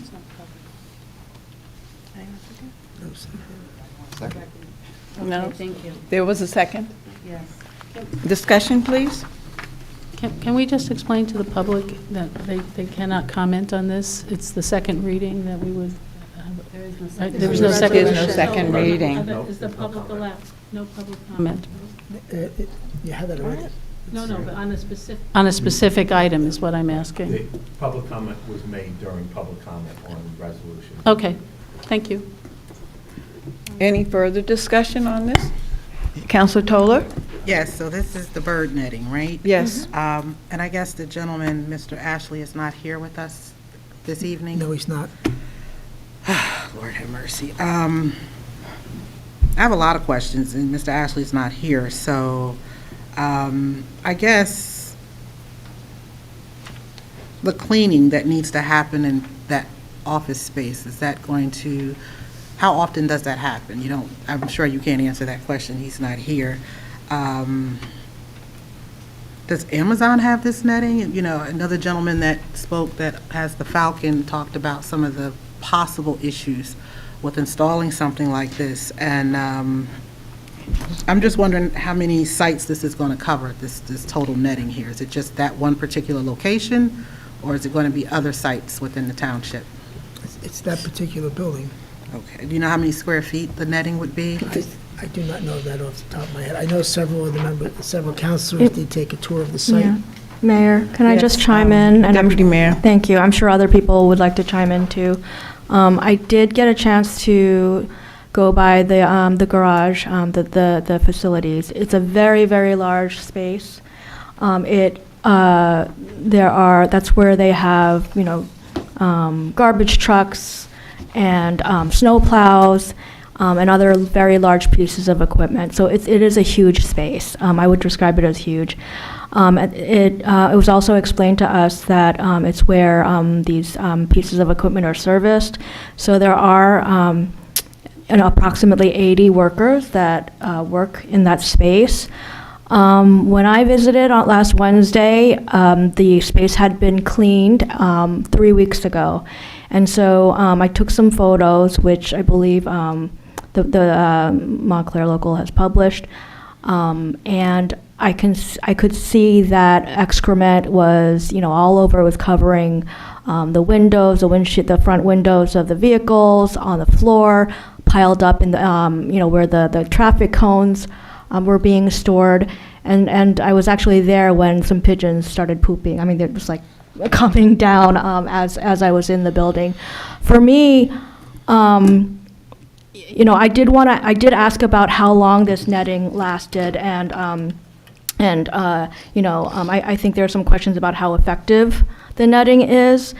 I was told that because it's indoors, the netting is going to be indoors. It's not going to be exposed to sunlight. It could probably last over 10 years. And I think for me, it's an issue of the health of the workers that have to use that space.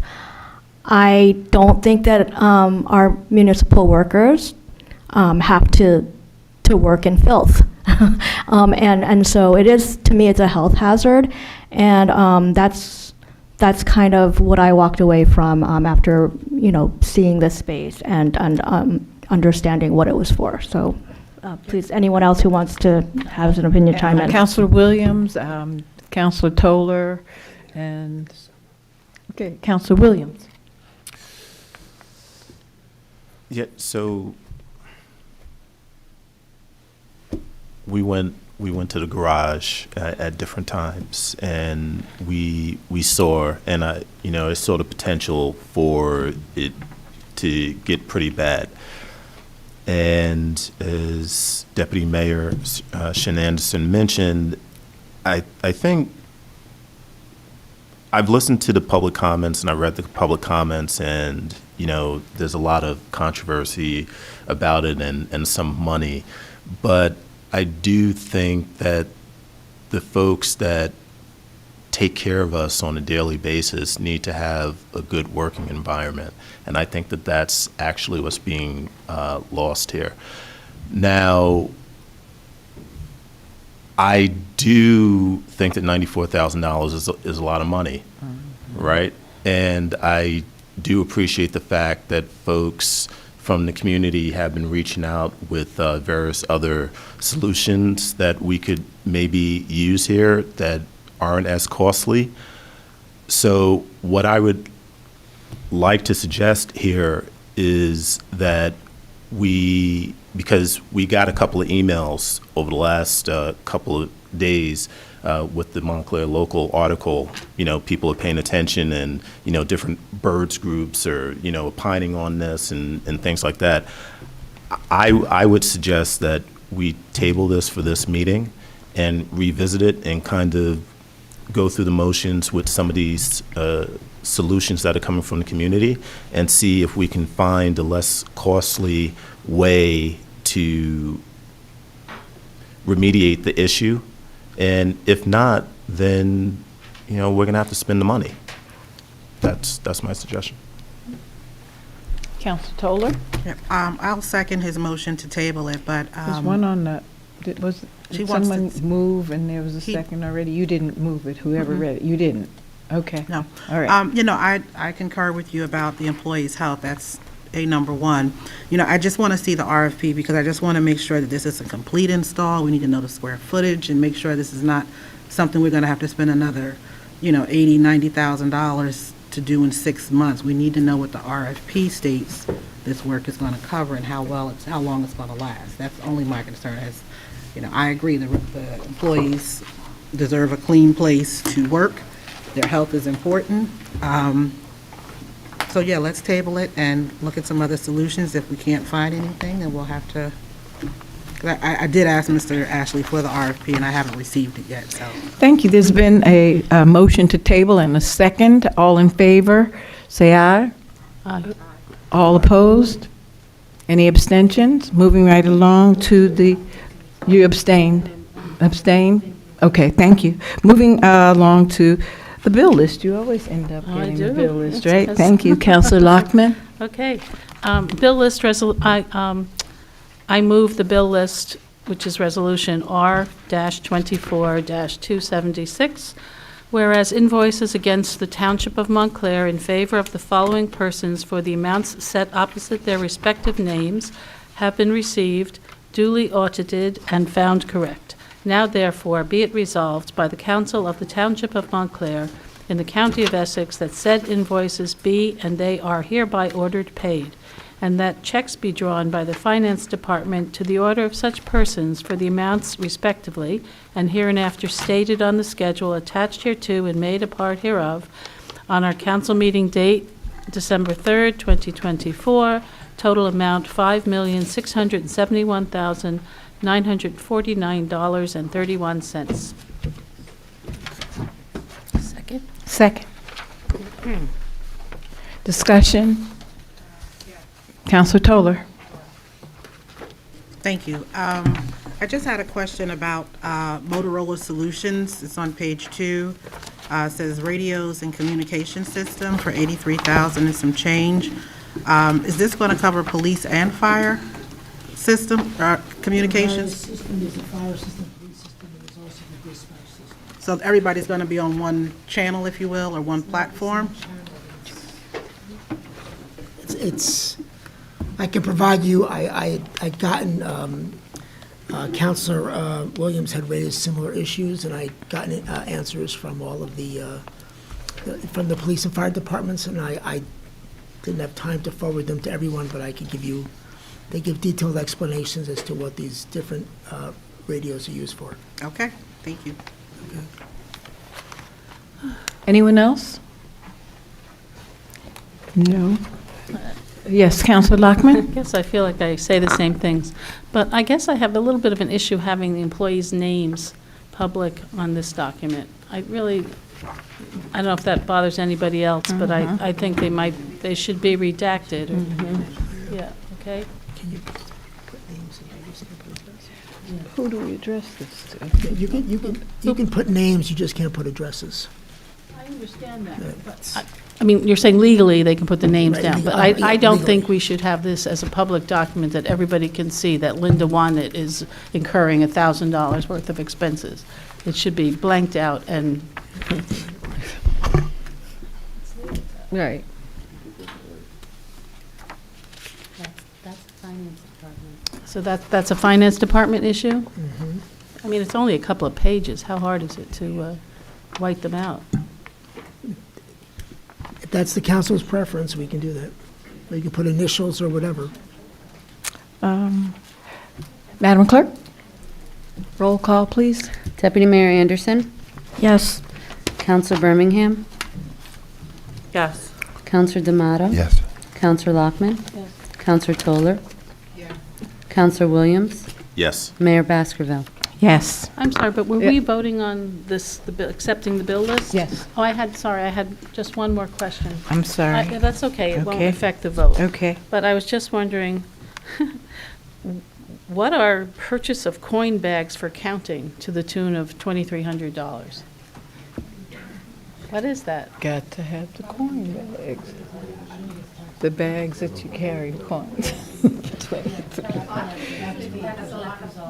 What? You gotta- Parking utility has a lot of Yeah, points. they got We the- put those bags the and bags the that they machine. do, the meters. All right, The so equipment dumps it into the bags. Just And curious. the system counts it. $2,300. Yep. Are they those like leather bags on wheels that I see those? In the first floor and with the camera attached, camera. Oh, set okay, it up. has camera on it, wow. Okay, we're going to move on to discussion. Sorry. Item. May I? Yes, May I? yes, sir. Sorry, interrupt for one Yes. second. You had asked a question earlier, and I just want to go back to it about recycling. And because I made an educated guess, and then I reviewed the township code, there's actually a code that applies to your question. It's section 292-9. Thank you. Ownership of recyclables by the township, unauthorized collection prohibited. So to answer your question, it would be a code violation if someone were to, once the recyclables were put at the curb, go through the container and take them out. And I just want to read this portion of the code, just so that anybody who might have been listening now knows that there is a section of the code for a violation. So ownership of the, section 292-9, ownership of recyclables by the township, unauthorized collection prohibited from the time of placement at the curb by any resident of newspapers, mixed paper, cardboard, glass containers, aluminum cans, tin/steel cans, and plastic containers for collection by the Township of Montclair pursuant to the program established hereby and the rules and regulations issued hereunder. Such materials shall become and be the property of the Township of Montclair, and it shall be a violation of this article for any person other than authorized personnel of the Department of Community Services or the resident to collect or pick up or cause to be collected or pick up such materials. Each such collection in violation hereof from one or more residents during such period shall constitute a separate and distinct offense. And then just down in the code further down at 292-11, violations and penalties, and I'm just going to read this just so that it's a PSA for today. Any person who violates any provision of this recycling article shall, upon conviction thereof, be punished by a fine not exceeding $2,000, imprisonment in the county/jail, the county municipal jail for a term not exceeding 90 days, or a period of community service not exceeding 90 days, or any combination thereof, as determined by the municipal court judge. So I appreciate that, so yeah. To your question, that's the answer. So, I really appreciate that, because we're losing a bunch of money and watching it every day. And then we get into a matter of enforcement, and I'll have that discussion later on. But I certainly appreciate you taking your time to look that up. So that's very, very, very much appreciated. Thank you so much, Attorney. Councilor Williams? And to think I was rolling my eyes during that thing. I apologize. You weren't the only one. I It's okay. apologize. I just have a question, But I Madam Mayor. don't. So there's often times where you can hear people going into our recycling cans and they're actually taking the cans out. I don't know if people in other wards are having that issue, but, you know, if. We know but who they there's not are in the much we can South do. End Business I know that, District. but if code Yeah. enforcement's closed, like you can't call and cash in on it, if you will. They're just, they're taking our. And that's a whole nother issue. That's a As whole the nother mayor issue. says, Yeah. enforcement becomes a real issue. So, Yeah, and I appreciate that. We'll have that discussion. Councilor D'Amato? What exactly is the problem if somebody takes cans out of your, He just said it's against the law. Well, I know, but why is it? the plastic People things that are are taking it to go recyclable, sell we it. get, the recyclable things that I'm watching are the plastic things and the different things, and if we're getting money on tonnage, right? Right. then- I don't think we're getting money on the Yeah, tonnage. We are. I don't Yeah, think we're doing giving up. tonnage. We're not doing tonnage anymore? We spend money, and there are people who have no money who will take a bunch of cans, and they are saving us money on the tonnage. And also, we are not. Oh, going to we're be- not getting paid for the tonnage? No. Okay. And I did not know that was in our code, and I would encourage the overturning of that. The criminalizing of people pilfering a tin can to try to make 5 cents is not something that I think we're about. But It's we can not do even that at a about- later It's just the time. noise that they make. Well, you know, we'll the discuss it disturbance. at a later date and get a better understanding for what is exactly going on. But I had that question, and I certainly appreciate you taking your time. We're going to move Just a on to follow-up. number Just a 4. We're going to move follow-up on to question? number 4. discussion item, the resolution. We're going to, yes, but I'm going to do resolution appointing the 2025 Community Development Program Representative. And I have a question first. Why does the Director of Planning and the Assistant Planner have to be a part of that, or is that just what's in here? Because I know before it used to be a planner and then 2 people from the council. So I see things have shifted, and I'm just wondering, did they change My that? recollection is we, members of council, because these often are daytime meetings, have a problem making it to the county for the meetings. So it was, and the clerk was probably, remembers this conversation within the last year, that because council members could not make the meetings, that it would be better if there would be the representatives from the department and 1 counselor. It's up to the council, but we have had issues with attendance, and we need the people to attend the meetings in order to vote, et cetera. So that's why we went to this, so they can attend the council. There was always a representative, a member of the council, but if you wanted to go back to the old system, that's totally up to you. Well, I certainly would like to volunteer to be one among the people, and generally the 4th Ward Councilor. Are you available during the day to go to these meetings, or not? And if not, is there someone else that is available to go that would like to go? I can make myself available, absolutely. Okay. And so I would like to change this. Okay.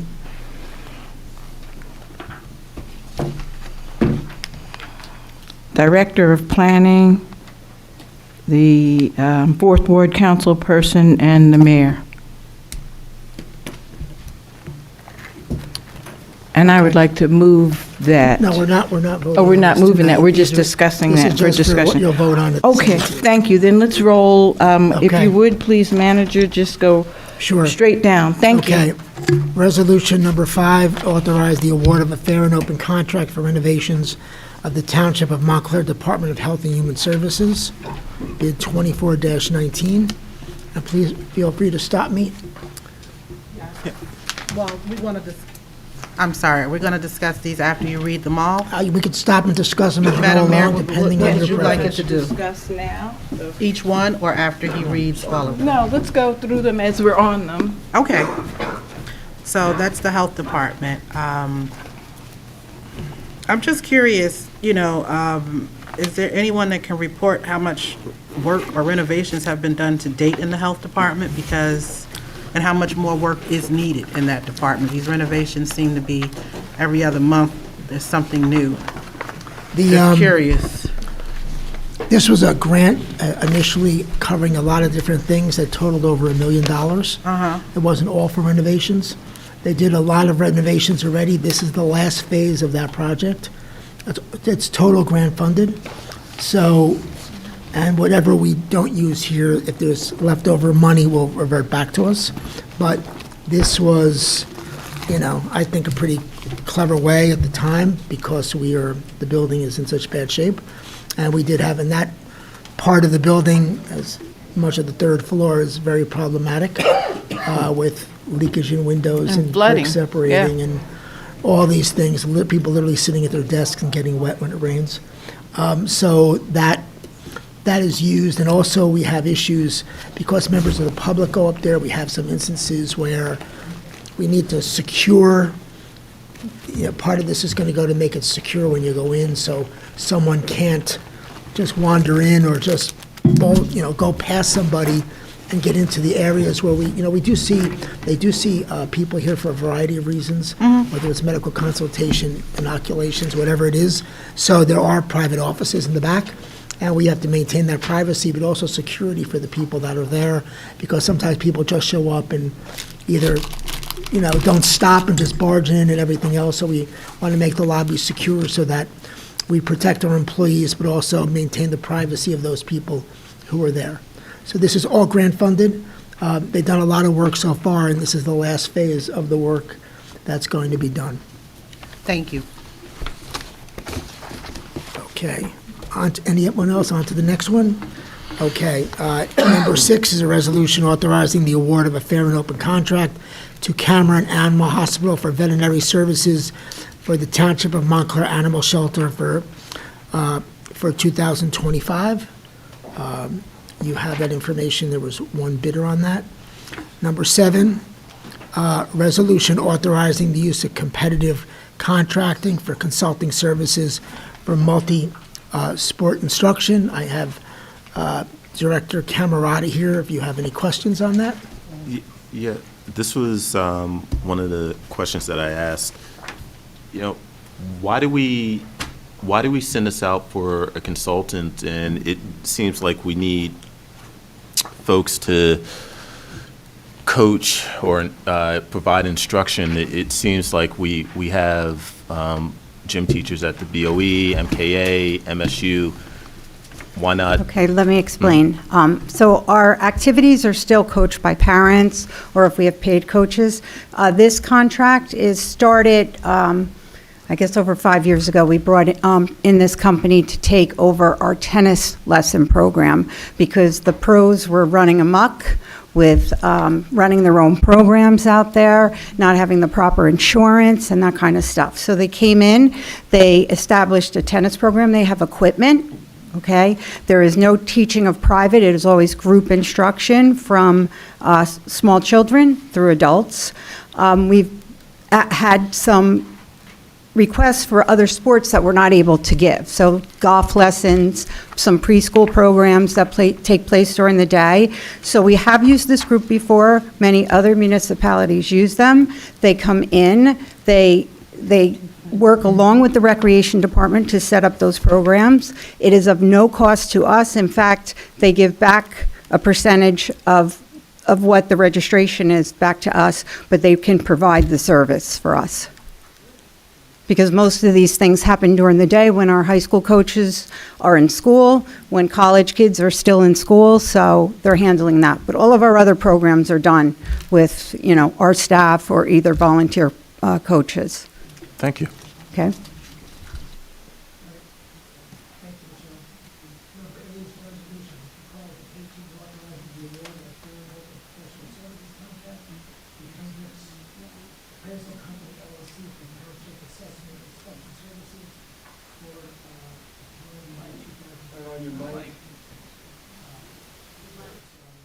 My apologies. Any questions on that one? On to the next one, number 9, resolution for pre-qualification and authorizing the award of a fair and open professional services contract to Hendricks Appraisal Company, LLC. Yes. Oh, I'm sorry. Counselor D'Amato? Why are we only getting one bid on these? What's going on? We get one on the appraisal. There's very, very few companies that specialize in this kind of a appraisal for tax purposes. And there's maybe 2 or 3 total in all of northern New Jersey. So And we're satisfied that we're advertising in a way that is reaching as far and wide as it could? I mean, Yes. there are the real estate industry is enormous. There's one real estate agent Yeah, for but- apparently every but 5 people in these town, are- so why is there only? Because this is doing appraisals and dealing with tax appeals and I then understand. testifying in court. So it's very much a specialization, and it benefits, you're going to have people who are qualified to Okay. do something very specific. It's Okay. not just an appraisal, it is No, I working, just, as a matter of course, just in the have matter- one we have- bidder. We have one lots of bidder this is bad. litigation, and that's why, Yeah. One So- bidder is bad. right. So this means we're getting a reappraisal next year of all the propies in No, Montclair? no, the revaluation is Oh. a separate issue that Oh, we'll okay. discuss sometime Sorry. in the near Okay. future. Okay? Yeah, these are a tax, there's 2 here. Yeah. The next one is a resolution for pre-qualification authorization award of fair and open professional services contract to Hendricks Appraisal. Oh, I take that. One is for professional inspection services and one is for appraisals. So Yes. what we use them for is they do the appraisals and they work on our tax appeals, et cetera. And then we also use them for additional inspection services because when we, in this town, I think we had 2,000 open permits because people are doing renovations, additions, et cetera, et cetera. And once that's done, we go in and it is, for want of a better term, reassessed and your taxes increase. So You know, in a perfect world, I'd love to have another staff person there to do this full-time, because the more they go, the quicker they do that and the more they generate. For example, going into next year, they have generated an additional $600,000, and because of these additional assessments, that will, you know, we get almost all, like about 90% of that, 85% of that, and that goes into, you know, that benefits us next year. So we use them for those two purposes, but we are very aggressive. I think so far this year, I was down there this morning, I think we have processed 995. So we try to keep up, but in a town with 11,000, you know, buildings and 2,000 permits, there's a lot of activity going on. As you drive through the streets and you see contractors parked everywhere, nothing is slowed down so far. Have you looked at hiring somebody, and what would the cost-benefit analysis be if this generates money? Why don't you think about it? Look, that's a discussion. I tried this last year during our budget discussions with the previous governing body, and it didn't go anywhere. But Well, I mean, if you look at the dollars, and it makes sense. Yeah, no, it is, because the more aggressive we are, it would pay for itself many times over. In the tax assessor's office, there's not enough staff there to do this work? There's three people in the tax assessor's office. How many? 3. 3?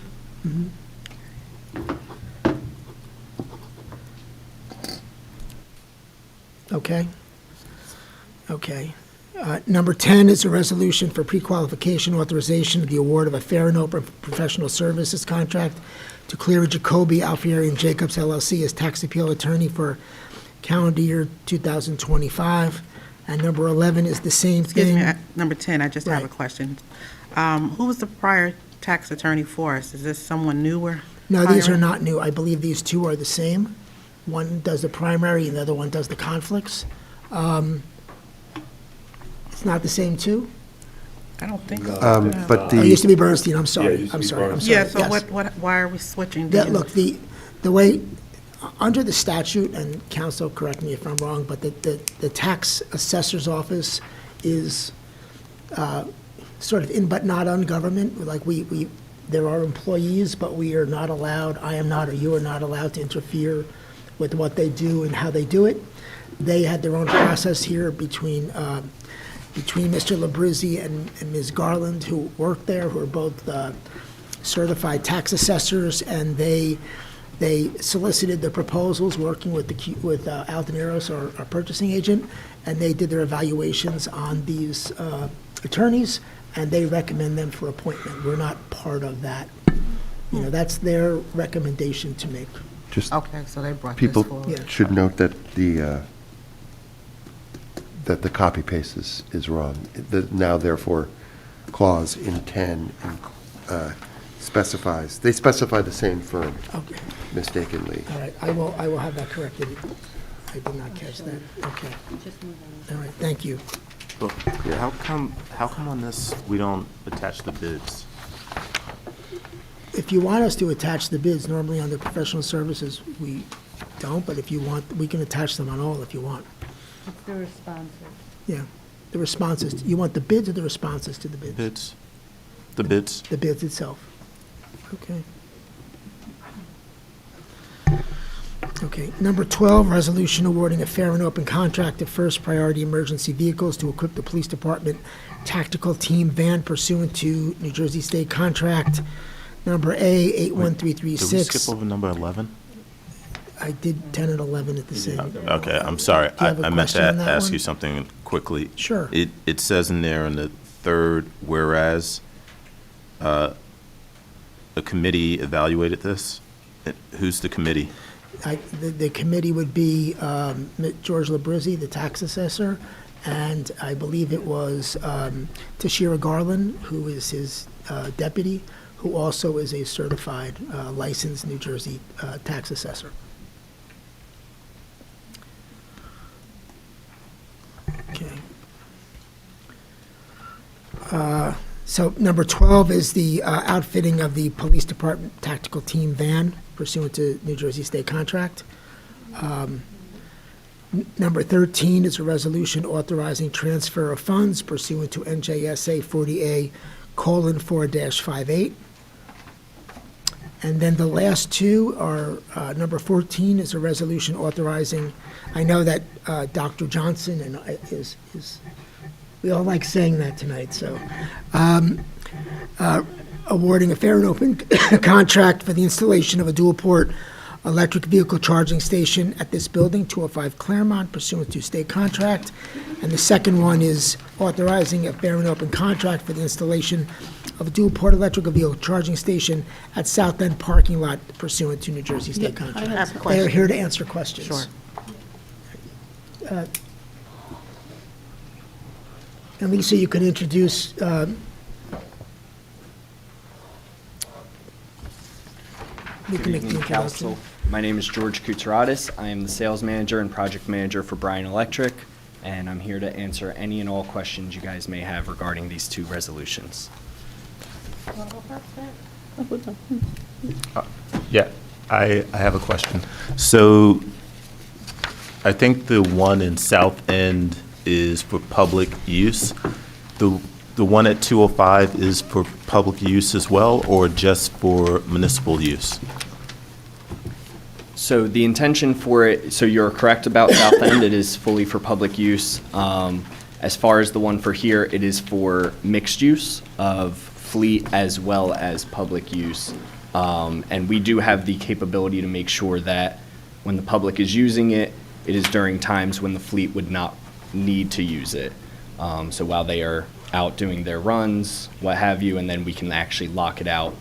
So that way the fleet is guaranteed to have access to it at the end of their shifts. So one more question, and we're charging Yeah, that's my question. for these, no pun intended. Absolutely. Right? And Yeah. What is the who's administering that service, and, you know, how does that work? Sure. Just curious. Absolutely. So Manny from Parking is already using a service for that, so he would be managing the program.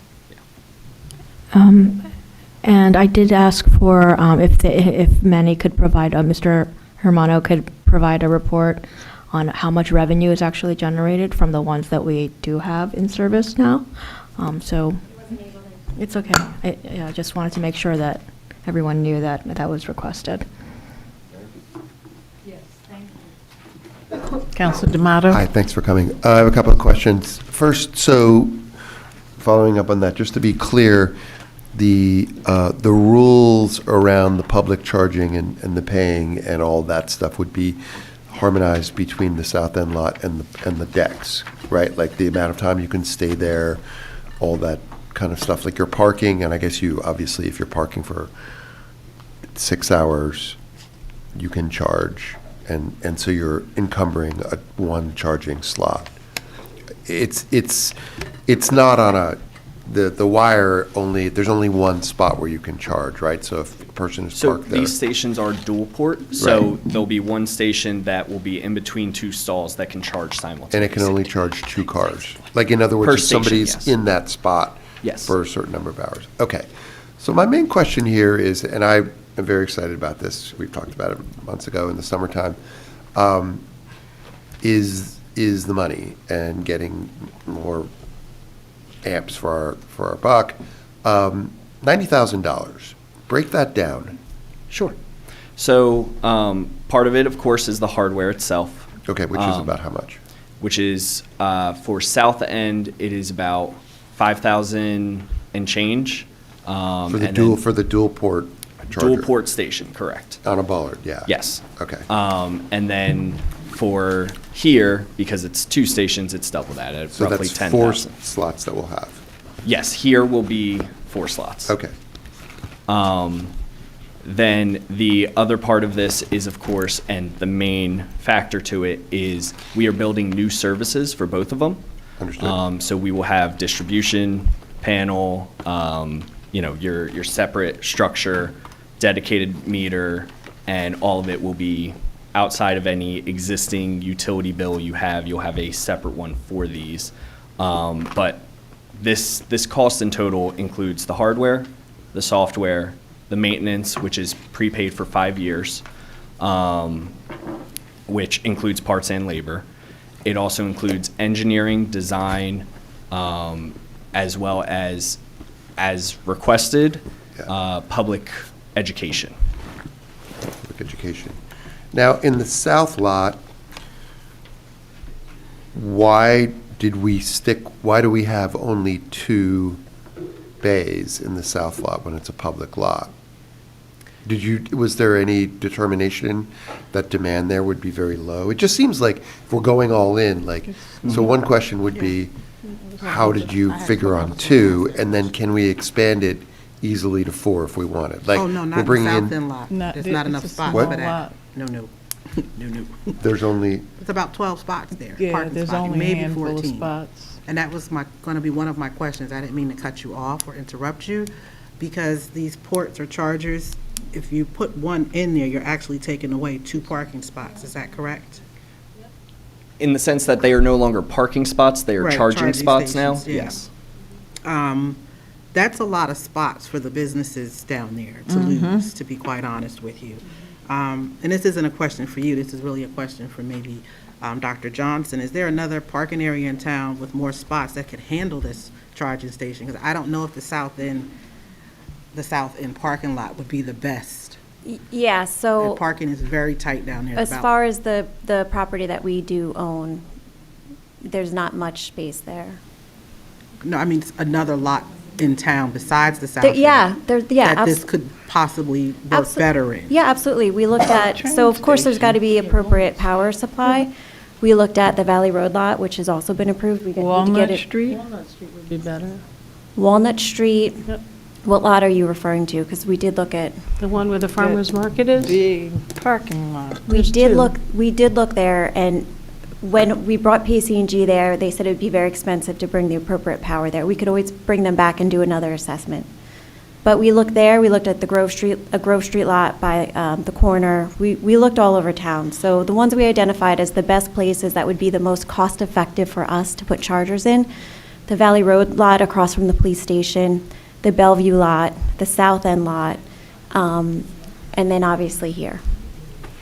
I have a question Sorry, about can you why repeat? here, though, just regarding the location of here, because then it sounds pretty much, Manager, like we're not going to proceed with trying to come up with a plan to leave, or after, 3 or 4 years, or however many years, when we actually, decide to relocate, as was the plans for this particular council, how easy is it to just, lift it up and move to another location? Yeah, so the station itself is very easily movable. Naturally, the infrastructure itself, you would want to try and salvage it as much as you can. But anything that is obviously dug underground is going to remain. But yes, as far as answering your question, it's very doable to relocate as needed. Alternatively as well, if whatever the future plan of this location is, as long as it's still township property, you can just revert those to full public stations, and you'll still have them. It would be underground. And I did just want to make a small comment towards your notion of the businesses at South End, being that, there's already a limited amount of spots. While that is very valid, it is also important to note that at these charging spots, especially level 2s, it promotes local businesses. It promotes people to go there because normally, when I'm driving my EV, if I have the choice between, going to this restaurant or that, and there's a charger here, I'm more inclined because now I've got both benefits. No, I get to enjoy I understand, but we don't have those type of businesses down there. We got some barbershops, we have our eyeglass place. We will be having a new restaurant soon. But I understand what you're saying. Sankofa, they can go in and get Sankofa, yeah, a cup of coffee. So, the South End businesses don't have a lot of shishi restaurants down there to make you want to stop. It's a different vibe down Understood. there. So, I mean, I get what you're saying. I would have to do some more talking with the business owners down there and the residents. Out of curiosity, are there also, because I'm just not as familiar with that area, are there a lot of multifamily locations there, like apartment complexes and townhomes that may not be able to On that have? particular strip where you're talking about putting it, those are all businesses and there are apartments upstairs. Before you arrive into the South End business, there are private homes. Once you pass the South End Business District, again, private homes. Up the street, more private homes. So no, there aren't a lot of apartments there, more private homes. They have medical businesses there. Yeah, that. But Barnes and Carter, and then pediatric. Yeah, I think what he's getting at is, if there are more, you're trying to say if there are more apartments, maybe people would be using these charging stations. Correct. Right, there are more homes around the South End businesses than apartments. Yeah. Can I, Yes, Counselor Williams. I don't want to butt into Fourth Ward stuff because there's Jump on it. three Fourth Ward people up here. You don't need my input, but I would say A scooter, he wants a scooter charger. You want you're an EV owner. I'm an EV owner. You want I a have scooter charger. at home. Where can you park your scooter? That's what you want, right? No, I haven't. I know you see me on the scooter all the time, but I actually have an EV. I know you I just do. never drive it. And my office is also in the South End Business District, by the way, Yeah, Burr Legal Services is down there. I think probably, and I don't know, you know the Fourth Ward a lot better than I do, but I think probably should talk with folks there about, what the impact would be, because I think that people may want that resource. And I do get the point. Look, you know it a lot better than I do, but, we had conversations. I want the Fourth Ward to get their share of the resources. And I know you do also, but I'm just saying. Just agree. If I can interject. Yes. So Counselor Toller, it sounds like you're against this. So maybe we need It's not that I'm to. necessarily against But- it. I but- would have to have more conversations with the folks in the area. Okay. And to his point, we don't have enough apartments in that area that would really take advantage of. If you don't mind, I would like to call Mr. Scott up. He's a Fourth Ward resident, just to get your idea on what you think we need. You're a lifelong resident, you live in the Fourth Ward. I'm just looking for some feedback. I respect your Right near words. the South End Business. Chairman Scott, thank you for joining us, sir. Boy, thank you. William Scott, 23 Cedar Avenue. Well, I think it's a new opportunity. I think, Yes, me too. I live next to Mr. Barr, he's got his electrical vehicle plugged in all the time. It might bring some new folks to the area. I know it's very tight with parking, there's no doubt about that. But a new opportunity, a new resource, it's something that should be tried out. I have a Ford F-150 truck, though. Thank you, Mr. Scott. Now we're going to hear from Counselor D'Amato, and then we're going to hear from Counselor Birmingham. I would just say, I would applaud the mayor for asking about whether we wanted to invest money in hardwiring here when we will most likely be, hopefully, doing something here or somewhere else with the municipal building.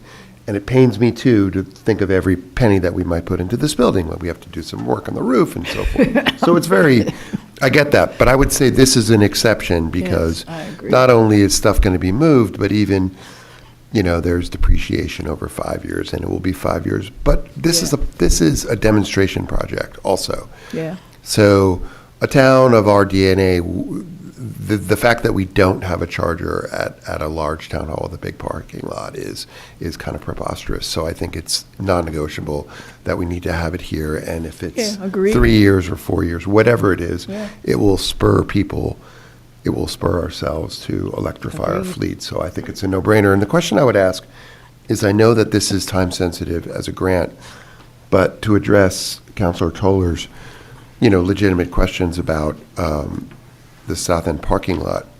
Would these two things be severable? Could we have Two separate resolutions. and just cut one clean and do it soon? I mean, that's more of a We legal have a couple, question. we could, Yeah, I also wanted to add that We're not voting on it tonight. there's no Right. guarantee that the funds are going to be available in the future from So- PSE&G Right. or from the federal government. So the federal government, the IRA funds are on the chopping block. And when I spoke to my rep from PSE&G, she said that they estimate in 1 or 2 years they're going to run out of funds. So that's going to be a substantial, part of the money that we have for these chargers. talking 1 million, And then just not going back to 1 the year. South End lot, we have chargers, the township has chargers in the First Ward, the Third, and none in the Fourth. So I saw that as an No, opportunity. I know, we spoke, and I appreciate that. Yeah. I guess you know, really, if we pass, not a pass, we're not voting on this tonight, but my concern is, this is grant money that we're using to buy this, and when it breaks, who's paying for it?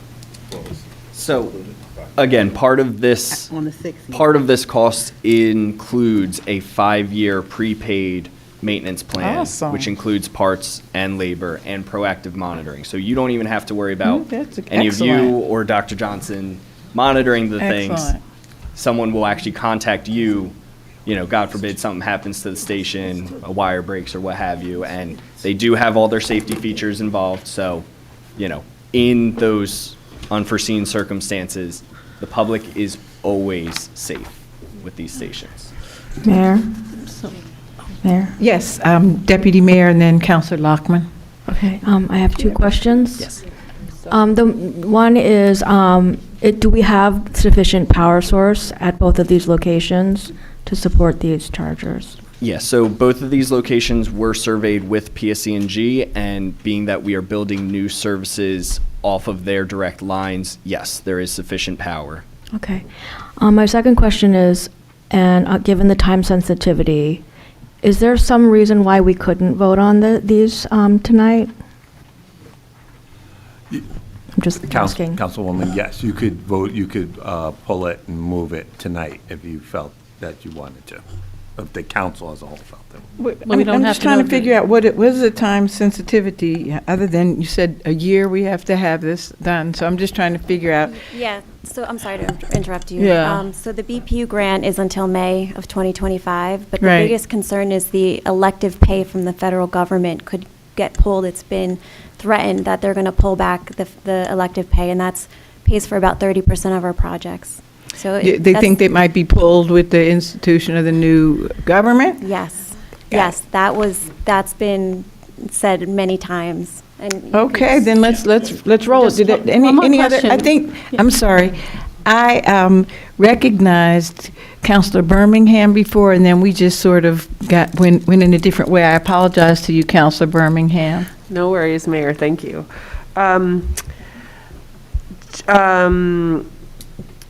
No, I forgot what I was gonna say. I'm so sorry. No, so you are Bryan Electric is you have a contract with the state, right? Or you? Yes. So the prices that we're getting here are uniform throughout Yes. the state, pretty much? Okay.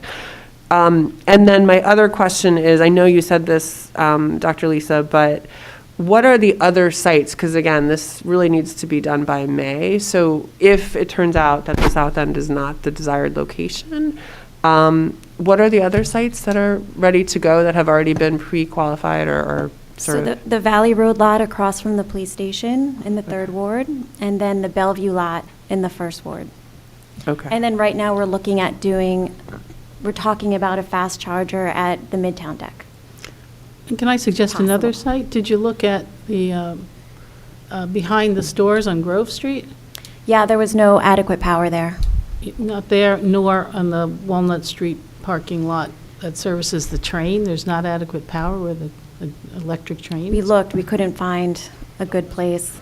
PC&G, because, because a lot of the spots are used for commuters, Yeah. so that was an issue. You don't want to take spots that Well, somebody would be But you parking take there. 2 of 12 spots at Yeah, the south end. but they get, so sometimes it works out, so they're still paying for parking. Parking's not free, and then they're paying for the charge. Yeah. And then usually after 2 hours, we can figure out how to do the billing, but But you could maybe have the charger just used at night, so the people who live around there can charge their cars at night, and it doesn't affect Yeah. commuters. I don't know how the parking works there, if you're allowed to park overnight I'm not sure. Can you park overnight? Okay, At the we're going to train move on, and thank you both very much for being here. I'd like to move. could also just- Yes, Sorry, I just wanted to add one extra comment. Just as being that it's a newer council, you guys are actually, Montclair Township is in the top 10 for most EVs in the entire state. So just, you know, a Yep. nod to you guys for it. now, thanks to Jerry Freed for bringing us into that in 2008. Yes, Manager, did you have something to say? Otherwise, I'd like to move the number 14, the resolution to put the charging station at No, we're not moving it. 205. That the vote is Mayor, can I say, to vote on that, you need to first pass the item number 13 that provides funding to pay for this item number 14 and 15. Okay, thank you. Thank you very much. I appreciate it. Manager, did you want to do something else there? I had, I didn't think we were voting on those tonight. I Yeah, think that's for the next meeting, but, what's that? It seems as Tonight? though that's what the, without She's asking for- doing for the tonight, that's up to south the end. governing They body. wanted to move it without putting the south end in. Yeah, You have to do, yes. yes, you could do 13. That's okay without putting the south end in? Okay, yes, I'd like to make a motion that we vote on resolution authorizing transfer of funds pursuant to NJSA 40A:4-58. Is there a second? No second, we can't vote. Second. Okay, we have a second. We love it. He can't comment. We already. What we're doing at this point in time, if the council so chooses to do so, because I heard at least 3 or 4 people saying they wanted to vote on the resolution 14. It seemed as though there's time urgency. I'm responding to that. First, we need to vote on number 13, which is, there's been a motion and a second on that. And any, yes, Councilor D'Amato. I was asking if they were severable, and they are, because it's 2 different resolutions, which is great. Now, I am concerned about getting, this done certainly before January 20th.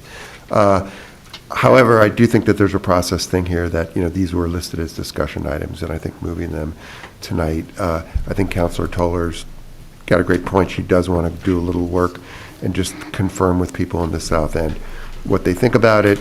If we do it at the next meeting, all that I would suggest is and just, we have a lot of people who are very interested that we follow the rules, that the things are, if it's a discussion item, to move it up that night, it really should be more of a fire engine kind of emergency, especially because somebody also brought to my attention today that this meeting wasn't on some levels announced, correctly, because on our schedule page for the schedule of the meetings, it didn't say 6:30. So just given all that, maybe we should just not move this until the next time around, but we could move. Okay, there's been a motion, thank you, Councilor D'Amato. There's been a motion to vote on number 13, and there's been a second. At this point in time, I would like to have a roll call vote. I think that the wonderful thing about being a body of legislators here, that if things come up as they may, and if we're presented with information that may cause people to go in a different direction, then certainly we are given that ability. We're not, flouting any laws. We're not deliberately, trying to hide anything. We're sitting before the public. We've heard a discussion. In fact, it was very kind of the public to give us information that we didn't have at this time. So based on that, and based on the fact that I heard many of the colleagues sitting here saying, yes, let's vote on it, I've called for, I've moved number 13 as a second, so let's just do a roll call and see where we end up. Madam Clerk, will you please call the roll? Deputy Mayor Anderson? Yes. Councilor Birmingham? Yes. Councilor D'Amato? Yes. Councilor Lockman? Yes. Councilor Toller? Councilor Williams? Yes. Mayor Baskerville? Yes. Thank you. And now, with all due respect to Councilor Toller, we are not including that at this time, Councilor D'Amato, because we respected what she said. I would like to move the number 14, resolution authorizing the award of a fair and open contract for the installation of a dual-part electrical vehicle charging station at 205 Claremont Avenue pursuant to New Jersey State contract T31138-Fleet-68464, and I so move. And Second. thank you. And thank you, Counselor D'Amato, because you gave a compelling reason why we should be at the forefront of these types of things and not be sitting on the sidelines. So there's been a move. I've moved this, and there was a second by Counselor Lockman. Madam Clerk, will you please call the roll? Deputy Mayor Anderson, Yes. Counselor Birmingham, Yes. Counselor D'Amato, Yes. Counselor Lockman, Yes. Counselor Toller, Yes. Counselor Williams, Yes. Mayor Baskerville. Yes, thank you very much. And so now I'm going to please call on Counselor Lockman Okay, to, Mayor? oh, yes, sir. Earlier before the meeting, when you got your yellow copy agenda, there were 2 additional items to be added. I apologize for this, but given the fact that our last meeting was last week and with the holiday, I'm trying to get as much on our agendas this month before the end Right, of the year. okay, I'm sorry. I Yeah. just wasn't sure whether I was going to go to Yes. your 2 additional I items just or figured the, it's in the or order- the additional items that My Councilwoman apologies. I Lockman assumed- also I had just- some additional items. Right. And I called on Counselor All Lockman, right. but I'm fine to shift and go to your My items, apologies. I didn't- Manager I didn't mean LaPola. to steal the Doesn't matter to me. I'd like to be able to go through all of them this evening. So since you're ready, let's go Okay. with you, Okay, there's 2 Manager. resolutions. One is authorizing award of contract by the QPA pursuant to Chapter 30. And what this is it's, the statute allows for the QPA to award contracts in between the amounts of $17,500 and $44,000. This was passed last year, which said it would have to be approved by the governing body every year. I'm not quite sure why that happened, but, so this is standard through governments throughout New Jersey. Every 5 years, they change the threshold so we can get those smaller contracts awarded. And this would allow the qualified purchasing agent to do that. I know we have a presentation by purchasing before the Operations Committee on Friday. Just wanted, we have a lot of committees on Friday, so I just wanted to make sure. And then the second one comes from the Finance Department, which is a resolution amending the fair and open contract to Edmunds GovTech for support and maintenance of proprietary software for the township's financial utility building tax collection and accounting services for an increase of $22,000 to a new total of $85,000. I have a question. Okay? Yes, Counselor Toller? Yeah, so on the resolution for the QPA, item number 4, so this, whatever is going to happen here, you're saying this is a new state law that came out when? It's not a new state law. Okay, But well, I the mean a law- revised law, I The should law say. allows you to do this, which is, so the law allows for the QPA to award the contracts in that window between $17,500 and $44,000. That's been in effect this entire year. Every 5 years, I believe it is, they adjust the number up. The state does an analysis, so it went from like 40,000 to 44,000, and it's been lower over the years. So Right. this allows the QPA to do this. This is how we've done it for the past year. So we won't be seeing anything if it's under this amount, if it's $44,000 and $1, because the way it's written now, it's saying that these contracts under this resolution shall be Right. approved by the township manager, so Well, we you see, wouldn't the bills on necessarily the see bills this. list, but you don't have to vote on every single contract. No, I mean, I get it, I work, yeah, I understand this, so my question is, is there any protection under undue influence with this? Undue influence of who? Well, I mean, if the purchasing agent is allowed to do contracting work, if you will,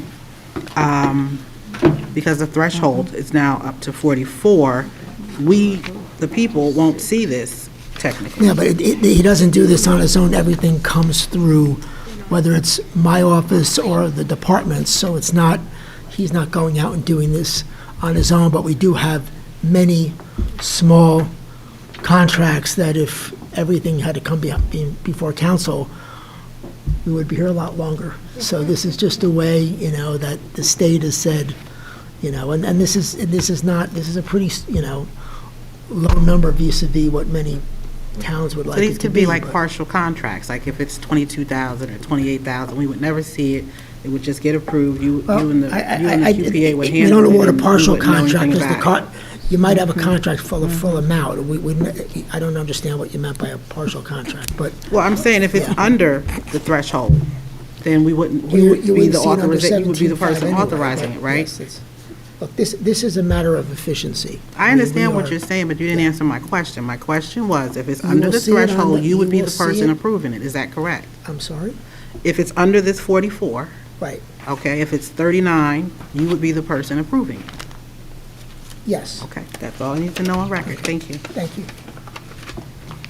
Any further discussion? But the QPA, like, there's a lot of state laws around, or rules Yeah, around how the There's a QPA can plethora of operate, rules on right? how anything is procured, and Al has done a great job, and he's an expert on this, and he is a stickler for the rules, as if anybody who works for the township knows. Okay. I have a question Yes. about the next, if we're done with that one, I have a question about the Edmonds. Counselor Birmingham? So, have they resolved the issue where they, where the tax, it was auto, I think this is the company, right? That it was like auto withdrawal for taxes? I think it's the same company, but a different contract. Okay, thanks. Got to go to the mic so it can be recorded. Thank you. They had a daily limit set that they expanded the limit. The problem that happened with the 2 or 3 taxpayers, the same day we had mortgage companies paid a big chunk of money at one time through this online portal, so that exceeded the limit, so now they removed that limit. Okay. We had a subsequent problem, because even though they represented that they had done that, they didn't, so we had a whole other batch of problems after the first batch. Yes. Okay, Yes, that's so- all, yeah. But that. So we had 2 problems, and the third time should be the charm. The second time, no, the second time itself, they took care of it. We didn't have to, nobody suffered, or nobody had to do that resolution to give back the interest that automatically was accrued to one of the taxpayers that, that you Okay. referred to us. We- It's a technical thing, and they resolved it. it. Okay. We are one of the towns where most residents pay electronically, not necessarily for taxes, but for water and sewer. Most of them are paying through electronically. So. Okay. Thank you, thanks. Thank you. Okay, so Counselor Lockman, you have some items that you would like for us to address this evening? Yes. So there were 2 items of unfinished business. So from our last meeting on the 23rd. So I'm trying to move things along here so that we can have our committees in order, and we agree on how they're supposed to run, and we can start having, in my case, the meetings that I'm on, the committee meetings that of which committee I am on. So the first thing, though, I'd like if maybe Susan can give an update on where we are with the manager search. Is that okay? So is this an update, or is this an item that you want to put in here? Because we're going to do the updates. Is there an item that you wish for us to put on the agenda under this new business that Yeah, I'm you looking wanted at, for us right. to vote on or not? Because then we're going to do that, but I'm not quite there yet. Okay, is so there- you or want. there's nothing that you want us to discuss and vote on this evening? Yeah, Mayor, I sent out an email that had 2 things that I wanted to talk about at this council meeting. Okay. The first one was I asked if Susan could talk about the manager search update. The Okay. second one was a carryover from our meeting on Saturday, where we were supposed to talk about the agenda, how we set the agenda, and how our council subcommittee meetings are run. Okay. So, So I thought that so neither one of them are we going to vote on this evening? Is that I what we're doing? think that we 'Cause- introduce them tonight, and then we vote on them the next meeting. Okay, so the manager discussion, I've already talked to the deputy mayor. We're going to have that discussion, and that is not right now. So what is this other piece? Would you like to talk about that? And if I don't have a copy of that here, you're going to have to talk me through that, because I have what was on the agenda, and I don't have what you're talking about. I know we talked about it, I just looked at it. Well, So what do you want us to do at this particular moment? That's fine, I'll read this Yeah. into the record then. No, not the whole thing, I just want to know. Yeah, highlights of it. No, I just wanted to know if you want us to take action on that tonight. I think that we want to put it on tonight's meeting, and then we'll vote on it next go-round. Is that correct? We talked about that, yes. So that's the point. And I had sent this email to everybody, granted it was today, asking them to asking you to put this on the agenda. So, Thank you, I appreciate it. so I'm basically. familiar with it, but I just didn't know. Yeah. So basically, we have our, do you want me to go through this or not? Are you familiar enough with this? The I don't have public to go have through it, right? Okay. Do they know what No, we're they- talking about? No, they Okay. don't. Okay, so council has various subcommittees. I'll call them subcommittees. So I developed a council committee protocol. And the purpose of the council committees is to do the groundwork on issues, to discuss findings in depth, prepare reports to the full council, make recommendations to the full council for consideration, and propose ordinances and resolutions for adoption. The council committees are advisory to the full council. Matters discussed in committee should be kept confidential unless the committee members by majority vote specifically decide otherwise. This is especially important to protect the deliberation process. The application of this protocol. This protocol applies to all current and future council committees, including but not limited to finance, economic development, communications, facilities and infrastructure, mobility, human services, and public safety. These rules do not apply to advisory committees and bodies established pursuant to a certain Montclair code. The structure. Number one, only councilors are members of a committee. Final decision-making is limited to council members. Only councilors may vote on matters. Number two, all others who attend the council committee meeting, i.e. employees, consultants, vendors, etc., are considered invitees. Such persons may be invited to facilitate discussion of a specific item at the discretion of the committee chair or by the majority of the council committee. If a member, or by majority of the council committee if a member challenges the chair's decision. A majority vote by the councilors on a committee serves to approve the invitees authorized to attend meetings. All employees invited to attend the meeting, except the clerk and township attorney, require approval from the township manager to conform with the Faulkner Act. At the discretion of the township manager, such approval may be given on a blanket basis for future meetings. If there are 3 or fewer councilors on a committee, the meetings can be a non-public meeting. If there are 4 or more councilors on a committee, OPMA rules must be followed. In general, all council committee meetings are non-public. Meetings with less than a quorum of council members are not meetings of a public body. Since the committee is not empowered as a multi-member voting body to perform a public governmental function or to authorize spending of public funds. Procedures. A committee chair should be determined by a majority vote of the councilors. The chair is responsible for making sure that each meeting is planned effectively, is conducted according to this established protocol, and that matters are dealt with in an orderly, efficient manner. While the chair has certain responsibilities, a majority vote determines protocol and settles disagreements. The members should agree on an annual calendar of meeting dates and times. Prior to the meeting, the chair should prepare and circulate a draft agenda. All members of the committee may propose an agenda item. After incorporating comments from members, the chair will determine the final agenda. The final agenda should be sent to both the committee members and to the full council, in parentheses, for council's information only, at least 24 hours before the meeting start time.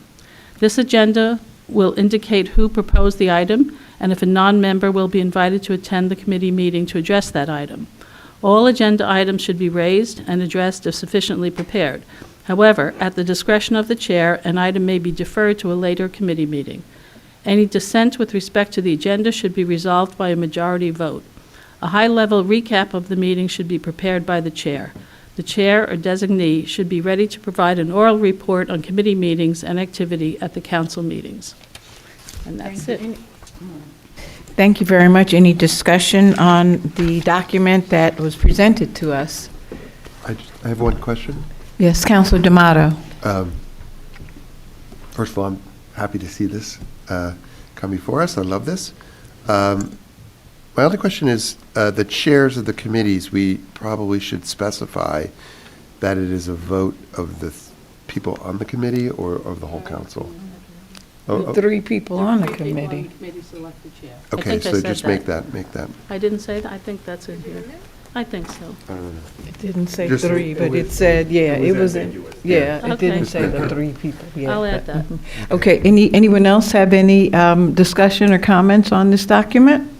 Yes. Yes, Councilor Toller. Oh, I'm sorry. I'm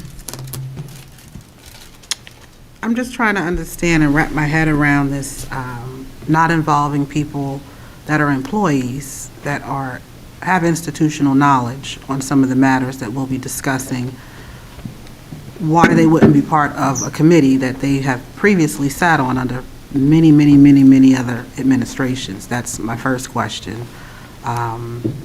It just doesn't make good sense to me. The other question that I have, or statement I have, is this notion or idea of you need a second and a third. Well, I understand that's the practice. How do we not make it feel icky so that one person or 2 people don't feel that their voice or their agenda items are not making the agenda? How do we make this a well-rounded procedure so that everybody's voice is heard? Because right now it's feeling a little icky. That's what, to me. You can maybe clarify. Well, I will say you're always invited to offer someone from the public or from, an employee Maybe to we come. should put that in there. Well, I did say that. You're Okay. invited, they may be invited, but the majority rules. If you have 3 Right, people, that's 3 where it counselors. gets icky, because if the majority doesn't agree with a Right. person, Right. and that person believes that someone should be at that meeting, then how do we work that out? Well, the other 2 Because- apparently don't agree, and what we're going with is majority rules. But that isn't what has historically happened, so I'm trying to understand why this concept has arisen now. It's just the way we've talked about it. Who's we? Well, everybody looked at this. What, if I can ask, I'm gonna ask, please, because there are some questions and things like that, so as not to have like a I'd like to call on individuals before you speak. I recognize you, Councilor D'Amato.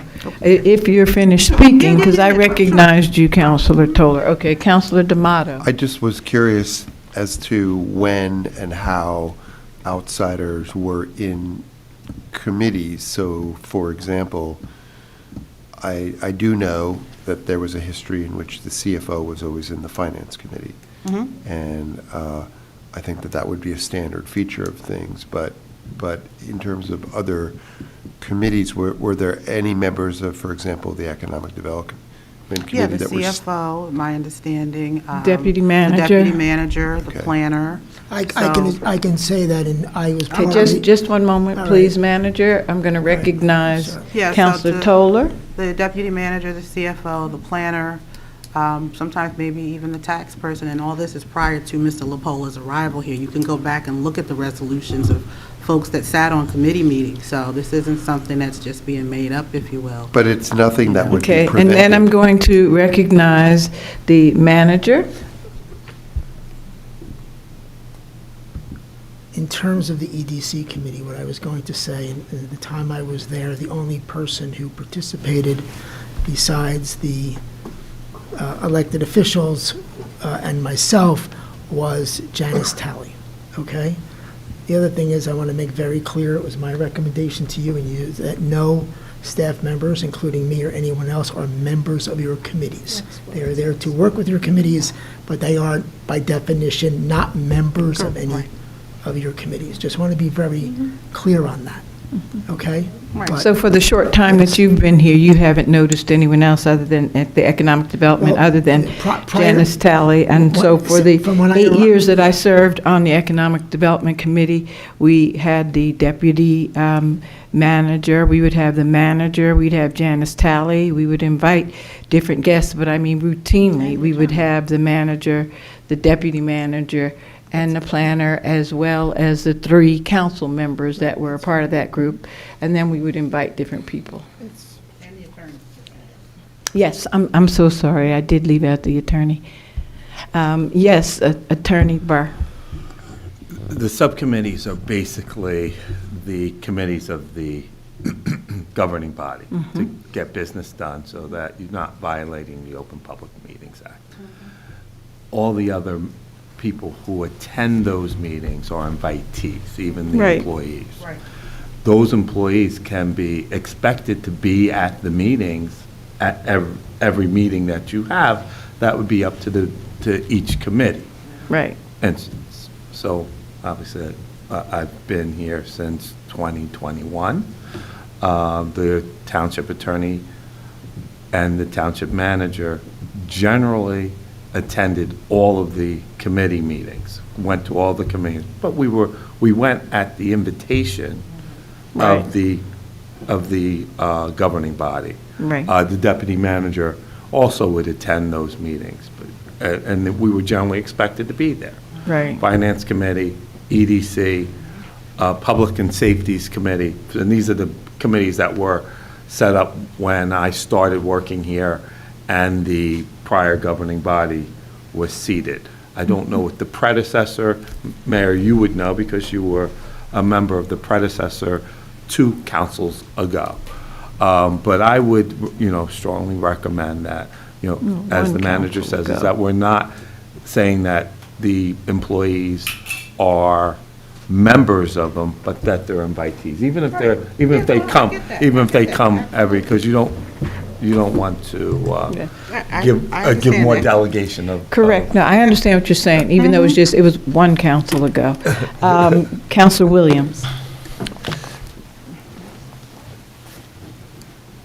I'm an advocate of what's happening in these committees, that the folks just vote on it. And if someone recommends that, like, for example, we're on the communications committee, I invited someone and I was outvoted, on it, and the person didn't come. And that's perfectly fine. Who did you invite? I'm sorry. Well, I mean, I think you you may remember, Okay, go ahead. but in any event, well, I'll talk about it all. But in any event, that's fine to me that the committee members, someone makes a recommendation, you vote on it, and if not, then just keep moving. I mean, that's what happens up here, right? So. The majority rule. Yeah. So. 5-2, right? What does that mean? I don't know. Anyway, Councilor Tola, were you finished speaking? Okay. Councilor D'Amato? I think it's a very legitimate question about whether or not in a committee of 3, how much power 1 member versus 2 members has. That's a totally honest debate. If you look at like the Congress and state legislatures, also there's the issue where sometimes the committee chairs can be extraordinarily powerful, probably way too powerful in my opinion, for something like this. So this is a healthy tension, but I think overall, having veto power by 1 member of a committee or giving them the positive ability to run the committee would seem to be a recipe for chaos. And then if you have 3 people, a show of hands, and 2 carrying the day on the rules, essentially, of the committee. That's what we're talking about, right? It's like setting the rules for a little meeting.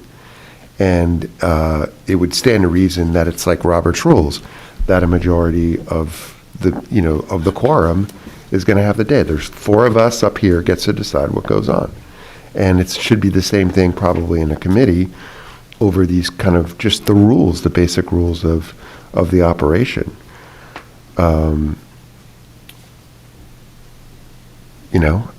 And we are going to decide this. I would say, we're looking at this rule sheet, and I believe that many of us have discussed that this should be incorporated into a resolution. So we are going to decide, 4 of us will decide what happens with it.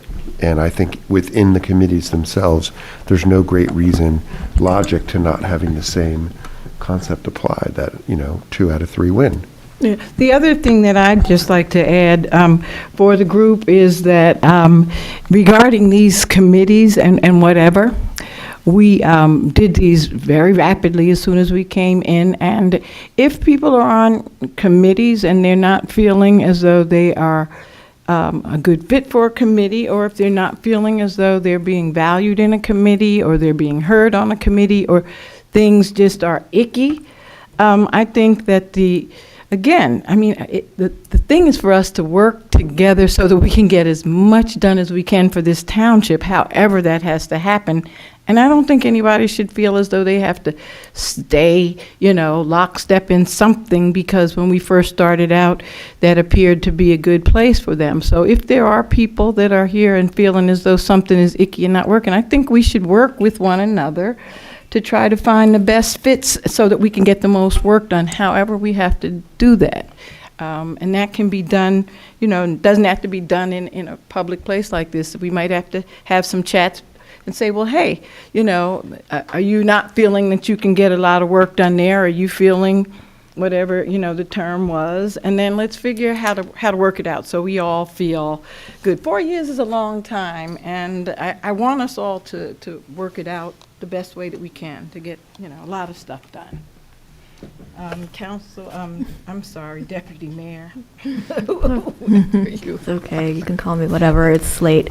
I just want to remind for people who weren't at the meeting on November 23rd, that we did review the prior iteration of this document at length. We listened to everybody's feedback, and I believe the document that we have in front of us reflects everyone's feedback. And so just a reminder about that. And I personally don't want to lose sight of the whole purpose of these council subcommittees, which is, because of the limitations that we have under the Open Public Meeting Act, we want to create these committees so that we can work in smaller groups, have really in-depth discussions, come up with policy recommendations to discuss with the rest of the group, and move things forward. And I guess in terms of majority, it stinks when you're outvoted. I think we've all been there at some point. I just want to make sure that we all know that it's important that we just be able to have discussions. If we don't agree, we should be able to have rational discussions where everybody feels like they have a voice and are heard, even if the outcome isn't what you want. So I just want to encourage that. But also, I'd like to encourage, even in terms of how we use these committees, because just because 3 people go and they deliberate on something, I think we're falling short in terms of then coming out, making sure that all 7 of us have all of the documents that were served in that meeting, and a follow-up, some follow-up notes about what happened, and so that all 7 of us are aware of what's going on all of the committees. And so I think it serves a very valuable purpose, and you come out just like the other committees and you say, well, this is what the Communications Committee is thinking about so-and-so. But everybody here should then have the documents that we reviewed, how we came to that, and then we want, when we vote, everybody is able to have an informed vote. It's not like we're going to go ahead and just make some things and say, hey, this is what we want, and people will feel as though they don't really have the information that they need to make the informed votes too, because at the end of the day, all 7 of us have to vote on whatever it is that we're going to do. Right, and I just want to, for the record, this isn't about, for me, this isn't about being outvoted. It's about making sure that the committees that I'm on has some institutional knowledge, because I don't have it. I don't possess it. And if certain subcommittees in the past had X number of folks in attendance, I don't know why we're trying to change that now, because none of us are well-versed enough to handle some of these subcommittee issues without some institutional knowledge. That's my stance. That's what I've been stating. So no, I understand an employee would not be technically a member, but they should be invited to these meetings to bring some institutional knowledge and background and help guide us in making the right decisions, because we can't do it by ourselves. That's all. Any further discussion? Okay, did you, you made a motion that we vote on this? Okay, we'll move it at the next meeting. Okay, so other than, The other thing was, right, oh, so other than, I just wanted to ask you, sorry. other than the matter that Deputy Mayor Shin is going to discuss, did you have something else? yes. Okay. The last thing that was a carryover from the November 23rd meeting was how we set the agenda. Okay. We developed a protocol for that as well. May I I think see we your all looked paper? at it. I don't have the agenda. Okay. But Susan, you don't have an extra copy for the mayor? Yeah. Okay, so I know Susan worked really hard, got input from everybody, and Eric, too. So I we have a wanted to couple of finalize things that that I with the want to change, resolution. so we'll discuss that at the next meeting, or vote on that at the next meeting? Well, do you want to read it into the record? I here? don't have it. So I would just ask that everybody prior to the next meeting, make sure you review the latest draft. Yeah, and then we'll- and send you the changes on that as well, if we have changes. And then, how are we going to post these so that the people, we're going to put the documents on, now that we have a communication specialist, we can get all of these things so the public can see them as well, the documents that we're going to be voting on? We're going to make a resolution about the agenda, how the agenda is set. No, and- I'm aware Oh, of that, but I'm okay. just saying, how will the public have it? Other than, I don't think we should Oh. have to sit here week after week and listen to somebody read verbatim. So should these documents be going in when we put the rest of the agenda When we, in? next time when we do the Yeah. agenda, these will be Be in there. attachments. Yeah. Good, And then- okay. And then we vote on that. Okay, Counselor D'Amato. I think the mayor's making a very good point that in addition to having this in a resolution form, we should find a way to put on the website what we should, post it somewhere in an easy-to-see format. This is how we make our resolution every time we have a meeting. This is how we make the agenda. This is how it works. So that is a good point, and I will work on that with you in the committee. Okay, any other discussion on that? One more point. Okay. I think just before the next meeting, let's make sure we're all working on looking at the same agenda. So Susan, if you have it, can you please send it out to everybody? Thank you. Anyone else? No? Counselor Birmingham, Counselor Williams, nothing? Yes, Attorney Burr. Councilwoman Toller asked me to ask about Resolution 15 on the discussion list. I thought we moved that, but she feels that we skipped over that. Okay, I'm wasn't sorry that if I due did. Let's go back. Huh? 15 That was the South. 13, 14? That's the South So then end. she wants to make sure 15 is on for the next, 15 Yes. is on for the next Okay, meeting. and so, just so that the audience is clear that are watching, we did not vote on putting the charging station in the South End parking lot at this time. Counselor Toller is going to get some more feedback from Fourth Ward residents, and this will be on our agenda for the December, 13th? 17th meeting. Anything else? That was, No. that was it from Okay. Councilwoman Toller and myself. All right, and so we're going to go into the executive session. Is there a motion for executive session? I believe it was personnel that.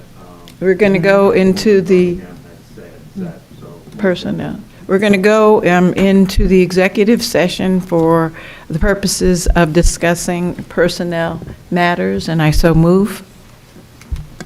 Second. All in favor? Aye. Opposed? Abstained. Okay, at this point in time, I'm going to ask the public, please, to just step out while we go into the executive session. We will come back out into public comment. We're going to talk about and review the process.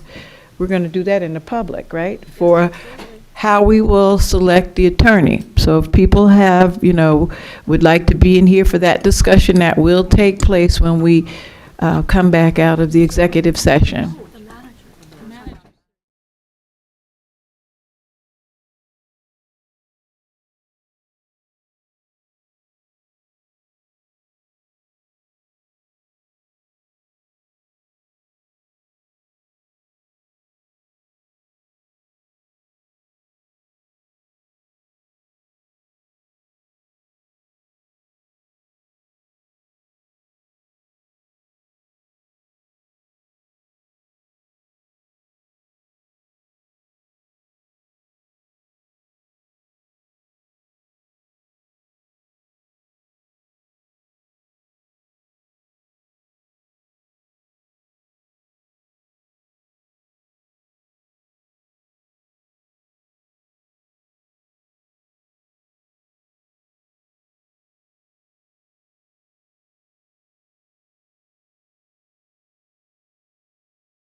Yes, we're going to go into the good.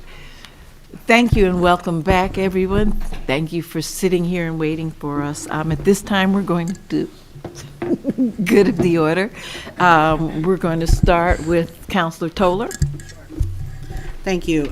What I want to talk about first is really not good of the order for our meeting, but it's something that I wanted to put out in the public, and I'll just jump in here. I do have a few good for the order after this. I wanted to say that I would like to thank everyone that has brought conversations forward regarding a false allegation of, actually, it's unknown to me what the allegation was. However, I do find it interesting that often people deeply desire to believe a false narrative, help spread a false narrative, instead of actually fact-checking for the truth, or better yet, speaking to the person in question for clarification.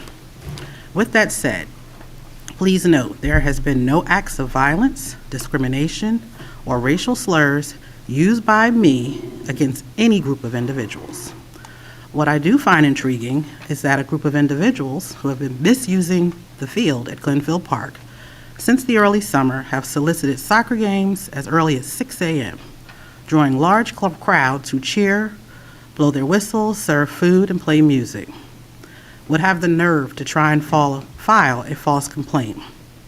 Despite this, these individuals seem to be unaware of the disturbance they created for neighbors who deserve to enjoy peace and quiet. Furthermore, these individuals have consistently misused the area, demonstrating a lack of respect for both the neighbors and the county's regulations regarding proof of insurance, permit requirements, and operating hours.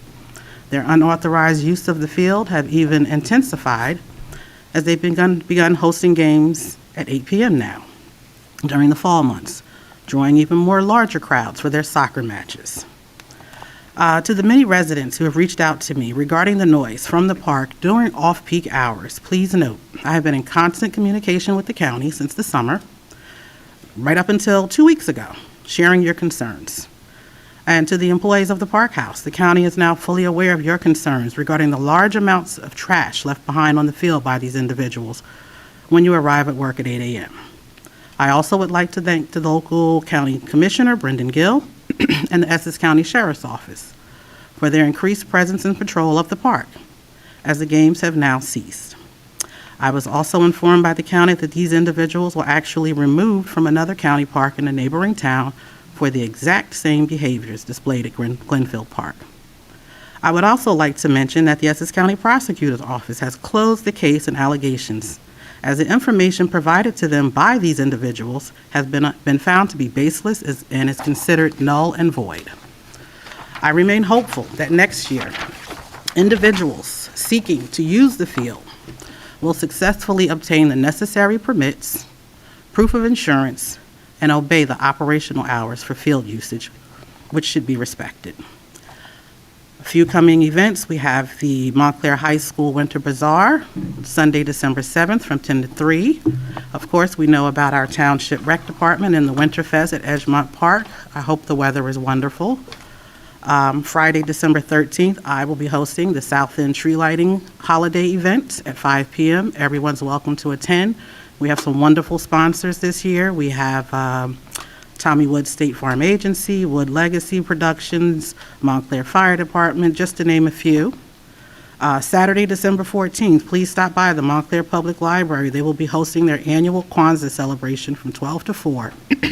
While we know Kwanzaa is on the 26th, they wanted to have this event earlier to ensure that everyone could attend, because we know that people go away for the holidays. And I think that's all I have. Oh, no, I'm sorry. Additionally, Montclair Mutual Aid, Montclair Fire Department, Reichert Realtors, and Outpost in the Burbs will be collecting unwrapped toys for local children. Toys can be dropped off at the fire department headquarters here on Pine Street. If any resident is interested in attending a webinar by New Jersey courts, they'll be hosting a landlord-tenant informational webinar. I believe there's a flyer or information on the township website. And that's it. If anyone in the community is interested in joining my email database, feel free to send me an email at my township website, and I'll be more than happy to add you. Thank you for this opportunity. Thank you, Councilor Toller. Councilor Williams? Thank you. Very brief comments. I want to thank the town manager. We got in that hole on Church and Park to be dealt with. Very much appreciate you and Director Ashley also. And speaking of Director Ashley, I want to thank him for taking the time out to give us a tour. We did it at separate times. So the facilities, I'm going to try to get out to as many departments as I possibly can, just to meet folks that, take care of us on a daily basis and to see the shape that some of the facilities are in. And my Siamese twin over here, I'm on the facility bug now as well because, just going around to some of these facilities and seeing them falling apart, they need some serious TLC, and so put me in that category as well. Thank you for saying that. Yeah, but in any event, thank you once again. Councilor D'Amato, and then at-large Councilor Harvey. This off. Not much to say other than I do hope that people are not losing hope, that the 7 of us are trying to follow the law. It is a little frustrating for me, and I think for everybody, when there's so many things going on, it's not easy to tell the work that is being done. But I just, I have noted, growing amount of frustration, and I would just say that people shouldn't be shy about giving feedback on anything. It does come through. Send an email. I'm always overwhelmed, or I would say overjoyed, by a lot of the emails that I get. It is much better than I thought. Things are helpful and thoughtful. So don't lose hope. People do want to do a better job and do make things cleaner and easier, and that's it. And thanks. Councilor Lockman? Yeah, I just wanted to, I'm so happy to hear that Rahum is on board with our focus on trying to do something about town assets. We need lots of capital investment. We don't quite know yet what we're going to do. The Facilities and Infrastructure Committee will be working on that and trying to make a plan. But thank you. I'm glad that we're on board with that. Because what's really, to me, the question of affordable housing, if you have a tax base that keeps going up, up, up, that makes housing unaffordable for the majority of people that live here.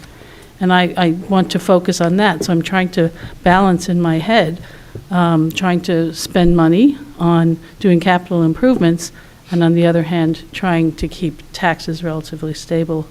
So that's going to be tough, but that's my personal goal for the next 4 years.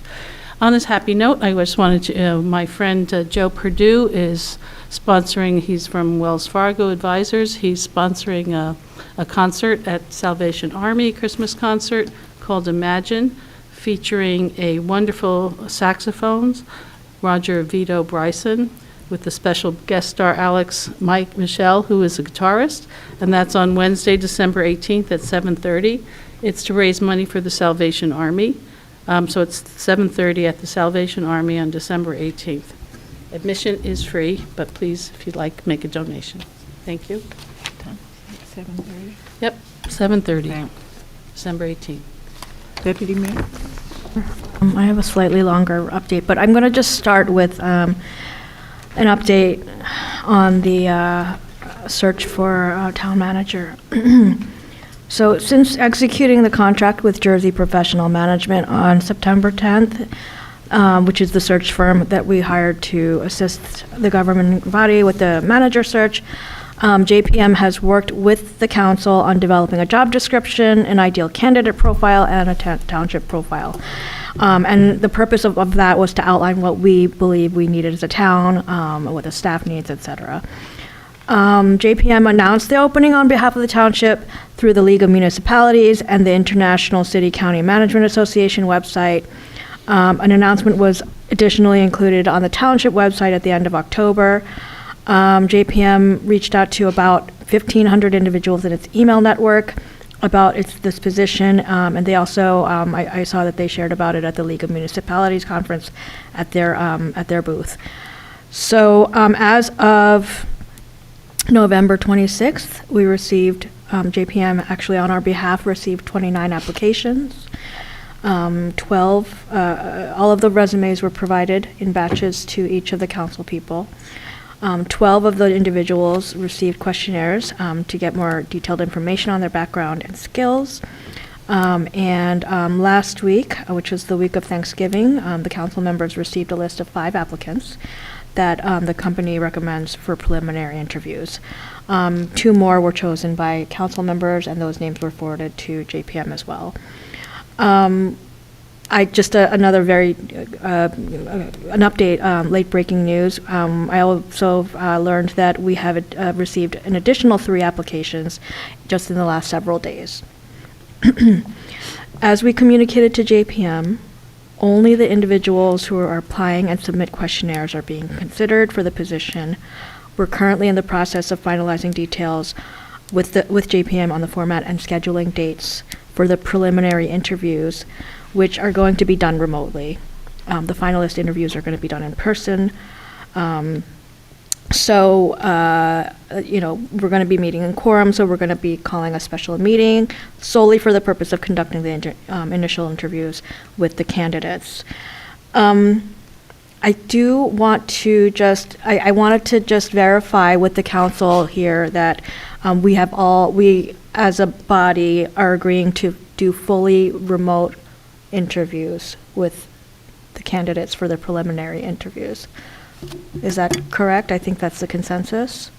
We're all comfortable with that? I'm not sure about fully remote. When I spoke this afternoon to Tom, we talked about initially that we would do that, and then if any of us wish to have another forum, like an in-person, as I would, then we're going to set those up and arrange them. And that can either be a group or that can be individually if someone wanted to meet with them. Okay, so we can talk about that further after the meeting. I just want to emphasize that confidentiality at this point is of utmost importance. You know, the identity of some of these individuals who, the majority of them do have full-time jobs, and they have clearly expressed that they do not wish to jeopardize that at this initial stage. So I'm not sure if you're directing that at me, because this is about the 3rd or 4th time that you've given me some correspondence that said that. Mayor, it's everybody. Right, but I'm just wondering why when I told you what the plan is, you're saying what your conversations with Tom was. I was saying some people will also be doing in person, and you're like, well, we'll talk about that later. That was a 2-person conversation, myself and Tom. So I don't know why, So I think you need to work it out with JPM because we hired them to do the job. That's who I worked it out with, and that's what I said. I talked to him today, and he said if other people, such as myself, and others might want to have a in-person too, then they will work that out also. Okay. I'm just reminding everybody here on the dais that confidentiality is very important. I don't really want to jeopardize losing potential candidates because of issues. So this is just a general reminder. That was something that the company had stressed to us all. So that's my update for today.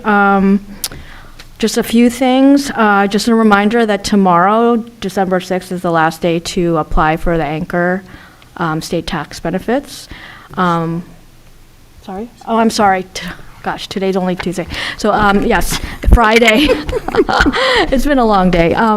December 6th is the deadline. So you have a few more days to just check your eligibility on the state website, on the Division of Taxation. And I want to it's a belated thanks to Assemblywoman Alexan Collazos-Gill, who was here hosting an event on November 15th with the Division of Taxation for constituents, including Montclair residents. I'm told that there was a pretty good turnout, and a lot of people didn't even know that they were qualified to eligible to apply because they were renters. So that's good news. Also, a couple of weeks ago, I just wanted to mention that the Human Rights Commission gave Montclair a score of 100 for the 4th year in a row because of our support for the LGBTQI community, and I think that just that shows our commitment to inclusion of and encouraging fostering a community where everyone feels welcome. I think we already talked about the tree lightings. There's a community meeting that I'm hosting on Thursday at 6:30 at the Bellevue branch. And I also wanted to mention that Sophia is having a fundraiser on the 15th of December. It's an annual thing that they do. One of their volunteers makes hand knit scarves and hats and things, and all the money goes to Sophia. It's really nice if you need any like warm winter things. I believe it's at the Women's Club, so Yeah. I'll post about it. Yeah, so I get all my winter gear there, so and it's for a great cause. Thank you. I'd just like to speak about how wonderful this time is, where you come out and you get to participate in so many activities in the township. We're really blessed in Montclair because this year we're having many tree lightings. On Sunday, we had a very wonderful tree lighting on Church Street, and thanks to Jeremy, who came out, and he had singers there, activities, and it was very well attended. About 100 or more people on short notice came out. It was a joyous occasion.